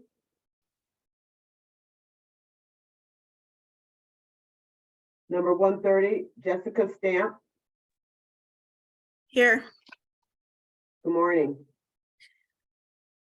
Good morning, members of the committee. My name is Jessica Stamp. I live in New Haven and I'm with the Blake Street Tenants Union. Last summer, my mega landlord, Ocean Management, stated that they would give us a notice to quit in order to renovate our complex. They increased rent by 68% for a renovated 1-bedroom and 72% for a renovated 2-bedroom. When I learned this, I combed through rental websites daily to find a new apartment, but nothing was in my price range. I'm a 41-year-old teacher in a labor union, a full-time employee of the state of Connecticut, and a single woman out of an abusive marriage, and I can't afford to move on my own. HUD recommends a 1/3 rule, right? Rent and utilities should cost 1/3 of your monthly take-home paycheck. The remainder should cover groceries, bills, loans, and savings, right? This is the actual definition of affordable housing. So currently my rent is $950 a month, and it's $1,200 with utilities. So I follow the 1/3 rule. So while apartment hunting, the cheapest rents I found were $1,200 studios or attic apartments with slanted ceilings, or income restricted housing requiring a Section 8 voucher, which I don't qualify for. A $1,400 1-bedroom apartment, which is a $450 increase, not including utilities, would leave me precariously living paycheck to paycheck, unable to save, and moving costs would reduce my savings. In my case, there is no affordable housing stock on the market. It just doesn't exist. And before the don't buy me coffee or don't buy coffee crowd, right, jumps in, I don't drink coffee and I don't get takeout. No individual renter can be careful enough with their money when the whole system is designed to price gouge.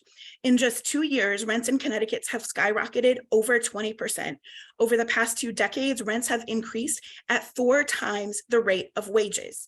Again, wages are not keeping up with rent hikes. Landlords claim they raise the rents because of market value, right? But in actuality, mega landlords and out-of-town corporate firms manipulate market value, artificially driving up rents by keeping apartments vacant and speculating about investments. Ocean Management, my landlord, has at least 30 vacancies in my property, in my complex, I should say. Given that, in every Ocean-owned 3-family home that I visited, there are at least 1 to 2 vacancies. So given that Ocean owns over 1,000 apartments in New Haven, they can single-handedly alter the citywide market value. Not to mention, they are preventing people from becoming homeowners by holding onto properties while the buildings sit mostly empty. This system is rigged. Mega landlords and corporations need to be kept in check, which is why I support HB 6588 with the following amendments. The rent cap should be kept at 3% to keep pace with wages, and it should remain in place between tenants. Otherwise, landlords could evict people. If you could start to wrap up, okay? Yep, almost done, promise. Awesome. Thank you so much. Otherwise, landlords could evict people simply to raise the rent, and then we're right back where we started. This would disincentivize mega landlords and corporate firms. Tenants should be protected from no-cause evictions across the board, right? This creates stability in the community, and it actually protects tenants who pay their rent, including me. Housing should be a right, and it should be prioritized over the landlord's profits. More than anything, I want to buy a home, but as long as I'm paying someone else's mortgage, will they also make a profit off me? It won't be possible. Thank you. Thank you, Jessica. Mark, I see you. I'll call you next. Are there any questions for Jessica? Seeing none, I'll go to Mark McWilliams. I apologize. Are you there, Mark?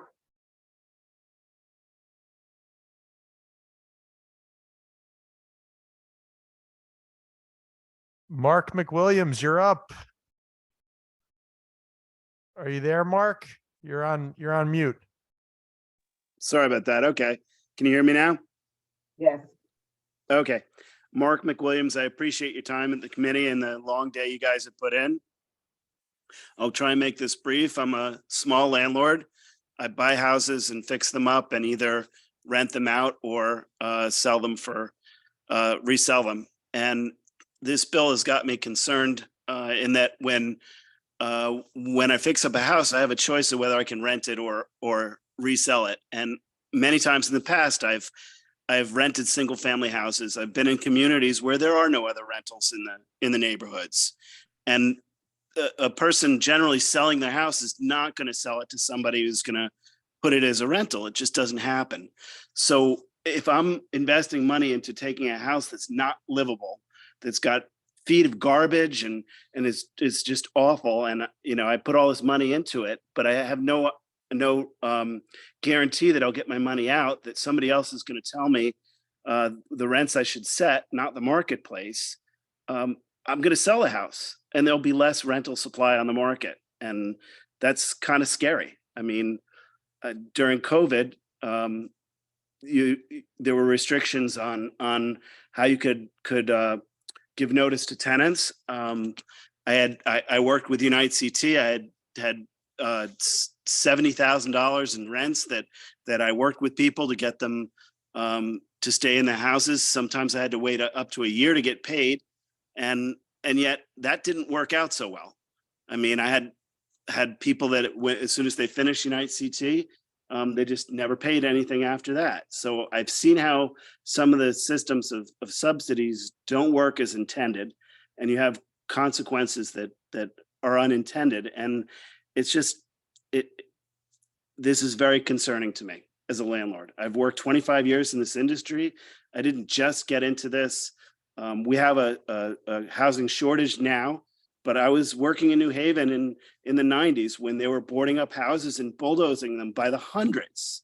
I mean, it was unbelievable. I was fixing up those houses. They were great opportunities for housing, to take something that needed work and make it right. I was taking the boards off in the morning, and people would be walking down the street trying to sell boilers and kitchens and stuff that they ripped out of another house. I mean, it was just crazy times.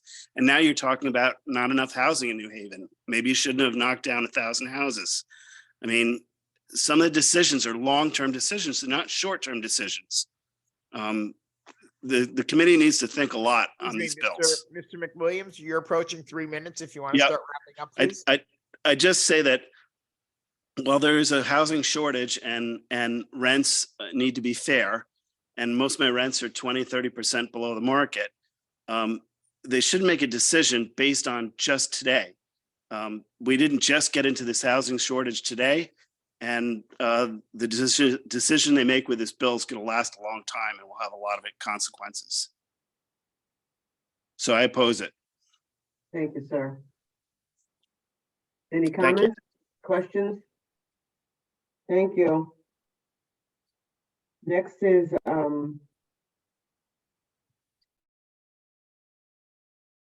1:30. I see you. Jessica Stamp.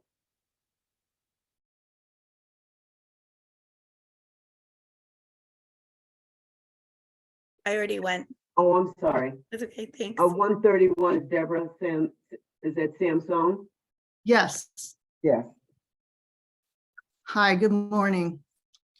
I was a homeowner in Connecticut for almost 30 years before divorce and other economic hardships led to my becoming a renter. I've lived in the apartment I am in now for 10 years. I live in Windsor. I currently rely on Social Security to support myself and my adult disabled daughter.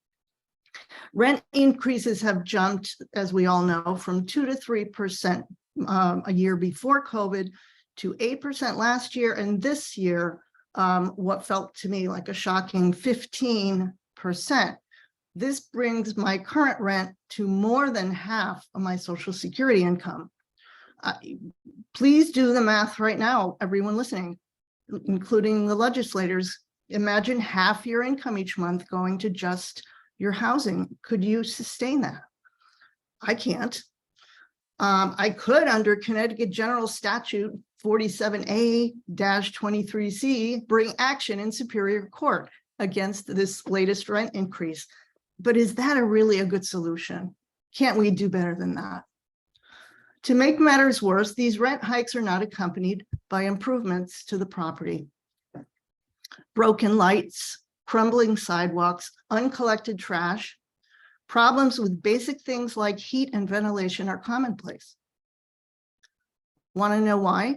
The 140-unit complex that I live in is owned by a $2.5 billion investment firm in New York City called the Bluestone Group, which, and this is from their website, was formed to capitalize on increasing prospects in the opportunistic real estate market, specializing in taking advantage of undermanaged properties and distressed assets. In other words, sharks. These people who hide behind the name CT Bloomfield Holdings LLC have their fingers in extensive properties in New York, New Jersey, California, Maryland, Virginia, and Connecticut. And they're involved in lawsuits for seemingly shady activity. No wonder our needs aren't being met. We tenants are a mere bacteria on a flea on a Saint Bernard. Here's something else to consider. Many of my neighbors are single moms. 2 in my building alone work in nursing homes here in Connecticut, doing the hard job of caring every day for our elderly. Maybe some of your moms and dads, maybe one day you or me. What if they can't afford to live here anymore? Think about it. I urge you to vote for this rent cap. We desperately need it, and 10% is too high. It needs to be a lower amount. Connecticut, a beautiful state, could be even better if all her citizens could thrive, not merely survive. Please vote your conscience. And thank you very much for listening. Thank you, Deborah. Any comments, questions? All right, to Jacob Pudlin. Yep. Hello, committee, and thank you, Chairperson Moore. My name is Jacob Pudlin. I live in New Britain. It's my hometown. I've lived in a lot of different apartments here and in Hartford, New Haven, the surrounding areas. I've had a lot of landlords, some good, some bad, some in between. But no matter what else I could say about them, I know my rent went up every year and wages didn't. Nowadays, I'm no longer a renter. I hear the rents and they blow my mind. I can't imagine how anyone can afford them. In my town of New Britain, massive tax breaks are being given to out-of-state companies to build massive, expensive downtown apartments and condos. Many of those tax breaks will be in effect for nearly 30 years. And then they build the least affordable units I could ever imagine and charge a crazy amount for them. I think rent caps are therefore a very good idea, and I'm very much in support of HB 6588. But I think the cap should be lower at 2.5%. It should cover apartments in between tenants, and it should expand good cause eviction protections. Thank you for your time. Thank you, Jacob. Any questions? All right, Richard Salmorgai, number 133, and I apologize for that pronunciation. It can't be right. Okay, he's not here, so he won't know. 134 is Mariano Rivera. Hi, Mariano. Hi, good morning, committee members. Thank you to everyone for sticking around so late. My name is Mariano Rivera. I was born in Bridgeport and currently reside in the lower Naugatuck River Valley area, where I've been engaged in a great deal of organizing around the right to stable housing in Connecticut.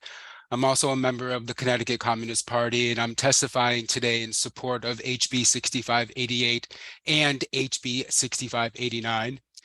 As we see a troubling rise in homelessness, evictions, and corporate landlords hoarding housing to increase profits, rent stabilization continues to be supported among working people. Workers who have not seen an increase in their wages need protections as they continue to find themselves powerless. The often forgotten nearly 11,000 mobile home owners in Connecticut face unfair rent law increases and oppressive lease modifications in this troubling trend of out-of-state corporate firms purchasing mobile home parks throughout the entire state. Many renters and mobile home owners are often those who live on fixed incomes, senior citizens, and those on disability. As shown in the sources cited in my submitted remarks, homelessness is increasing in our state as eviction rates reach higher than pre-pandemic averages. Towns with the largest populations of people of color like Hartford, New Haven, Bridgeport, and Waterbury are currently on the Princeton Evictions Lab highest evicting cities in the United States. The Connecticut Department of Education cites an expected 25% increase of students experiencing homelessness this year, the highest rate of students without stable housing since 2017. In my conversations with renters in my community, I've learned that many are constantly worried about the threats of displacement and overwhelmed with their struggle to maintain basic living standards. Many of my own disabled family members, including my mother and my uncles, are constantly preoccupied with the struggle to survive on a fixed income. I highly encourage amendments to represent meaningful protections that meet renters' needs in the crisis. Rent increases should be capped at 2.5% and good cause eviction protections must be included. Our state should be a solid and stable place for folks to lay down roots in our communities. I've been listening to the to the hearing on and off today, and I think a fundamental point that needs to be highlighted is that folks who are engaged in housing as a business are to be reminded that it's a business that just so happens to be a human right. And with that comes an entire different set of restrictions and risk involved that should be prioritized in a rich and moral country. These are restrictions on businesses that are not involved if you had a business. Rivera, Yes. Can you start wrapping up? We're at about 3 minutes. No problem. Thank you. These are restrictions that are not involved in businesses if you are selling products like artisan candles or any other product opposed to housing. The right to have profitable business should not trump the right to housing. I encourage you to make bold and moral steps to ensure both bills protect the most vulnerable in our state. Thank you. Thank you, sir. Any questions? Okay, thank you. So, Brianna Lamphere. Hi, Brianna. Hi, my name is Brianna Lamphere. I live in Plainfield and I work as an LPN at Davis Place Nursing Home in Danielson. I come before you today to testify in support of HB 6588. Connecticut is one of the most expensive states in the nation to live in, and finding affordable housing is incredibly challenging. There's absolutely no affordable housing in the area I live in, so you must settle for housing with incredibly high rent payments. These payments eat into your budget and leaves many people living paycheck to paycheck, including myself. Then landlords are able to increase your rent at the drop of a dime, causing people to scramble to figure out how they're going to pay their bills. In fact, this just happened to me. While paying my rent, I was notified that I was expected to pay an extra $100 a month in rent due to property taxes. Imagine coming up with 11% more and in roughly 5 minutes. This was later determined to be a lie, as my landlord's property tax actually went down this year. At the time we received this notice, we'd already been living without heat for a month due to our furnace not being operable. We attempted to address the issue with our furnace numerous times. Our landlord even came to fix it himself at one point. Meanwhile, this furnace was leaking oil throughout my basement, leaking carbon monoxide through the vents, and pluming smoke out of the gaping rusted hole in the side that my landlord deemed cosmetic. When we confronted our landlord, he told us we had a space heater and a stove, so we couldn't complain that we were cold. A window broke in the house, and he replaced it with a piece of plastic that didn't even stay in the window. We resorted to putting a baby gate over it just so my kids wouldn't fall out if they went to touch it. That baby gate, still here. That sad thing is we felt lucky that our rent was only raised by $100, because typically our landlord's practice was to continue to raise the rent until it was unaffordable and you would leave, or you could be evicted for not paying. He owns a house next door to me, which also doesn't have heat. We're paying an arm and a leg to live in unsafe, mismanaged housing, and it's wrong. We've looked for other accommodations, but the current rental prices are absolutely unaffordable. I've seen 2-bedroom apartments range from $1,400 to $1,800 a month. If I complain about my current conditions, I'll have nowhere else to live, because the health department won't let us live in a home without heat, but our landlord's not going to pay for any accommodations while he fixes the home either. Even if he does fix it, it's a Band-Aid fix. The current dynamic between many landlords and their tenants is problematic. Without further protections for tenants, landlords like mine are able to take advantage of people's desperation. This bill will create those protections and help families like mine find housing and be able to afford to stay there. Please pass HB 6588, and thank you for your time. Thank you. Brianna, can I ask you, how much notice were you given before the increase? None. So because was it immediate that day that he told you? Yep, I went to go pay my $875 and he told me, this is now going to be $975 and you need to find the money. And after pleading with him for about 15 to 20 minutes, he said, okay, I'll let it go this time, but not the next. Thank you. Any questions? Comments? Thank you, Brianna. Thanks. Javier Porras. Hi. Hi, Javier. Hi. Dear Representative Luxembourg, Senator Moore, and members of the Housing Committee. My name is Javier Porras. I am a resident of New Haven and a member of Unite Here, Local 33. I am testifying in support of a rent cap and in support of HB 6588 with changes to better protect tenants. I have not lived in the same place for longer than a year since I was 18. I am now 26. I want a rent cap so that I can feel stable in my living space and not have to constantly worry about moving due to rising rents. I am a graduate teacher at Yale University and a member of Local 33, our recently recognized graduate worker union. Since I moved to New Haven just over 2 years ago, I've lived in 3 different apartments. My rent has steadily increased at every new apartment. In my first apartment, my roommate and I paid $1,500 a month plus utilities for a 2-bedroom. In my current apartment, my roommate and I are paying $1,800 a month plus utilities for a 2-bedroom. That means my rent has increased 20% in 2 years. At this rate, I will not be able to afford to live in New Haven, which is where my work requires me to be. I know friends and co-workers who've been pushed out of their homes with increases of over $1,000 in their monthly rents. I consider New Haven my community and my home. I am invested in the well-being of New Haven and Connecticut residents, and I want to make sure that I can stay here for the long term. A rent cap is a key way to keep working class people like me in their communities. Housing should not be a for-profit industry. It is a human right. I urge you to support a rent cap, but want to add that HB 6588 would be stronger with the following changes. The cap should be lower. I suggest 2.5 or 3%, which tracks with pre-pandemic average rent increases and would be affordable and predictable to tenants.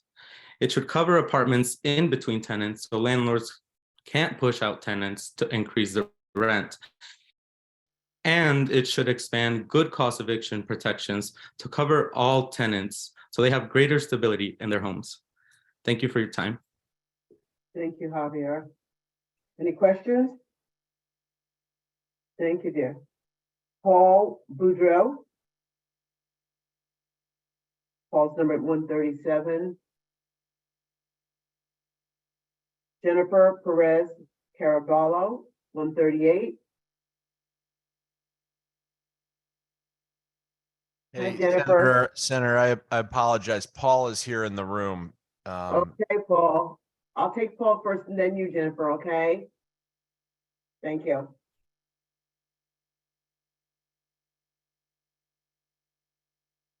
There. Thank you. Good morning and thank you for having this hearing today. I'm sure we're all a little tired. I'm not Paul. My name is Paul Boudreau. I need your What's this about being tired, Paul? My name is Paul Boudreau and I live in Hamden and I'm one of the co-founders of the Hamden Tenant Union. My wife, myself, and a handful of tenants founded the Hamden Tenant Union to protect our community from predatory corporate landlords. In a little over a year, our community has been able to build a union that is over 300 members strong. Most of us have been subject to all kinds of retaliation, most of which has been rent increases and evictions. I'm on my 3rd eviction. This one will probably go through because it's lapse of time.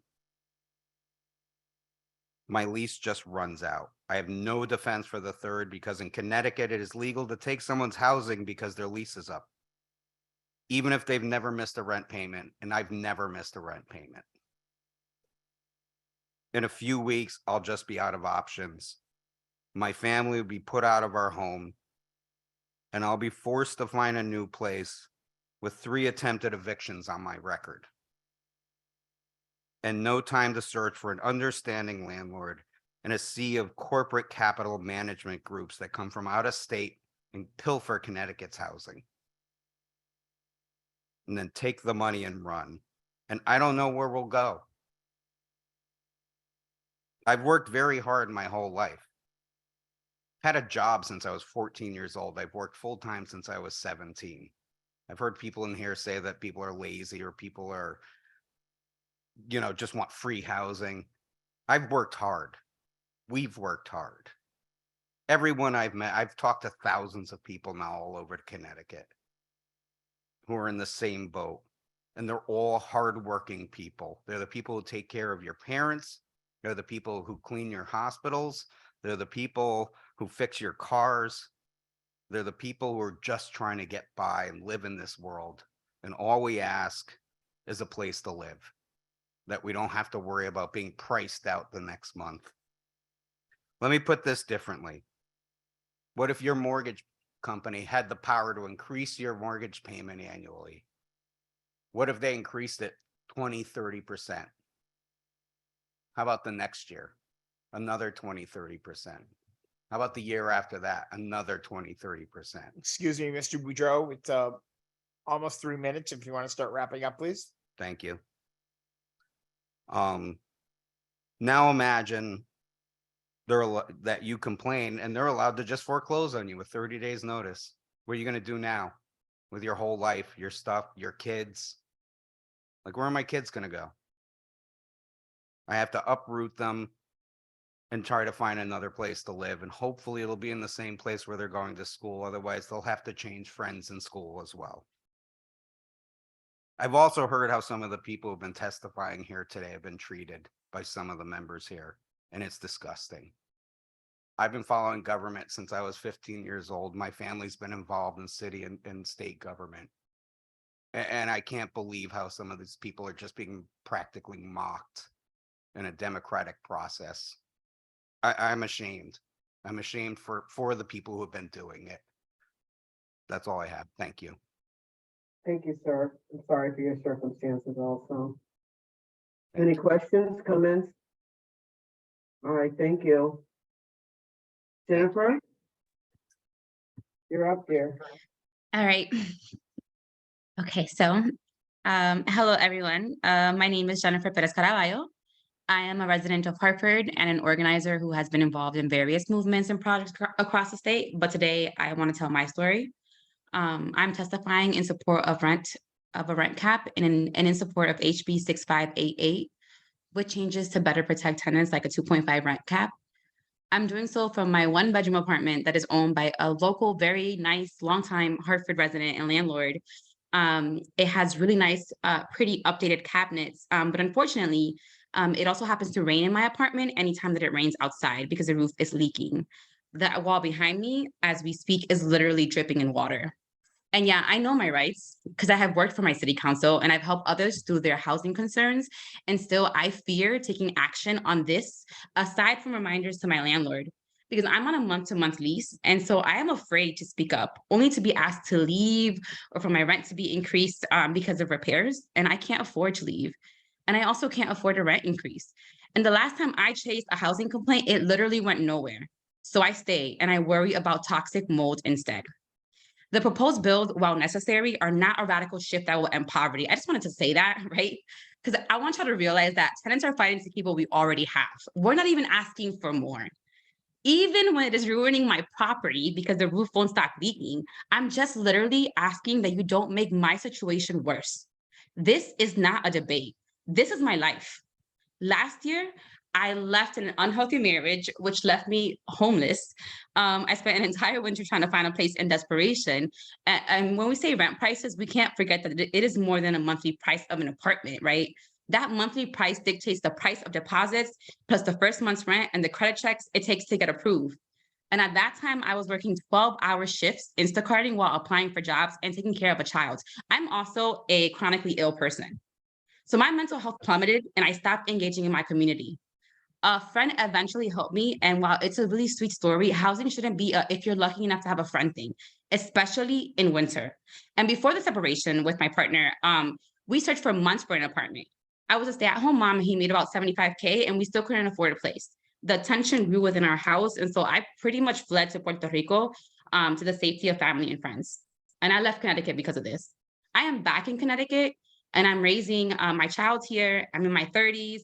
I think it's sound policy to make sure that you're also attracting this demographic because we also add to the economic well-being of Connecticut, even when we rent. Women leaving marriages and young families are not news stories. I demand a fair chance at getting out of generational poverty because I've been working at that really hard my whole life. And I can't do that if those of you serving in office don't take proactive actions and do things like cap our rents. And this is like a minimum, right? Again, we're just fighting for what we currently have. We are already too late for those of us who have experienced homelessness due to high rent prices. Jennifer, if you could start winding up, you're at about 3 minutes. Yep. We must not wait another minute. And you all have a responsibility, as well as we do, to make sure that we do all that we can to stop this from happening to others. Stabilize our rents, expand good class evictions protections now. Thank you for your time and the opportunity to testify. Thank you, Jennifer. Any questions? All right, so we're going to move on to Matt. Hi. Stumbus. Yep. Matt, I'm sorry. I That's mumbled okay. over your last name. Would you say your name, please? It's Matt Blindstrubis. Thank you so much. Representative Luxembourg, excuse me, Luxembourg, Senator Moore, and members of the Housing Committee.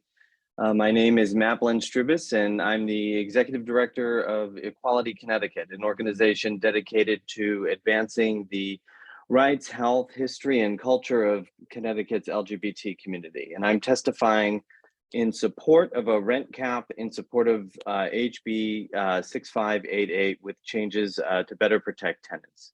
This bill will provide needed protections and security for many LGBT renters across the state and ensure that they have safe, affordable places to live. Housing is a huge issue for the LGBT community. A report by the Williams Institute in LA estimated that 17% of LGBT people had experienced homelessness in their lifetimes compared to 6% of people who don't identify as LGBT. 2 years ago, the state of Connecticut released an extensive report that surveyed thousands of LGBT people across the state, prepared by the state's own LGBT Health and Human Services Network. It showed that across every identity and age group, that the number one concern related to housing for LGBT people was affordability. The Government Accountability Office found that a median rent increase of $100 a month was associated with a 9% increase in homelessness. That number may be even higher for LGBT people who don't have the same familial safety net oftentimes to fall back on. A strong rent cap of 2.5 or 3% will ensure that the increase in homelessness does not happen and will provide some predictability and stability for LGBT tenants. Another important element to this bill, but not currently included, but was included in some other versions, is expanding the protection for no-cause evictions. Right now in Connecticut, the law protects people over 62 and with disabilities, but leaves everyone else out.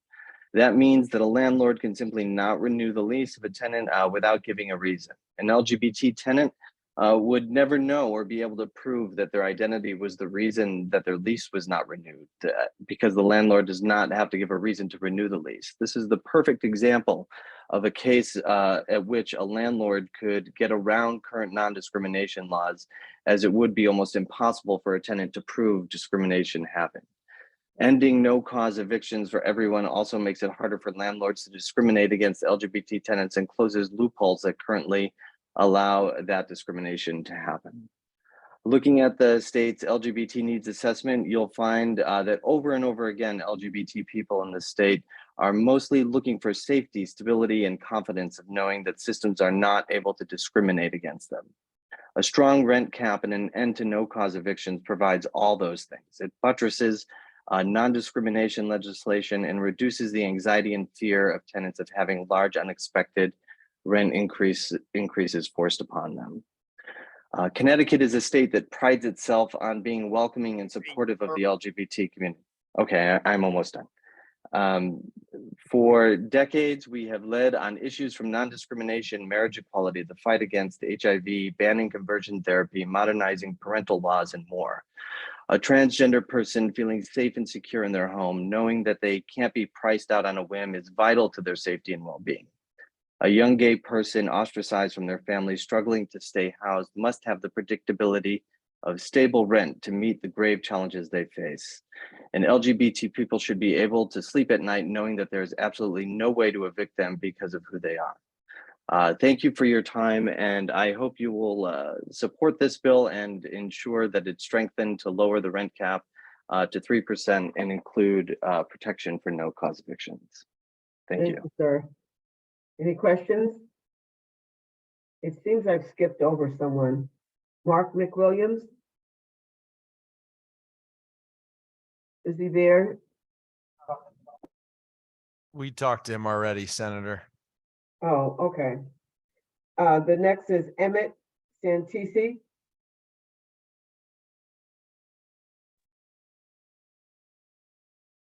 Hi, everyone. My name Hi, is Emmett. Emmett. I'm a member of Teamsters Local 1150 working at Sikorsky, and I live in New Haven. As a union factory worker, I want to quickly respond to some comments proposing regulations building new properties be done away with. Let me assert that this is not a solution. Workers know best what is safe, and often we have had to fight tooth and nail for the few protections that we do have. They're in place for a reason. Avoiding regulations is only going to save landlords and developers a buck and at the same time cause untold harm to workers and renters. I'm speaking today in support of both HB 6588 and HB 6589 with the amendments of capping rent increases at 2.5%, including between tenants, and expanding good cause eviction protections. These bills represent a first step in the fight led through the inspiring wave of tenant organizing around the state. As a transgender man, and I thank Matt for providing a great intro for me, the issue of housing is very important to me, as queer people are especially at risk of homelessness that leads at-risk youth into dangerous situations. The same is true for people who are disabled and struggle to find safe and affordable housing. I myself have been homeless multiple times because of my identity and can only afford my current apartment because I have a good union job. Meanwhile, I've watched as friends have had no other choice but to live on the street or locked up because it was the only way they would have access to a bed. This is unacceptable. Housing is a human right. Skyrocketing rents and inflation and environmental destruction are all aspects of the current fight for housing. Gentrification is pushing families out of affordable housing and into precarious situations. We know that this disproportionately affects immigrant workers and people of color. It will be necessary to continue this fight against gentrification until working people have free quality housing, green spaces in our cities, and improve existing housing. At that point, the use of equipment and labor for new construction would prioritize the needs of working people and the active restoration of ecosystems once destroyed by greedy landlords and developers and politicians that were complicit. Thanks. Thank you, sir. Any questions? Okay. Raphael Podofsky. I want to thank you. Can you hear me? Yes, sir. Okay.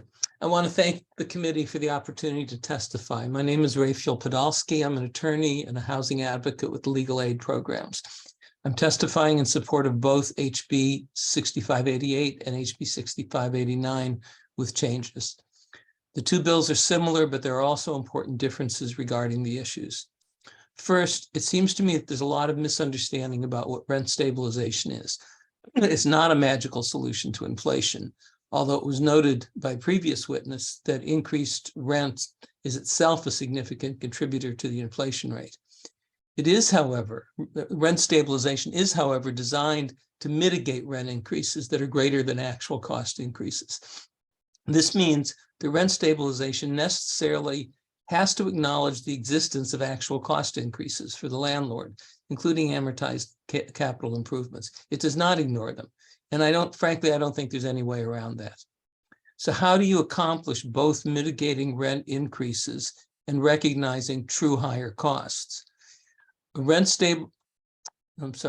A rent stabilization statute would normally do this by establishing an annual base increase that is less than inflation, but also making exception for demonstrated costs beyond inflation. For example, the base might be something like consumer price index minus 3%, but the landlord can exceed this formula by showing actual higher costs. This will tend to moderate rent increases by narrowing increases to those that are genuinely needed, but recognize the fact that they're real costs for landlords.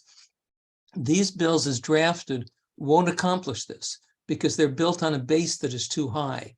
They use consumer price index plus 4%. This is higher even than using the consumer price index itself as the base, 100% of CPI. The result would be that every landlord could routinely raise the rent by more than inflation. The base needs to be lower than what it is in the bill. House Bill 6589 in particular reflects the special circumstances surrounding mobile home parks. There, as you've heard, residents are usually homeowners. Only the lot is rented. In practice, the home is not mobile. This turns the resident into a kind of captive occupant. It's not a free market in any sense of the term because residents can't move since they can't move the house as a practical matter. This makes it particularly important to have rent protections for mobile home park residents. I agree that a big part of the long-term solution is in generating more housing construction. Rent stabilization, however, does not adversely impact new construction because it usually exempts at least the initial setting of rent. These bills, in fact, actually exempt the first 15 years, which I believe is excessive, but it illustrates the point. Finally, I want to say I also agree with John Souza, who spoke earlier from the Property Owners Association, that a key mechanism for making rental housing affordable for the lowest income renters is expansion of the state's rental assistance program, known as RAP, which provides rent subsidies for such renters. That expansion would make a tremendous difference to both landlords and tenants by making existing housing affordable for such renters.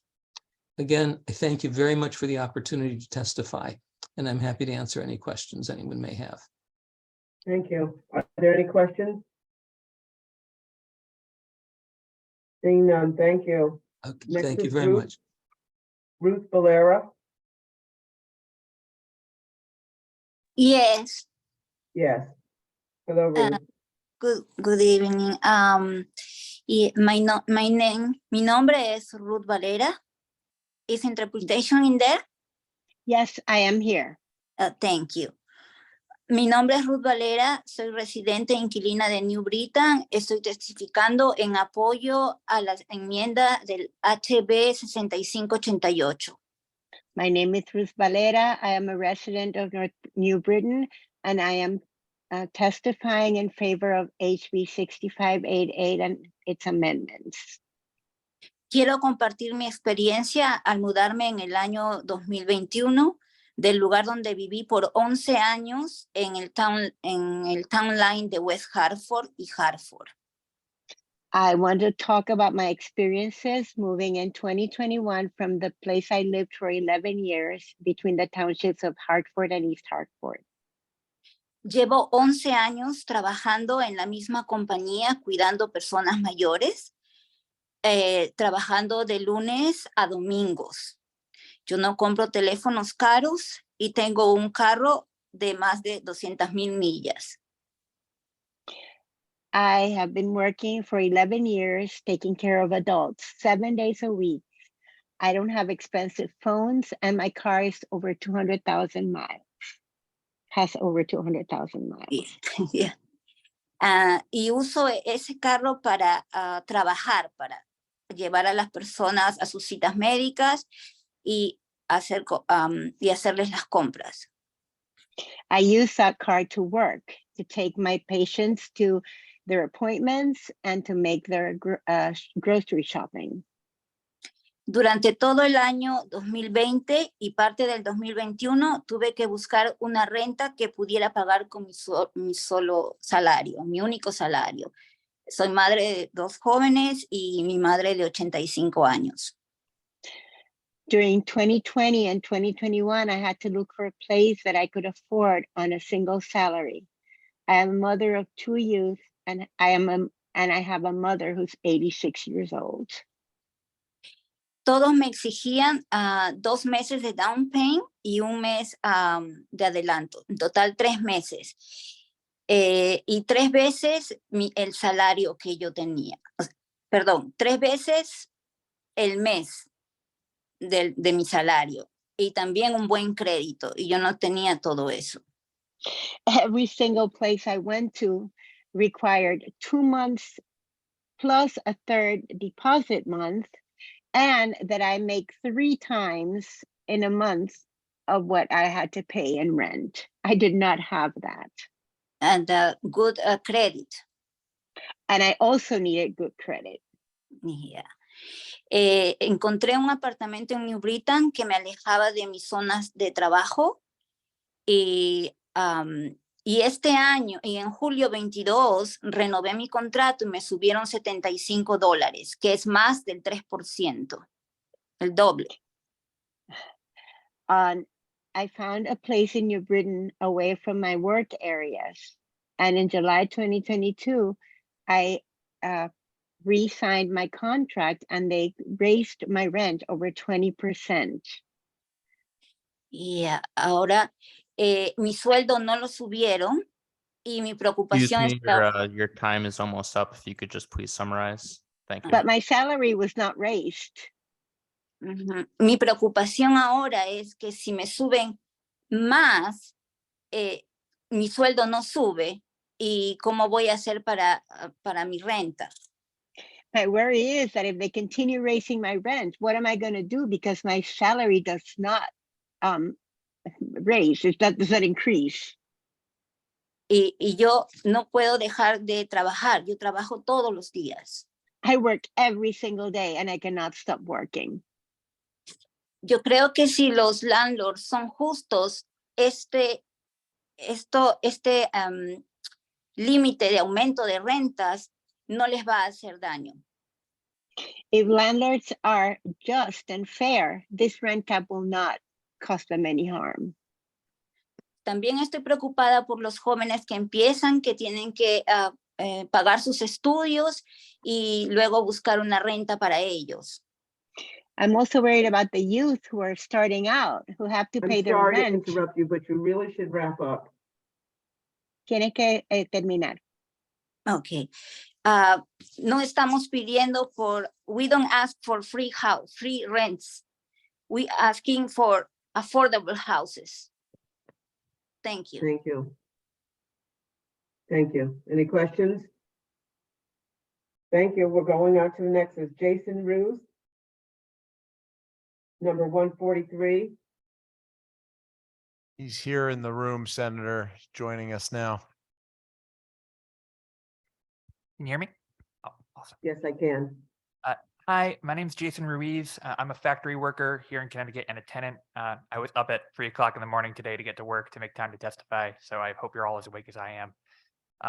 I will not be reading my own testimony today. I will be submitting that in writing because one of our tenants organizers from Hampton had to leave early today due to the time limit. So I hope you read my testimony as well. I'll be reading some excerpts from Greta's testimony. So 1 second. Our society is sick. We need to cure it. The cancer is the landlords who want to have limitless profits. My landlord, North Point Management, owns 50 to 60 complexes in Connecticut. The question we want to ask of the committee is how much is the state of Connecticut willing to trade so that landlords can have unlimited profits? We all want to believe that in this state, children can have equal access to the reality, can have equal chances, but the reality is that some children have extreme barriers to overcome. One of them is the fragility of housing. Evictions affect children in real ways. It affects their ability to learn and to thrive as humans. It affects their mental health. It affects their level of violence and stress in their homes. I heard today about a kid who moved 5 times before 6th grade. We need to do better than that. A 2.5% cap on rent will allow a child to live in their same school district, have the same friends, have roots in the community for 12 years of school.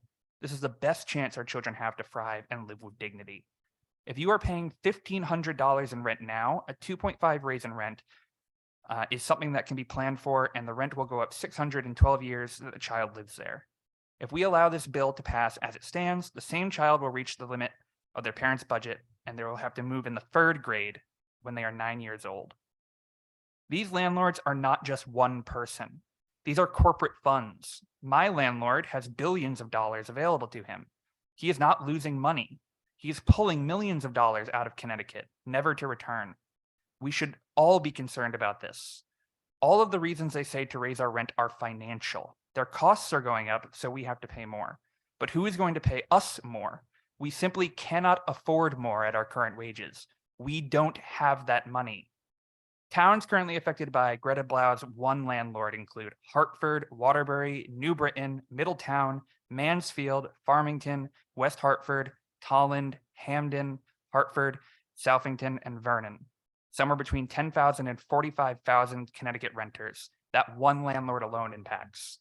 Jason, your time is almost up. If you could summarize. Absolutely. I will conclude with some of my own words. I really want to highlight today that this committee has spent countless minutes, 30 minutes alone with one landlord, John Souza, today, asking him questions. You have spent barely any amount of time asking questions of renters who have taken their time out of their day, working days when they could be making money, not making money on profits from their rental holdings that they are currently making while testifying to you. They are not making money testifying to you today as tenants, and you've barely asked them any questions. There are tenants today who are experts here, especially women tenant leaders, women lawyers, women speakers who have been barely asked any questions. One person's boss, a man who was testifying from home, was asked more questions than she was. That is disturbing to me, especially as a tenant and a worker myself. It's really disturbing that I have to go into work at 3 o'clock in the morning to try and testify, nearly 24 hours later have the opportunity and need to spend my time testifying for someone else, a mother who could not be here to testify herself. I hope that you take the time with your remaining, hopefully 100 tenants who will be speaking today to ask them more questions. They deserve it. You asked enough of their landlords. Please do more. Thank you. Oh, I'm available for questions too. Representative Luxembourg, and I'll go after you. Thank you, Senator Moore. What questions would you like us to ask you? I have very few questions I can probably answer better than some of the tenants that will be speaking later or previously. I think that some of the questions you should be asking is, do you feel comfortable testifying in this space? No offense to any of you, because I know some of you are good people, good legislators. Some of you claim to be good landlords as well. Do you feel like this is a space where a tenant can safely testify about their landlord?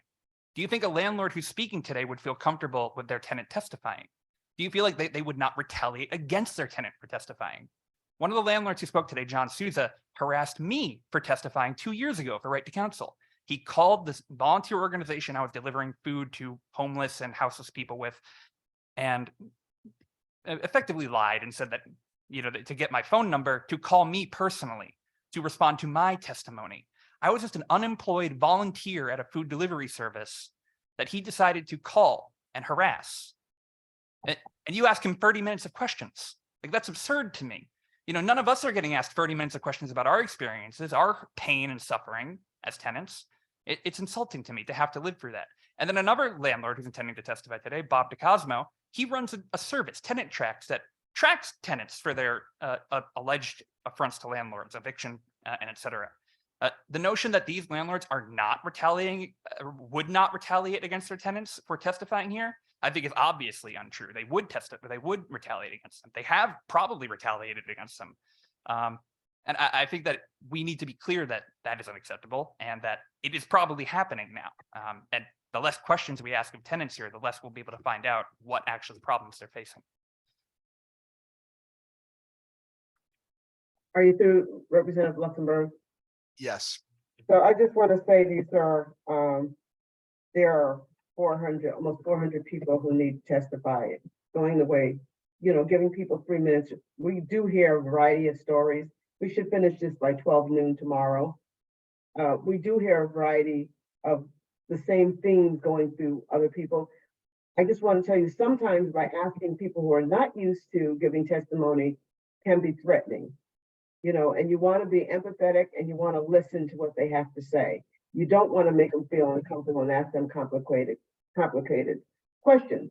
But they do have an opportunity not only to do it orally to give their presentation, but they can send something in writing that we could read later. So this is the process that we have, encouraging people to speak and share whatever they can in 3 minutes, right?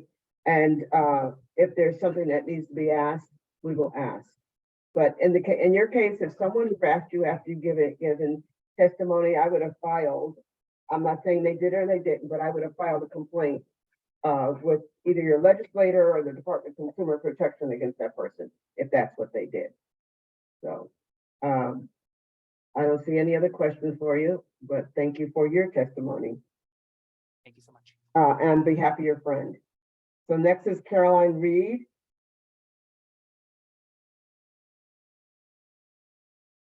Number 45 is Megan Burns.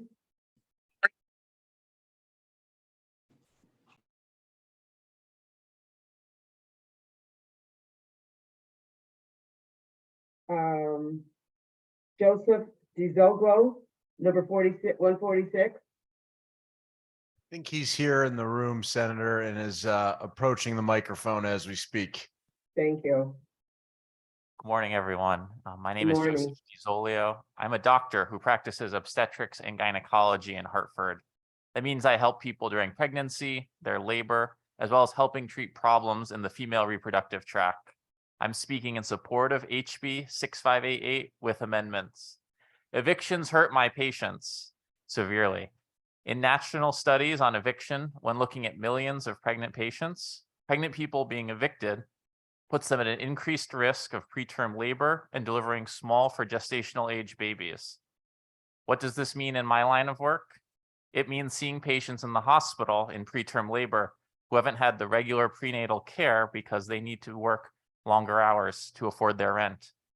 It means explaining to them that we need to give them steroid injections to help speed up their baby's lungs development because their baby may struggle to breathe when we deliver them. It means the parents must watch their baby be whisked out of the room so newborn pediatricians can assess and monitor those preterm babies. The moment when a family should be celebrating their newest addition is filled with silence and sadness of waiting if this preterm baby will be safe. What about non-pregnant patients? The data is also very clear that eviction and the experience of homelessness hurts people's health, whether that means higher blood pressure, worse control of their blood sugar for those with diabetes, or increased rates of post-traumatic stress disorder and emergency room visits. I'll end with one last story. A woman in her late 30s arrived to the emergency room with a fever and severe pelvic pain. She had been chronically homeless, never able to afford rent. We ended up diagnosing her with pelvic inflammatory disease, a disease caused by a bacterial infection in the pelvis. This is an infection that can happen to anyone. It should normally be treated with 2 weeks of antibiotic tablets. But the stress of homelessness is so debilitating that the infection had worsened. She had to stay for IV antibiotics. And later that evening, when the night team was reassessing her, they saw her pelvic pain had gotten worse, and she required emergency surgery. 3 surgical teams operated on her that night. She lost her uterus, ovaries, and a piece of her large intestine because of that infection. She lost so much because she did not have access to stable housing. I want your support on this bill with the amendments that my other comrades have made, because I'm sick of treating people who are made sicker by our state's lack of rent control. Thank you. Thank you, sir. Are there any questions? Next is 147, Edie Chubak. 148 is Angel Hubbard.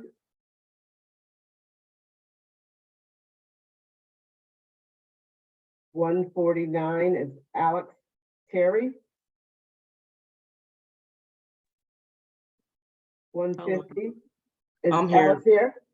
Yeah, Hi, how are you? I'm okay. How are you? Good, thank you. Thanks for being here. Thanks for everyone else being here. Good morning. Good morning. My name is Alexis. I was born in New Haven County and have lived here and have lived for the last 7 years as a resident in Hamden. I think the proposed HB 6588 is a good starting point, but with amendments that would cap the rent at 2.5 without inflation. During my first year in Hamden, I lived at 70 Circular Avenue in a building that a company called Lighthouse Group first owned, and I will say that the property was well maintained.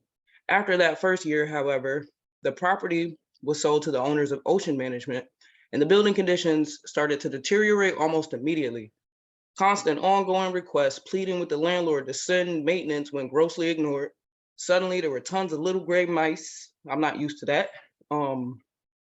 The dumpster in the back was overflowing weekly. Windows and doors would blow inward during severe weather. The roof was collapsing and leaking, causing damage to my personal property. And the health department would eventually have to come and assess the mouse problem in addition to the internal temperature of the unit. Eventually I did move, and now I currently reside at 1409 Dixwell Avenue in a building owned by Natali Management. Immediately after I moved in 2 years ago, the next door neighbor began to inaccurately report to the landlord that I was subletting to someone living with me that was not on the lease agreement. That was factually incorrect, and I assumed that it was just a personal problem with him. I later realized that the neighbor was also an employee of Natali Management and worked as a groundskeeper for the property management, which was odd because there's still an ongoing strong odor coming from his own unit. Over the course of the past year, the landlord has actively ignored my calls and complaints over the smell that gets stronger at night.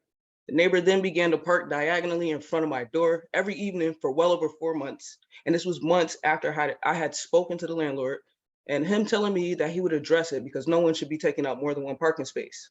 I basically had to get outside agencies and people involved as secondary witnesses to make the landlord actually address the car problem. Yet still, the strong odor remains unaddressed. I'm actively being discriminated against, and the burden of proof has always been left on me to prove. This has negatively impacted my ability to study in college.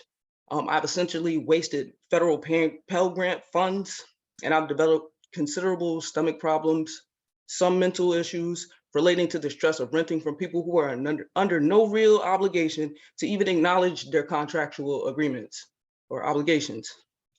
I've been told that Natali Management doesn't plan to renew my lease again this year after I complained about the smell coming from his employee's unit. The tenant employee has even been seen. Can you're approaching 3 minutes? Can you start to wrap it up for us? Sure. Thank you so much. All of this intentional corporate ignorance is costing the state money as the cost of rent steadily increases year after year. This is why I support the bill HB 6588 with the amendment to cap the rent at 2.5% without inflation. The issue really does cost the state money because we taxpayers are not supported by the landlords, even though they somehow justify charging us more for less service. They're actively ignoring the contract agreements we provide to provide reasonable services to the people they make these contract agreements with that will ultimately need to be addressed sooner than later. Landlords don't scare me as I'm already at the end of my lease. So what else can they take from me? My life, we will see. I'm unafraid to name the names of landlords because I have nothing else to lose. I think that we are expected by them to not know any better or to be too afraid of losing what little we do have by speaking out. So I'll speak on behalf of many renters in my county with similar complaints who couldn't make it here today and say, come on now, it's time to fix up. This is Connecticut, and with our awesome state constitution, we all know there's no constitutional right to corporate greed. Thank you. Thank you, Angel. Next is, are there any questions? I apologize. Are there any questions? Okay. Alexis Terry. Sarah Switzer. Claudine Wilkins Chambers. Chanel Goldson. Nellie Jara. Colleen Bennett. Amanda Watts. Hello, I'm here. Amanda. Hi, Amanda. Hello. Thank you for having me tonight. My name is Amanda Watts and my pronouns are they and he. Excuse the background noise. Can y'all hear me okay? Yes. Okay. I'm testifying in support of both a rent cap and of HB 6588 with changes that reflect better protection for fellow tenants. I am a tenant in New Haven and I need a cap on rent increases because I simply can't afford them. This is mainly due to repaying high student loan debt that eats up the low salary I earn from Yale. Also, I know that the company that owns the building in which I live, Ocean Management, does not deserve increased revenue from rent increases imposed on my neighbors and me. I say this because of the poor housing conditions in which we live. These conditions include, but are certainly not limited to, holes in our walls, floors, and ceiling, inadequate heating, living with mice and rats, faulty radiators, which you can hear in the background, that eject hot water and hits at sometimes unbearable volumes that often wake me up at night. Windows without screens, and ignored housing code violations such as dangerous faulty electrical wiring in our basement. Ocean willfully maintains these conditions by oftentimes ignoring maintenance requests and often causing more disrepair than repair when they do come. In our experience, reporting these problems to the Livable City Initiative has not led to changes in our living conditions. We need an end to no-cause evictions because it's becoming increasingly difficult to find affordable housing in the area. It is inhumane, and unjust to deny folks of housing for any reason, and especially for no reason. No-cause eviction protections and a 2.5% rent cap would also diminish fear of retaliation and help empower tenants to speak up and get against injustices and negligence that they face at the hands of their landlords. I need to see landlords like Ocean held accountable because they've gone largely unchecked for far too long. Accountability that they face needs to reflect the fact that with their negligence and lack of compassion, they are adversely affecting tenants' rights to peace and sanctuary within their own homes. Landlords wouldn't accept living in many of the conditions that they subject their tenants to, so why should we? We won't. Again, I strongly support an end to no-cause evictions and a 2.5% rent cap that is enforceable between tenants as well. And I want to mention earlier suggestion that I agreed with. Some of the representatives mentioned empowering local authorities with more authority and resources to do more in response to code violations and greater fines for violations, so that these fines won't just be a slap on the wrist that mega landlords include. Can you start wrapping it up now? We're a little past 3 minutes. Yep, wrapping it up. These violations are essentially a slap on the wrist for mega landlords, and they include them in their cost of business with no real plans to fix the problem. So I'm definitely in support of that. And that's what I have to say. Thank you for your time and attention. Thank you, Amanda. Thank you. Any questions? I'll be moving on to Dion Dwyer from the great city of Bridgeport. Hello, good morning. Thanks for Good morning, dear. appreciating the space to be able to lend my voice. Good morning, Representative Lechtenberg, Senator Moore, members of the Housing Committee. My name is Dion Dwyer. I live in P.T. Barnum Public Housing Complex in the Blackrock neighborhood of Bridgeport, Connecticut. I am a member of a grassroots organization, PT Partners, as a system change support staff, a resident leader, and president of resident council of my community, and I partner with others such as Connecticut DSA for tenant unions. I'm testifying in support of HB 6588, a rent cap that would cap rent increases at 2.5% a year and protect all renters from eviction without good cause and with changes to better protect those tenants.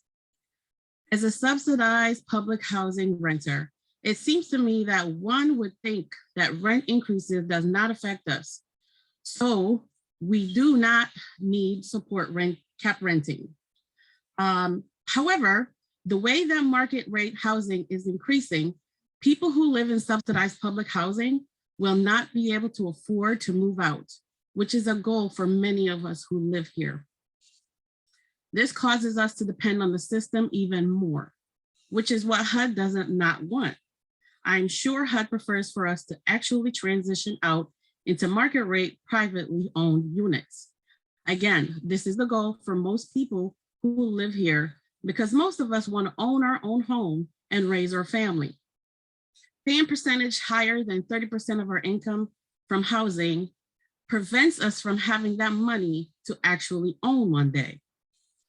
The part that bothers me the most that I would like to hit on is that living in public housing and the calculation of how much I owe is based on our gross income. That is before taxes. However, people forget that we're actually paying from the net amount that we bring home. So this is difficult to balance what is paid for rent versus all other costs of living. This causes me to eliminate simple items such as cable and internet, or even having takeout once a week with the family. These are the simple things that many people who live in public housing have to do, but others who do not live here do not consider. These decisions mean that market rates, rents also affect us because we are already challenged in public housing at 30%. We do not need market rate rents to be another larger. Excuse me, could you start to wrap up? We're getting close to 3 minutes. Thank you. Okay, yes. Everyone deserves stable housing.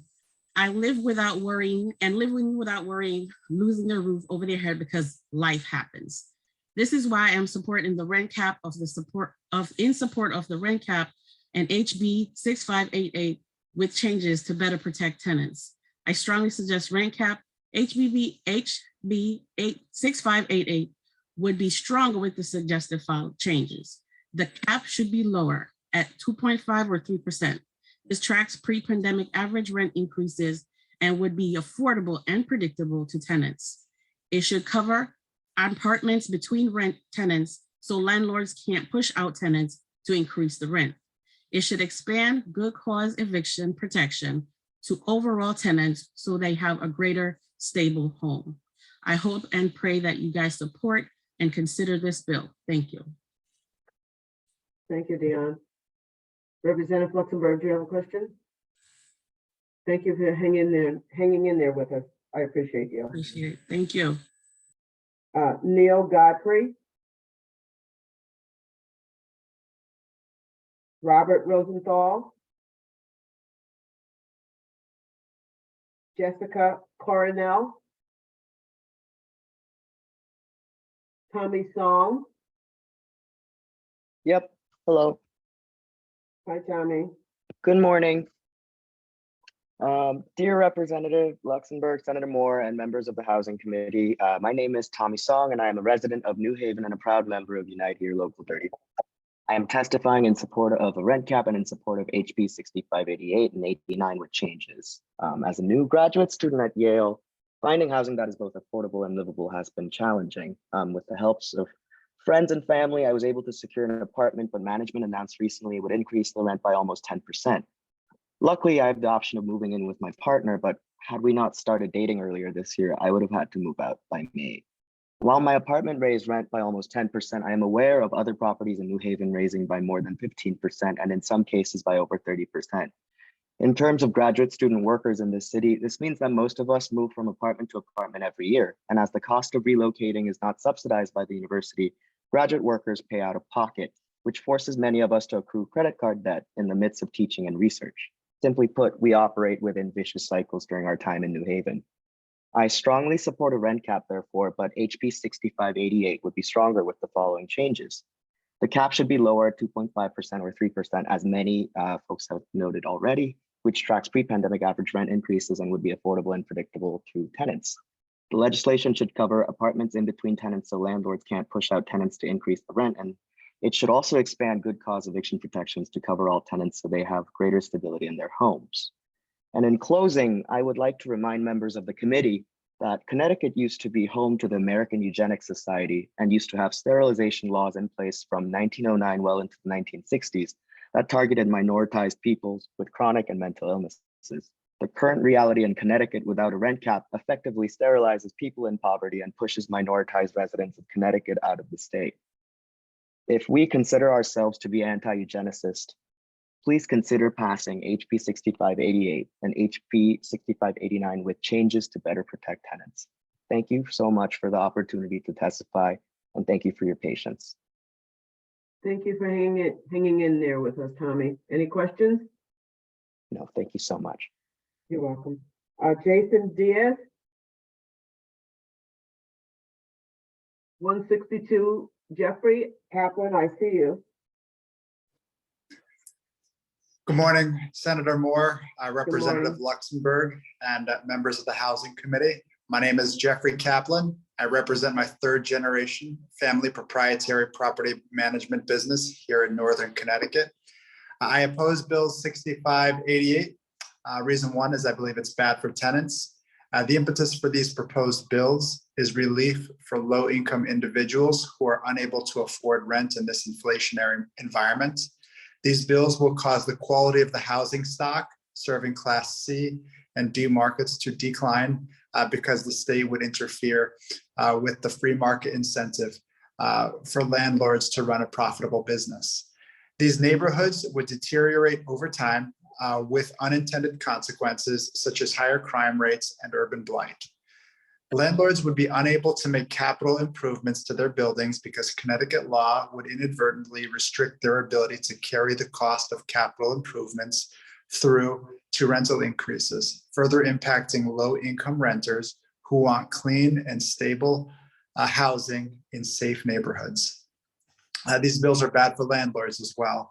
The proposed bills unfairly target landlords who contribute to communities in most need by providing critical housing as a for-profit business. Rent control may cause landlords to pause and consider if providing housing in Connecticut is worth their time without fear of government systematically interfering with their livelihoods and property rights. Many landlords consider their real estate investments as a retirement income or their full-time job. By artificially constraining profitability, these proposed bills would deprive them of their hard-earned financial freedom. By implementing rent control, Connecticut would stigmatize itself as a state hostile to real estate investors. The price of real estate and rent is highly localized, and a massive aggregate index such as the CPI is not adequate to determine rental increases for individual markets. Bill 6588 subsection D subdivision 1 lines 21 through 24. There appears to be a carve out from rental controls for a period of 15 years for newly constructed buildings.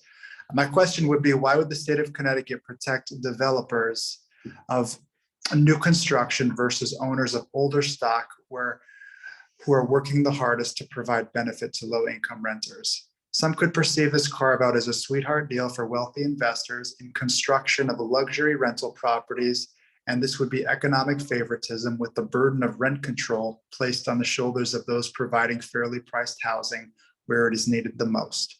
These bills would harm low-income renters and landlords as they deteriorate the existing low-income housing options for renters and drastically reduce profitability in the housing sector. Thank you so much.